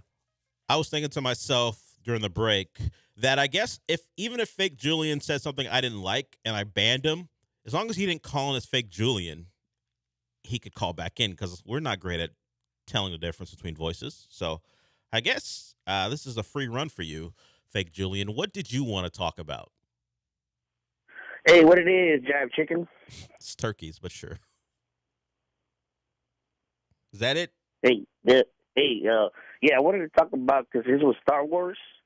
May the Fourth be with you. Did you see the new tales of the Star Wars out there?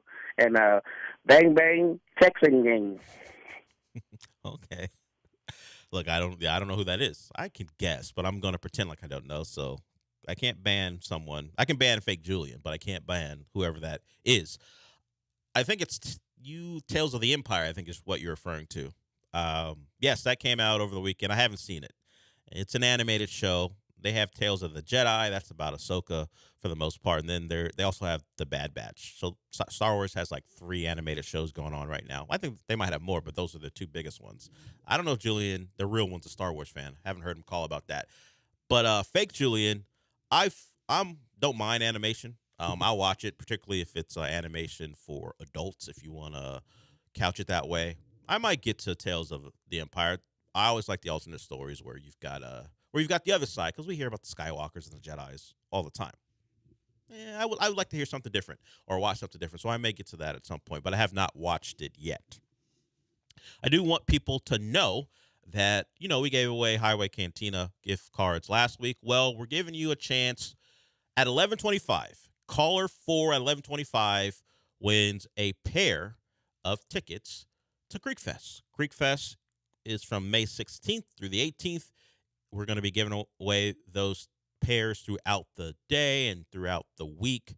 If you want a chance, keep listening and call in 713-780-3776. Caller 4 at 11:25, just a couple minutes away. You want a pair of tickets to Greek Fest. They got great food.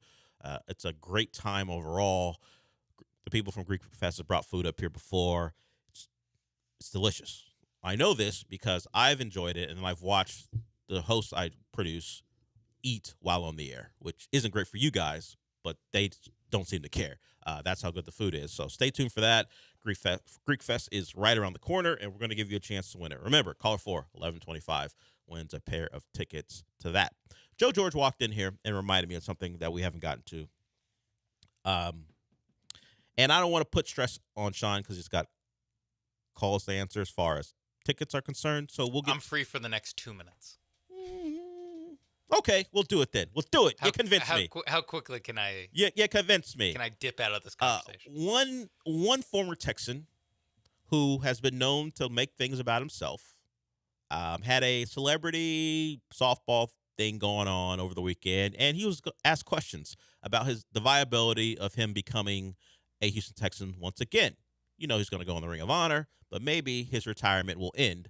And he told us how it could happen. And here is a Texan great telling you why he might become an active Texan again. And I'm a very fortunate, lucky man. I got a beautiful wife. I got a beautiful son. I've had 12 great years in this league, and I'm very thankful to have walked away healthy and playing great. I told D'Amico last year, I said, don't call unless you absolutely need it, but if you ever do call, I'll be there. But he knows not to call unless he absolutely needs it. This is the last year I'll tell him that because I'm not going to keep training the way I've been training, but he knows that if he ever truly does need it, I'll be there for him, but I don't anticipate that happening. They got a very good crew. So JJ, still training, but wants to let you know if D'Amico dares to call him, he'll be there waiting. I'm going to need that not to happen. I'm going to need that not to be the case. Let's we talked about it last week. Let the legends stay the legends. Don't ever return. It usually happens with coaches who are former players. They come back and coach at their alma mater, and it rarely ever goes well. I'm going to need JJ to have everyone remember him as the guy who was a Defensive Player of the Year, a great Texan, a great Houstonian, and we end it right there. The J.J. Watt who's backing up Daniil Hunter and Will Anderson. Who needs that? What possibly could he have left? Washed up, low snap count, J.J. Yeah. Watt. You don't want that? No, and then and the story becomes about JJ coming back, avoiding training camp and all those other things, and just coming back mid-year. And the Texans would have to suffer so many injuries for it to happen, because he's not gonna be there to start the year. He's gonna be a guy who's like hinting that he's available. He's gonna be on CBS doing that thing. Yeah, let's have that not be a thing. Let's move on. And once again, we want to thank JJ for what he's done here, what he was as a player, and what he was as a person in town, and it'll always be a lot of people's favorites. But it's the past is in the past for a reason. Do I want to relive topping out at divisional round exits? Because that's what they got to under him, and I'm not blaming him. The team itself just wasn't good enough. Sometimes a quarterback would get injured when they were really good in 2011. Other times, 2012, they showed themselves to be a team that clearly wasn't a contender. Let's thank JJ for his time. Let him be an ambassador. Come to the stadium anytime you want.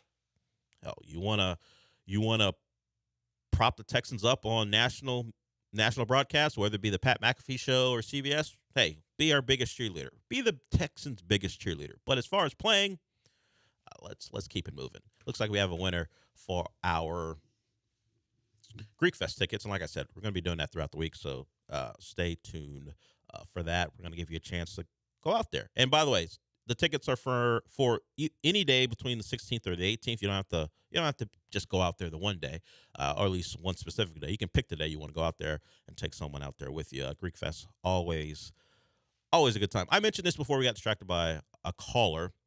Jason Kidd gets an extension. Jason Kidd was a guy who some people were speculating would take the Lakers job. At least the Lakers are interested. He was one of those names that was on the board for the Lakers after they fired Darvin Ham. And I thought to myself, isn't this guy in the middle of advancing to the second round? And we need to have a discussion about whether the Lakers can hire him. And the Mavericks are like, wait a minute.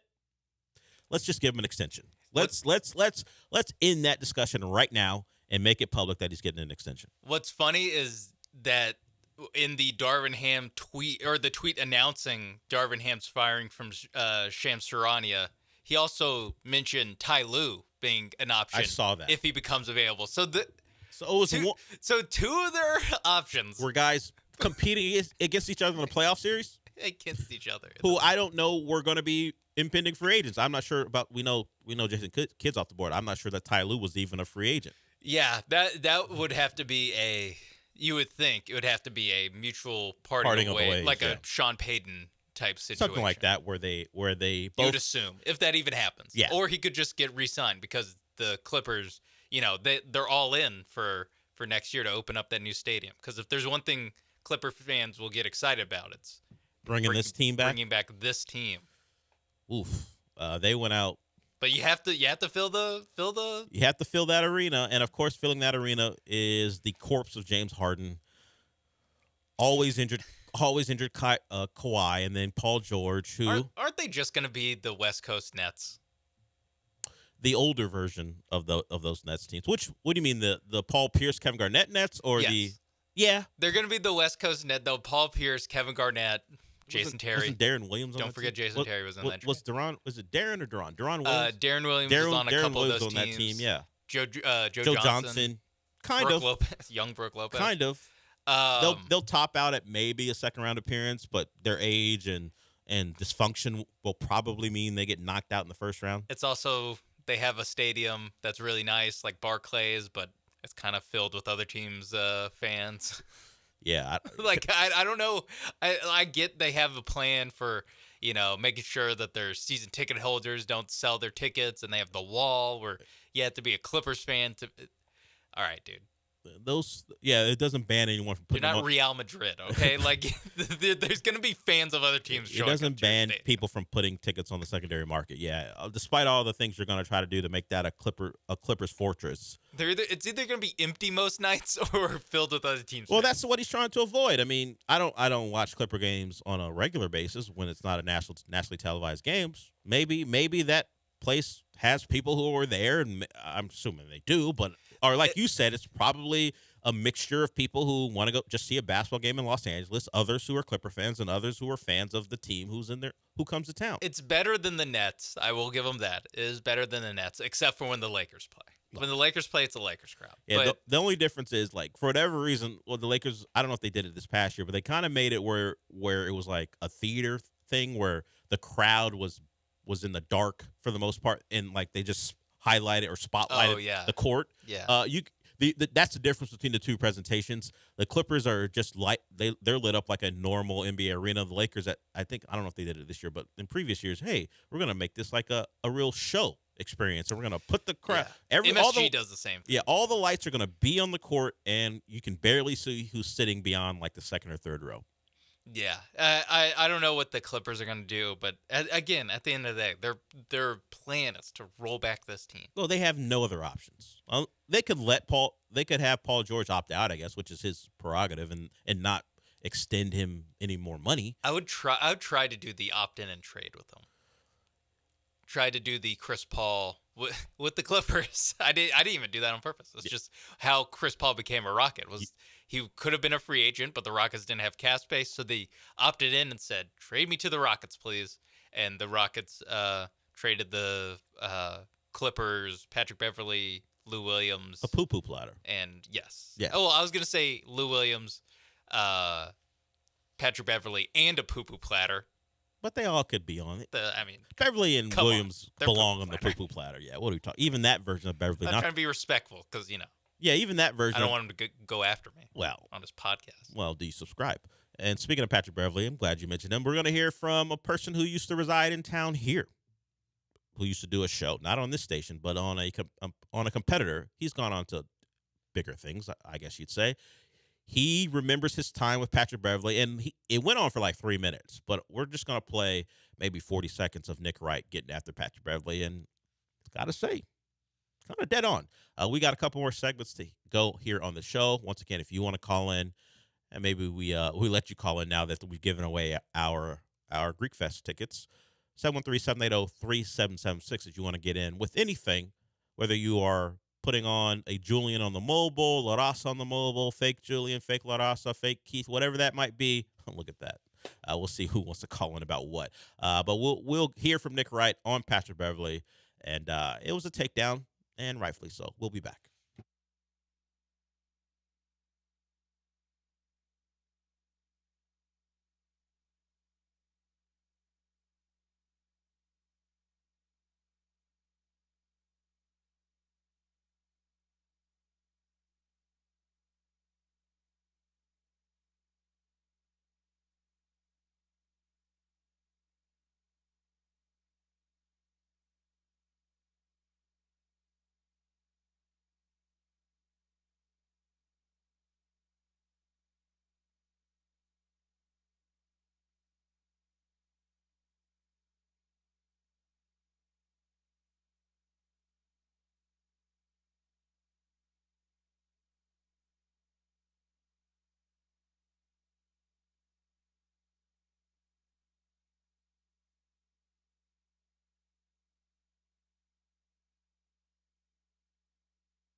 The Del Olaleye Show continues. On ESPN 97.5 and 92.5. Live from the Veritex Community Bank Studios, here's your host, Del Olaleye. Sean Mapes is taken aside. And the best, if you want to call it the best, the current rap beef. I mean, there'll always be another one at some point. But as far as two big names, that is Not Like Us, at least the instrumental. Can't play really any of the actual song. Say Drake. Yeah, no, can't do that. yeah. That is Not Like Us, Kendrick Lamar.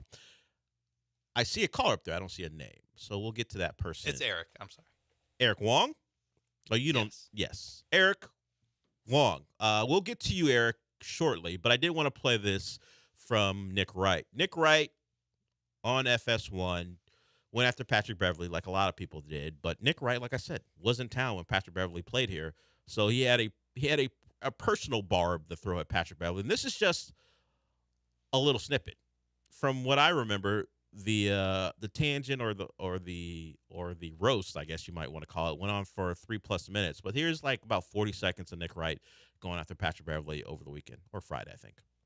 So I've seen the whole journey, Pat, and I'm going to go through it for the audience because it's as embarrassing as anything that happened last night. From when you got to Houston, I was there. You were thrilled to be in the league. Happiest guy in the world, hanging out at Onyx at 3 in the morning with your ridiculous fake chains because you couldn't get into Dreams yet. I understand. I was in a similar spot, buddy. And you went from that to whatever you've become, a delusional, cheap shot artist, misogynistic clown, promoting your podcast at the expense of your career, which to its credit, let me check, while still behind Andy Roddick's tennis podcast and your own teammates pod, you are ahead of Bear Grease by Clay Newcomb. So good luck with it. Nick Wright on Patrick Beverley. I think the misogynistic stuff comes beyond what happened on, was it Thursday night, when he decided he didn't want to answer questions from an ESPN producer who was on site at the game because he didn't follow her podcast. There was an issue in the bubble where he had to be called out by fellow players. He disrespected a woman who was involved, I think, NFLPA higher up, as far as they were discussing what to do as far as continuing to play. And they didn't like the way he talked to her. They called him out on it. So that's one of a couple of examples where a woman is involved and they felt Pat Beverley was disrespectful. Now, what happened last week, he doesn't let anyone who doesn't subscribe to his podcast ask questions. That's just his thing. You heard Nick Wright reference the podcast as well. So I don't particularly disagree. I don't know the personal stuff, the club stuff, whatever, but yeah. Even beyond just being someone who does this and maybe considered a media member, come on, man. Just answer. If you don't want to answer questions, I get it. I mean, I don't find what happens in post game all that important, but using your podcast as a shield, hey, go subscribe or I won't answer your questions. I mean, sounds terrible. Like Nick Wright said, he has to overtake Andy Roddick. Look, and if he can get every media member who asks him a question to subscribe, then maybe he can. Maybe that's the goal. He said Andy Roddick and his own teammate. Maybe is he talking about the Narcissus podcast? Or does Giannis have one? Does Dame have one? Bobby Portis? Who on the Bucks have podcasts? And who's ahead of him? Because I could see Thanasis being ahead of him. I think it has to be. I know Thanasis has one. Yeah, I know he does. I'm trying to figure out if there's any other Bucks. There's no one else that I know has one, so chances are they wouldn't be higher than him on the podcast charts. Mm-hmm. Yeah. Chris Middleton? Is he? No one's looking to hear from Chris Middleton. What? No one. Have you ever thought to yourself, I wonder what Chris Middleton has to say? Never happened. Good ag or not. Not that matters to you. Mid-range specialist. Yeah. And it's never been a thing. So no, I don't think Chris Middleton is pure bucket getter. He was at one point, not anymore. That age does it to you. Hey, does it to all the good athletes. I use good because he's a great athlete, but not a great player. Good player, great athlete. Because if you're playing in the NBA, got to be a pretty good athlete or even great. Eric wants to discuss whatever Eric likes to talk about. Eric, something in your wheelhouse. There was a tweet of a picture by a news reporter for Fox 26. I wonder if you saw. Maybe you can guess who I'm discussing or who I'm talking about. If you can't, I'll let you know.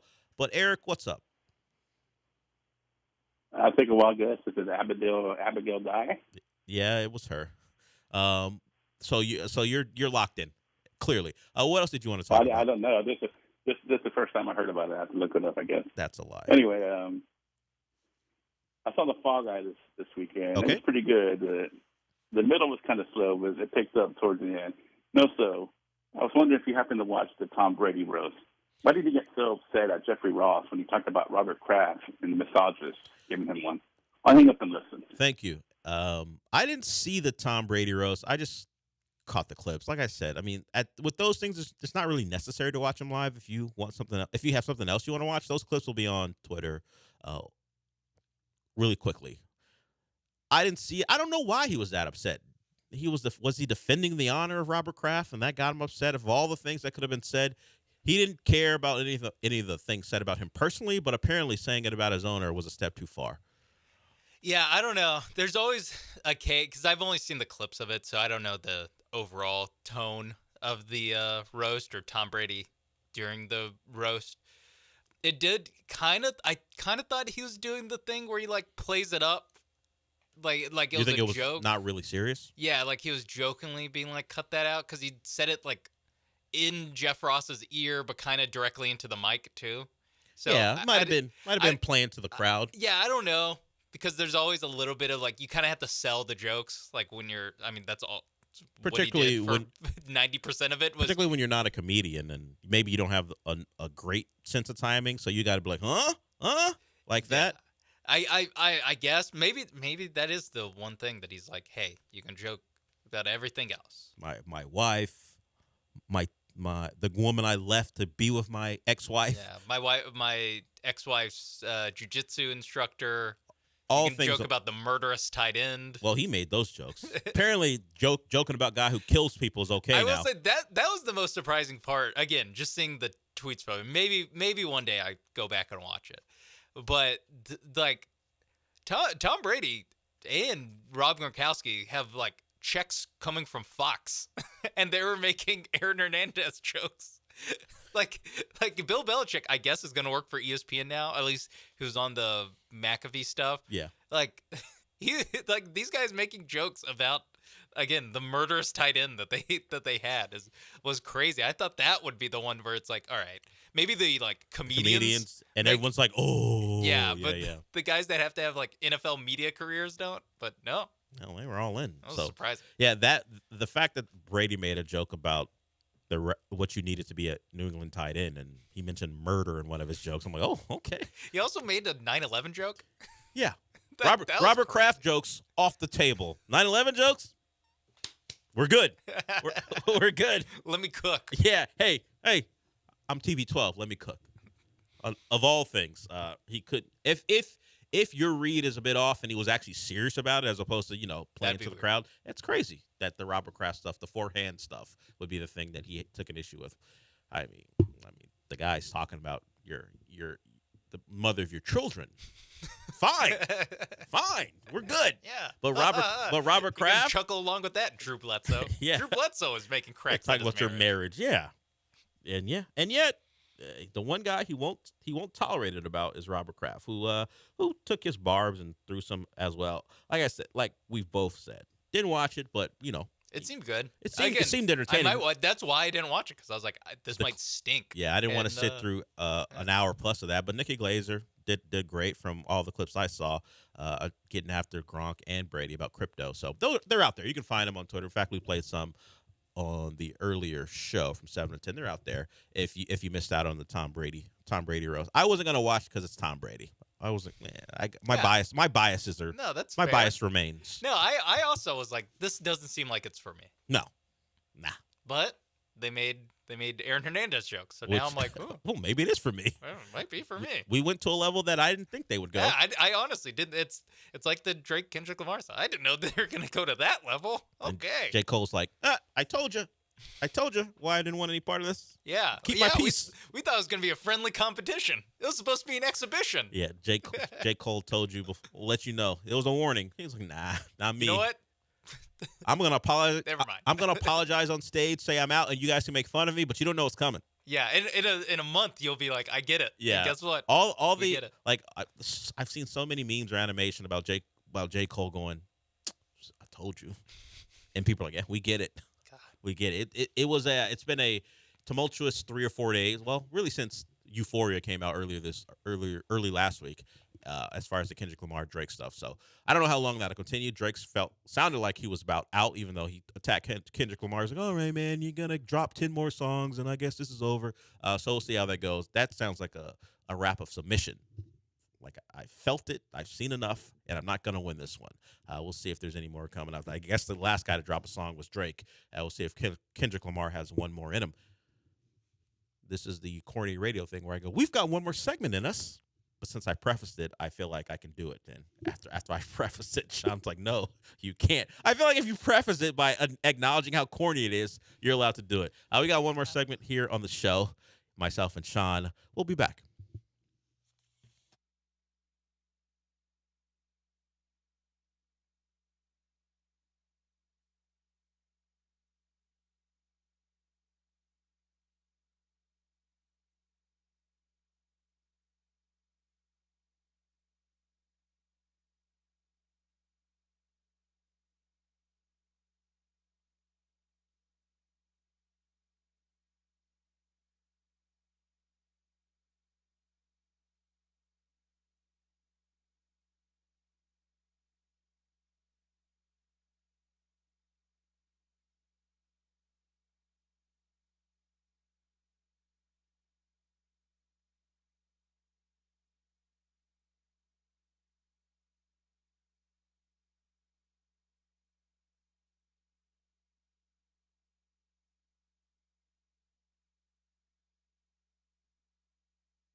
You're back inside the Veritex Community Bank Studios with Del Olaleye. I mean, you're not actually in the studio, but if you watch ESPN Houston's YouTube channel, it's kind of like you are. No, not really? Okay. Not at all, actually. It's far colder here than it is anywhere that you might be right now. I would tell you. We don't know that. It's true. They might be, I don't know, in a meat locker somewhere. It'd be an interesting place. I guess if you have their phone. Maybe you're working and you got the app going. Certainly, it's possible. It just feels like it does feel like a bit of a meat locker in here for no other reason than there really is no real temperature control. But it'd be like that sometimes here. A couple of Astro things to recap before we head out. They don't play tonight, so they can't make you miserable tonight. And they have the dreaded Yankees. That series begins tomorrow with Justin Verlander on the mound. So we hope that Justin Verlander goes out there, pitches well, the hitting doesn't fall apart, and if there is a lead late, that the combination of Presley, Abreu, and Hader comes through, which they did not do. At least the Abreu-Hader combination did not come through yesterday. 8th blown save. That they are one of the worst bullpens in baseball when it comes to that. Josh Hader gave up just right over the middle. It was easy, and Riley talked about talked about the pitch, but Chandler Rome even has a graph of where the pitch was. And if you were looking to give a guy a pitch to hit, if Hader decided on that particular pitch, on an 0-2 pitch, I want to give a guy a pitch to hit, he did it. It was an 0-2 sinker that obviously did not sink, just a meatball right over the middle end, and Raleigh took care of it. And the Astros go down 5-4. Of course, he wasn't the only one to be an issue yesterday. I mentioned Abreu. He couldn't hold a lead, which led to the 8th blown save, and then we couldn't get to the bottom 9 for the Astros. At least, I mean, they had a chance. I mean, it was only 5-4, but deflating when your at least two of your best relievers do what they did, and it sucked the energy out of the ballpark, and it resulted in a 5-4 loss. They are 1-9 in one-run games. So if you believe the Astros aren't clutch and you didn't have the numbers to back it up, those numbers tell you. They're not a clutch baseball team anymore, and that has been something that has been regressing since 2022. They're 28-16 in one-run games in 2022, 20-21 last year, now 1-9. So this just tells you there are plenty of reasons why they're bad, but their inability to close out close ball games is one of the biggest ones. And a positive note, surprising, John Singleton. And it kind of flies in the face of Jim Bowden's thoughts about acquiring Vlad Guerrero Jr. Yes, I know, Vlad, over the course of his career, much better player than John Singleton, but not this year. If you missed it, Jim Bowden suggested, former GM, we played some sound from him earlier, but he suggested in an Athletic article that the Astros should trade Joey Loperfido, among others, for Vlad Guerrero Jr. A Vlad Guerrero Jr. who's not hitting the baseball well this year. He's worse than John Singleton. But the thought would be that you fill your hole at first base, and he's a free agent in 2025, which led me to think if they're not going to pay one of their own guys, why would they extend Vlad Guerrero for a lot of money over a lot of years? But I can't expect every national media person to know the ins and outs of how the Astros operate. Hell, I don't. But the MO suggests they don't make that move, despite the assertion by an outsider, and I call him an outsider because he doesn't do local stuff, that would be a good one for the Astros. Show me them paying a everyday player that type of money for as many years as Vlad Guerrero is going to want, and then I would say, you know what, Jim Bowden, you're dead on. But even then I would push back, because why are we giving away I guess the one promising prospect you have as far as actual guys who would play every day? It feels like someone putting things together without actually knowing anything as far as how the team operates, and go, you know what, this would make sense. Like Sean talked about, they've got a hole there. Let's fill it with a guy who's going to be a high priced free agent, and they're going to have to give so much money to, even though it flies in the face of anything that this team has shown that they're willing to do over the last since Garrett Cole, since 2019. This is a team that's shown they don't do things like this. Yeah, it is extreme. I mean, they do it. I forgot who it was that brought it up, but it was after the Josh Hader blown save on Sunday that, I guess he didn't blow the save. He just lost. But he took the L. Yeah. He's going to have to hold that L. Yes. Josh later. That's better than Spencer Arrighetti spaghetti that Jim Bowden dropped? He has to hold the L. How willing do you think, even when the Hader money and the Abreu money comes off the books, how quick to the pocketbook do you think Jim Crane's gonna be next time there's a free agent available? Because for the longest, basically until they signed Jose Abreu, and even some of it persisted until they signed Josh Hader, it was, well, the Astros, the biggest free agent contract they ever signed to someone outside the organization was to Josh Reddick in 2015, 2016. That's the biggest money that Jim Crane's ever given out to someone who's not an Astro, and that was always the party line of that's why they're not going to get into the Bryce Harper or the whoever the free agent du jour was. And the last couple of years, hey, they've bucked that trend, but now it's a guy that you just optioned earlier last week. No, they just sent them to Florida. You sent him to Florida. You deported him to Florida. Well, it's close to Cuba.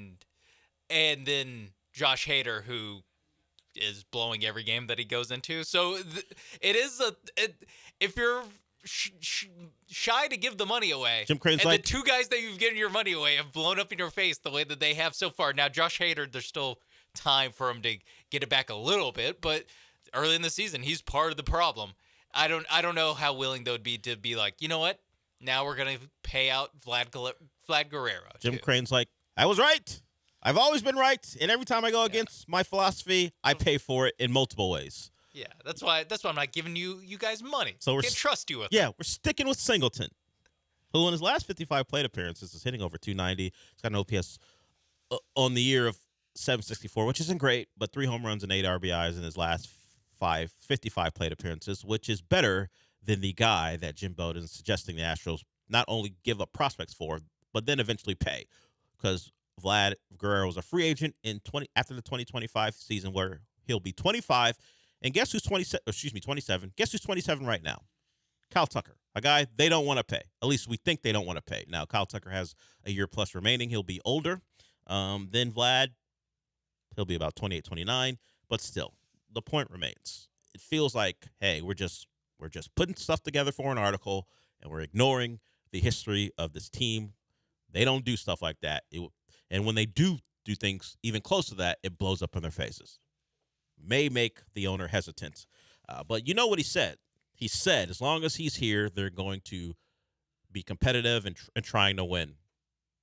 Well, competitive and trying to win are two different things right now this season. They're trying to win. They sure are trying. They're just not competitive. The unfortunate thing is they're just trying. We had a Star Wars call earlier.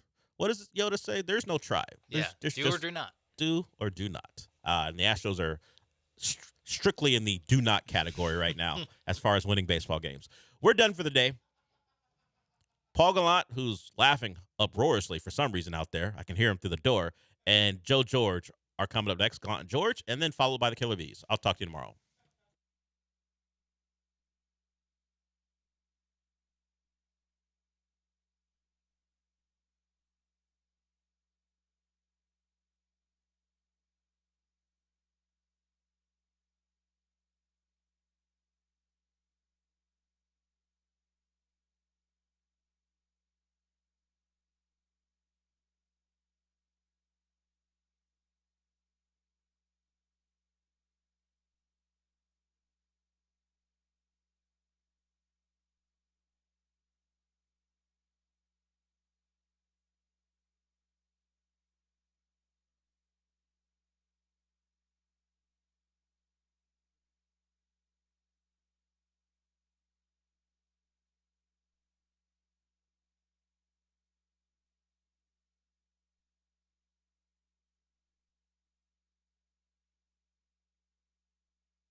Happy Monday. Welcome into Gallant George on ESPN 97.5 and 92.5. The Houston Astros, they let us down this weekend.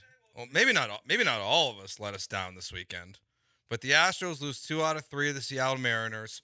3-3 on the homestand. They had an opportunity, Paul, to win the series, but things go bad in so many different ways again in yesterday's game, and it's not great. Not great, Paul. Not great. It's worse than not great. It's worse than not great. It's worse than not great?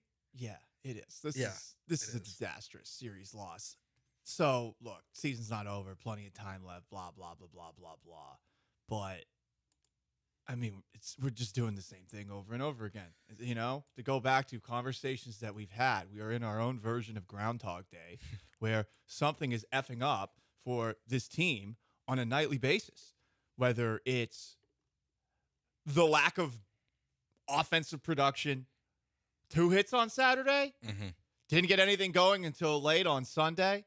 Really, on Friday, most of those runs came courtesy of the Mariners crapping themselves, walks, bad defense. I mean, they gave you a game on Friday.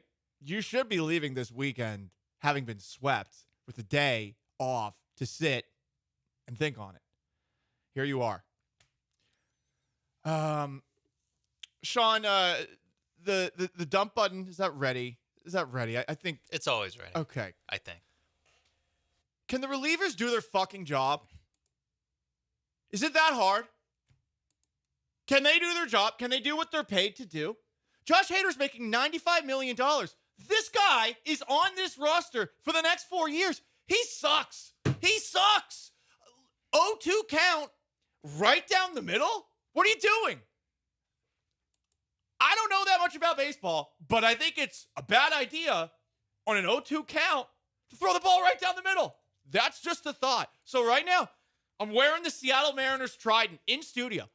This team blows my mind how there are so many people on it that are highly paid that can't do their job. The offense is better than this. I get it. The Mariners pitching is really good still. And the bullpen, it's a nightly occurrence.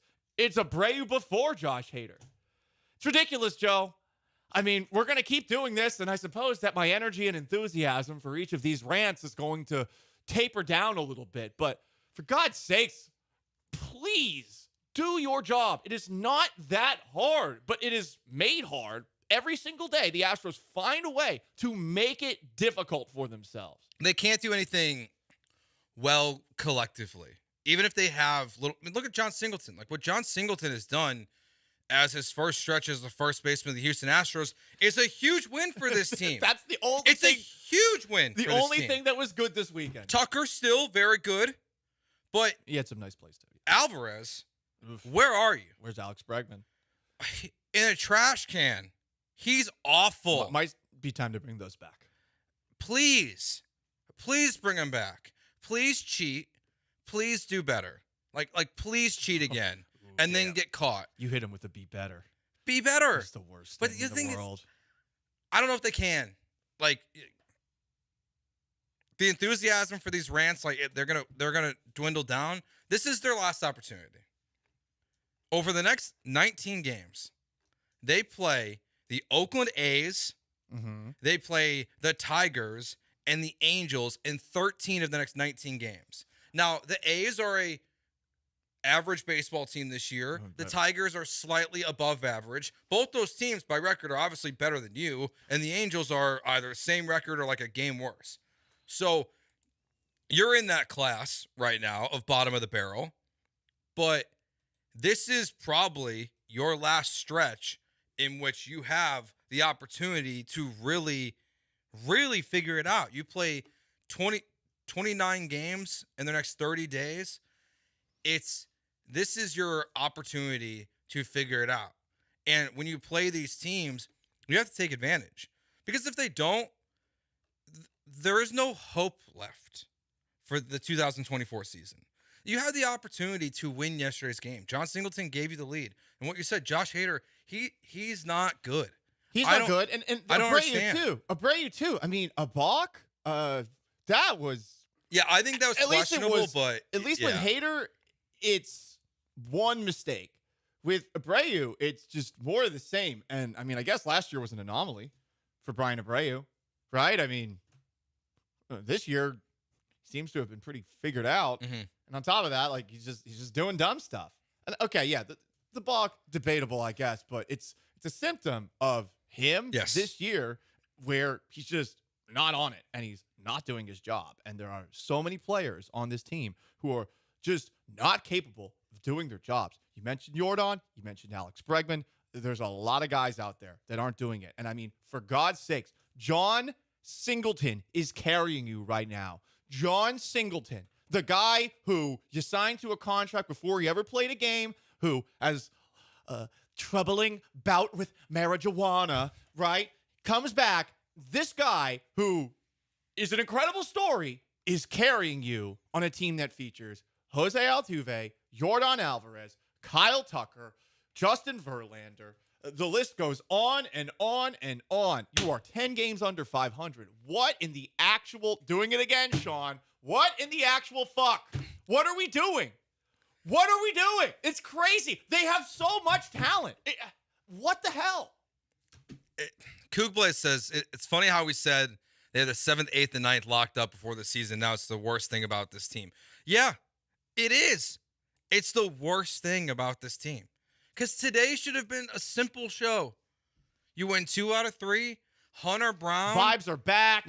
Is in disaster at one point in the second inning, but has little damage. John Singleton is the hero that this team needs. They find a way. They get the series win over the Mariners, and instead they blow it.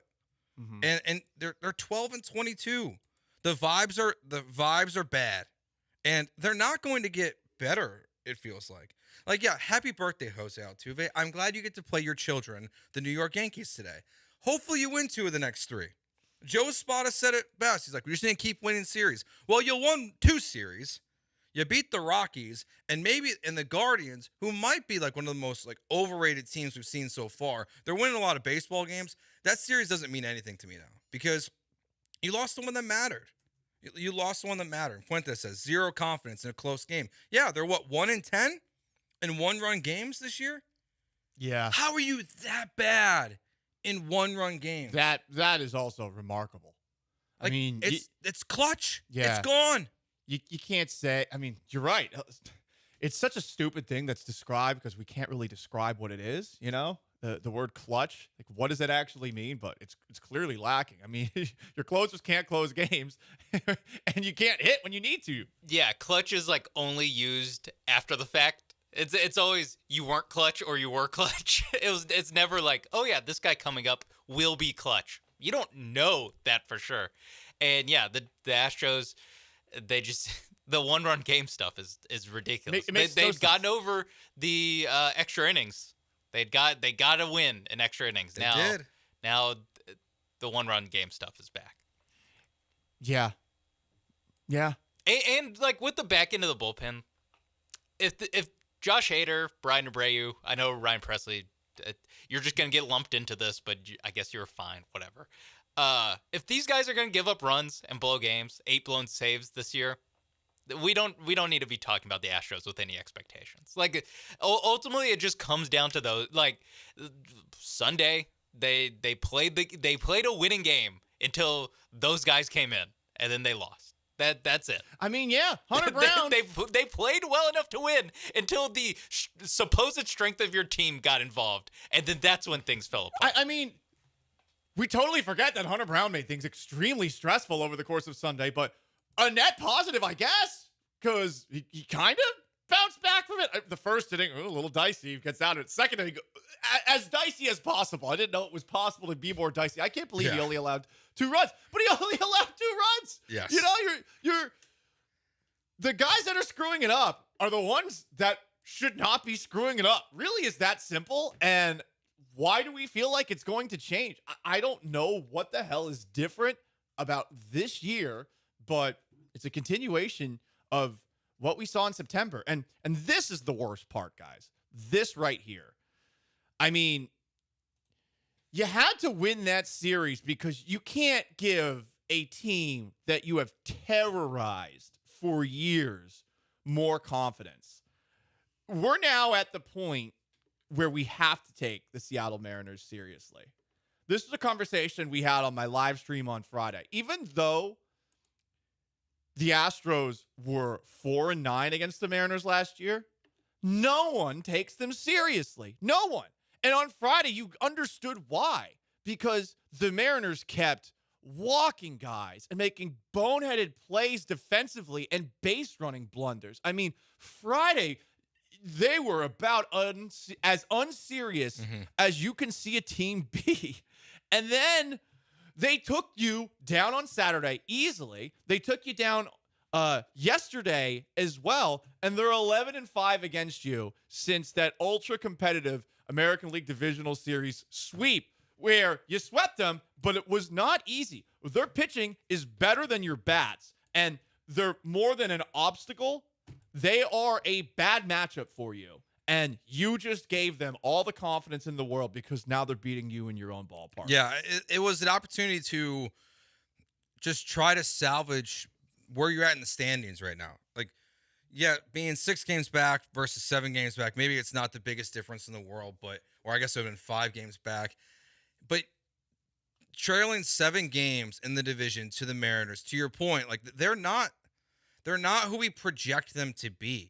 Like you see it on social media, like it's just the Mariners. Everyone always keeps bringing up that tweet that went super viral a couple of years ago about how like Minute Maid's not used to having like it being sold out, and we're gonna be so loud, and we're gonna show them like what Seattle's all about, blah blah blah blah blah nonsense. But at this point, they're one of the better teams. Like they're probably the best team in this division right now because they're healthy. When they're way healthier than the Rangers, and what you're saying with the rotation, they've probably got one of the best rotations on. Their rotation's awesome. I mean, it's legit. They gave you trouble all weekend. All 5 of their guys are good. Like, I mean, this Very Miller good. guy who is the new one, I'd never heard of him before this year, but look at his numbers. He's good, and look at what he was doing to the Astros yesterday. I mean, it's a World Series rotation. Like that. That's their pitching's great. Yeah, it is a World Series rotation. They just need offense. But hey, I mean, the Astros, when you got relievers like this, the Mariners are going to get offense in late game situations. Yeah, it's disappointing that this hater stuff, because the Astros are this like this roller coaster you're supposed to enjoy, but it's been hard to enjoy it because last week we spent a lot of time talking about Josh Hader in a very positive light. You know, he got more than 3 outs. His last 2 or 3 appearances before yesterday were very good. But when it mattered most yesterday, he threw a sinker right down the middle of the plate, and it got launched out of the ballpark. And it's just, I don't know. I don't know how much more you can hope that there is a turnaround coming for the Astros. I'm sort of where the bench was this morning, where John and Lance were this morning. I forgot it's John and Lance. It's not the bench. They were basically looking at each other, wondering, well, what are we gonna talk about now? What are we gonna talk about? Yeah, I mean, I see on the YouTube, Rick Hagewood's like, oh God, I don't want to hear about this team right now. I know that the Twitchers are probably feeling the same way. There's no mock drafts to break down. Nope. Right. Position battles. We're at the point now where, I mean, we're going to have to put together a list of what it is that we can talk about. I mean, my dating life, sorry guys, it's not happening. It's not gonna carry the load for us. I think LinkedIn girl's out. Okay, so the Josh Hader of this show's content that we need to milk.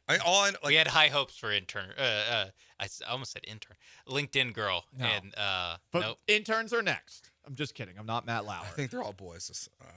Oh, they are? Well, listen, for the people that listen to this show, I mean, that's always been a question. So and we'll keep that question going. We just need to get through like the next month. Like the Astros. Do we? Yes. Because once the Astros get us to June 13th, then on June 13th, the boys comes back. Oh, yeah, and then 3 days later, House of the Dragon comes back. Yeah. And then that's going to carry us through the summer. I don't know, though. That's 2 days a week. No, and that's like 2 segments. Right, exactly. I know, it's not enough. And people are going to get mad at us for spoiling TV shows. People get mad at spoiling everything. We would have to wait until like Wednesday to talk about it. I don't know when either show is going to come out, but you'd have to wait until like 3 days afterwards to be like, all right, we're going to talk about it. That's true. They made the point, John and Lance did, this is sort of like pandemic times. I mean, it's been such a long time since they've been this dreadful. But we don't have a Last Dance to save us. The Last Dance was the savior of the pandemic. The Tom Brady roast, the Kentucky Derby. We could break down the ponies, you know? We could talk about poker. I don't know. Well, we'll talk about the ponies a little bit today. A little bit later. I guess we will. It was a good race. I will say that. Yeah, more things. Start thinking of what's your bucket list sports items, like events to go to? Is kind of how we'll tie in the Kentucky Derby. We'll get to J.J. Watt too in here a little bit, but we'll kind of bag on the Astros a little bit more next because Bregman deserves it and others deserve it. We'll do that next year on Gallant George on ESPN 97.5 and 92.5. First, let me tell you about my friends at the Highway Cantina, where you can get a $9.75 tall Texan margarita. Guys, the baseball team stinks. But if you're going to go downtown, don't even go to the stadium anymore. Just go to the Highway Cantina. It's better than the stadium. You're going to have a good time. The food there, amazing. Whether it's the chips and salsa. I know. Simple, right?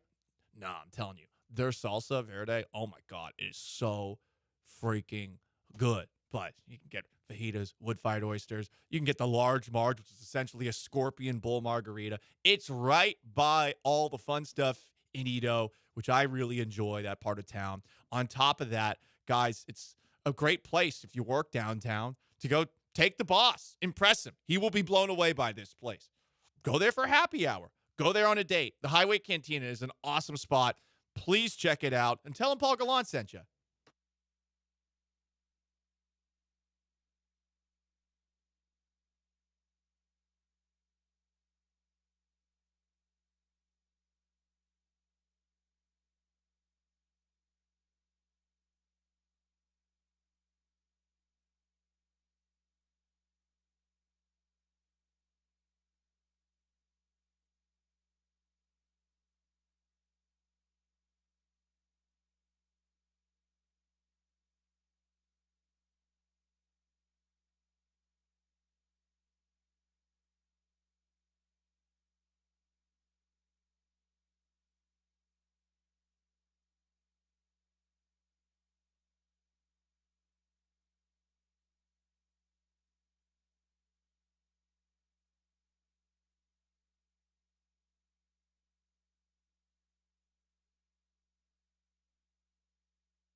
It's Gallant and George. On ESPN 97.5 and 92.5. Broadcasting live from the Veritex Community Bank Studios. Here's Paul Gallant and Joe George.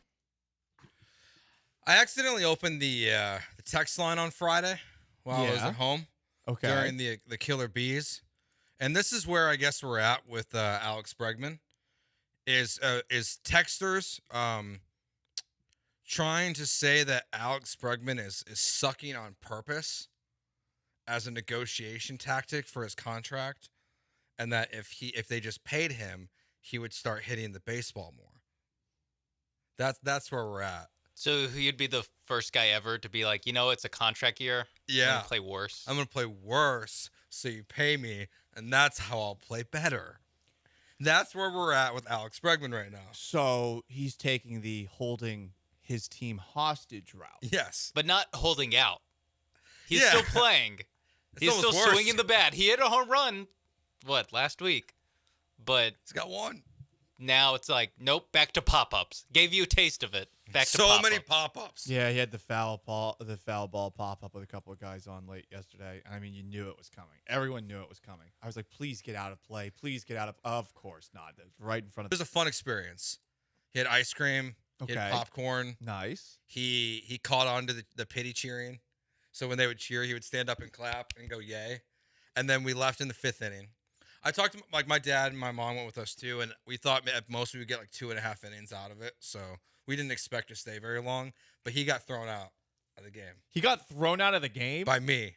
By you. So it's the top of the 5th inning. We're gonna stay through the 5th, because he's 3, and we have a pretzel, a soft pretzel, and he asked for some. So I rip off this little piece of pretzel, dip it in some cheese because he'll eat it. He takes it and he goes, "No, thank you," and he chucks it. Well, wait, did it hit anybody? Yes. Patrick Beverly George. He throws it like 3 rows in front of us. And my dad goes, "Good arm," and I started losing it. So then my wife got mad at me, and my mom got mad at me and my dad because we're laughing. But I was like, all right, well, we're done. We're not going to make it through the 5th. So we did it. It's great. I was like looking forward to this. Like when I knew I was going to be a dad and have a boy, taking to his first baseball game, top of the bucket list, right? Leaving because he threw a soft pretzel at someone was not on my bingo card. So that's how the game was for us yesterday. And you weren't stern with him in the moment either, it sounds like. No, I just hid. And I just pretended like I didn't know what happened. Because the person just looked back and didn't know that there was cheese in her hair. Oh no. Oh. Because I was going to say the cheese, normally. If it's just a pretzel, you're fine. I don't know why. It makes the Pretzel? ejection worth it. Yes. I think no cheese, no ejection. Yeah, that's like a stern talking to, making him cry in public by yelling at him, apologizing to the lady.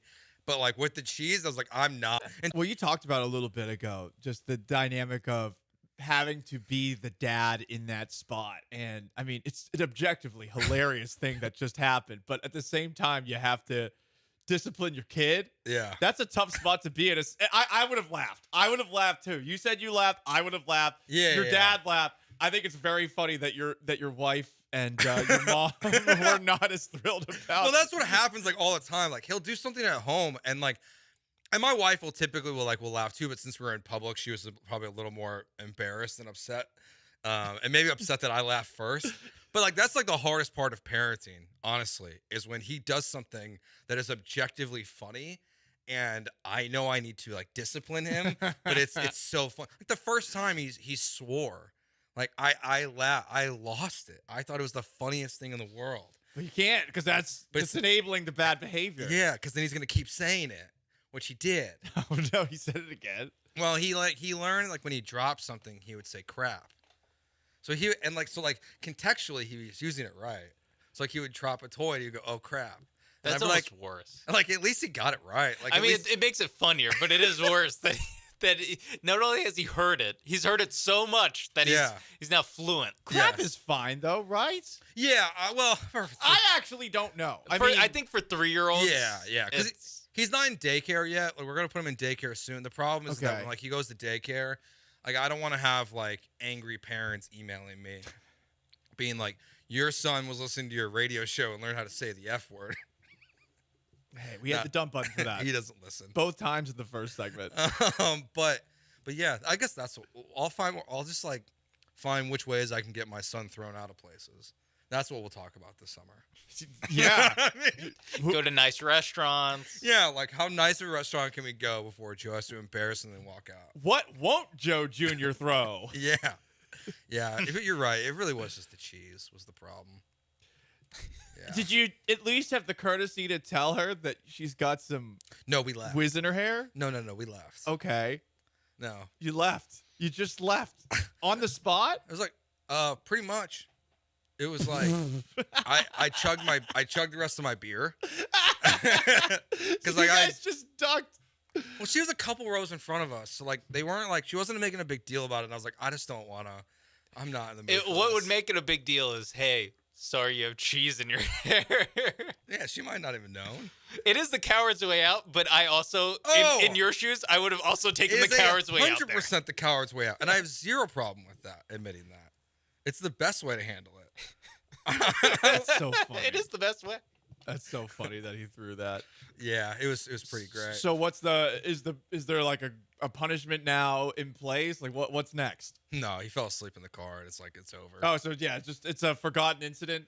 It's like, well, next time it's no learning behavior there. No, he feels enabled. Next time it's watch his hands as he's like getting ready to wind up and throw something. He said no, thank you. You gave him. He did say no, thank you. It was very polite. Right. So like he was politely, but I guess the teaching moment should be say no, thank you before you take it, and hand it back to us instead of throwing. Yeah, things. But he was seeing all the baseball throwing. You know. Yeah, he That did. is true. He got caught up in the moment. He was just learning in the moment. Probably watched the Patrick Beverly clip.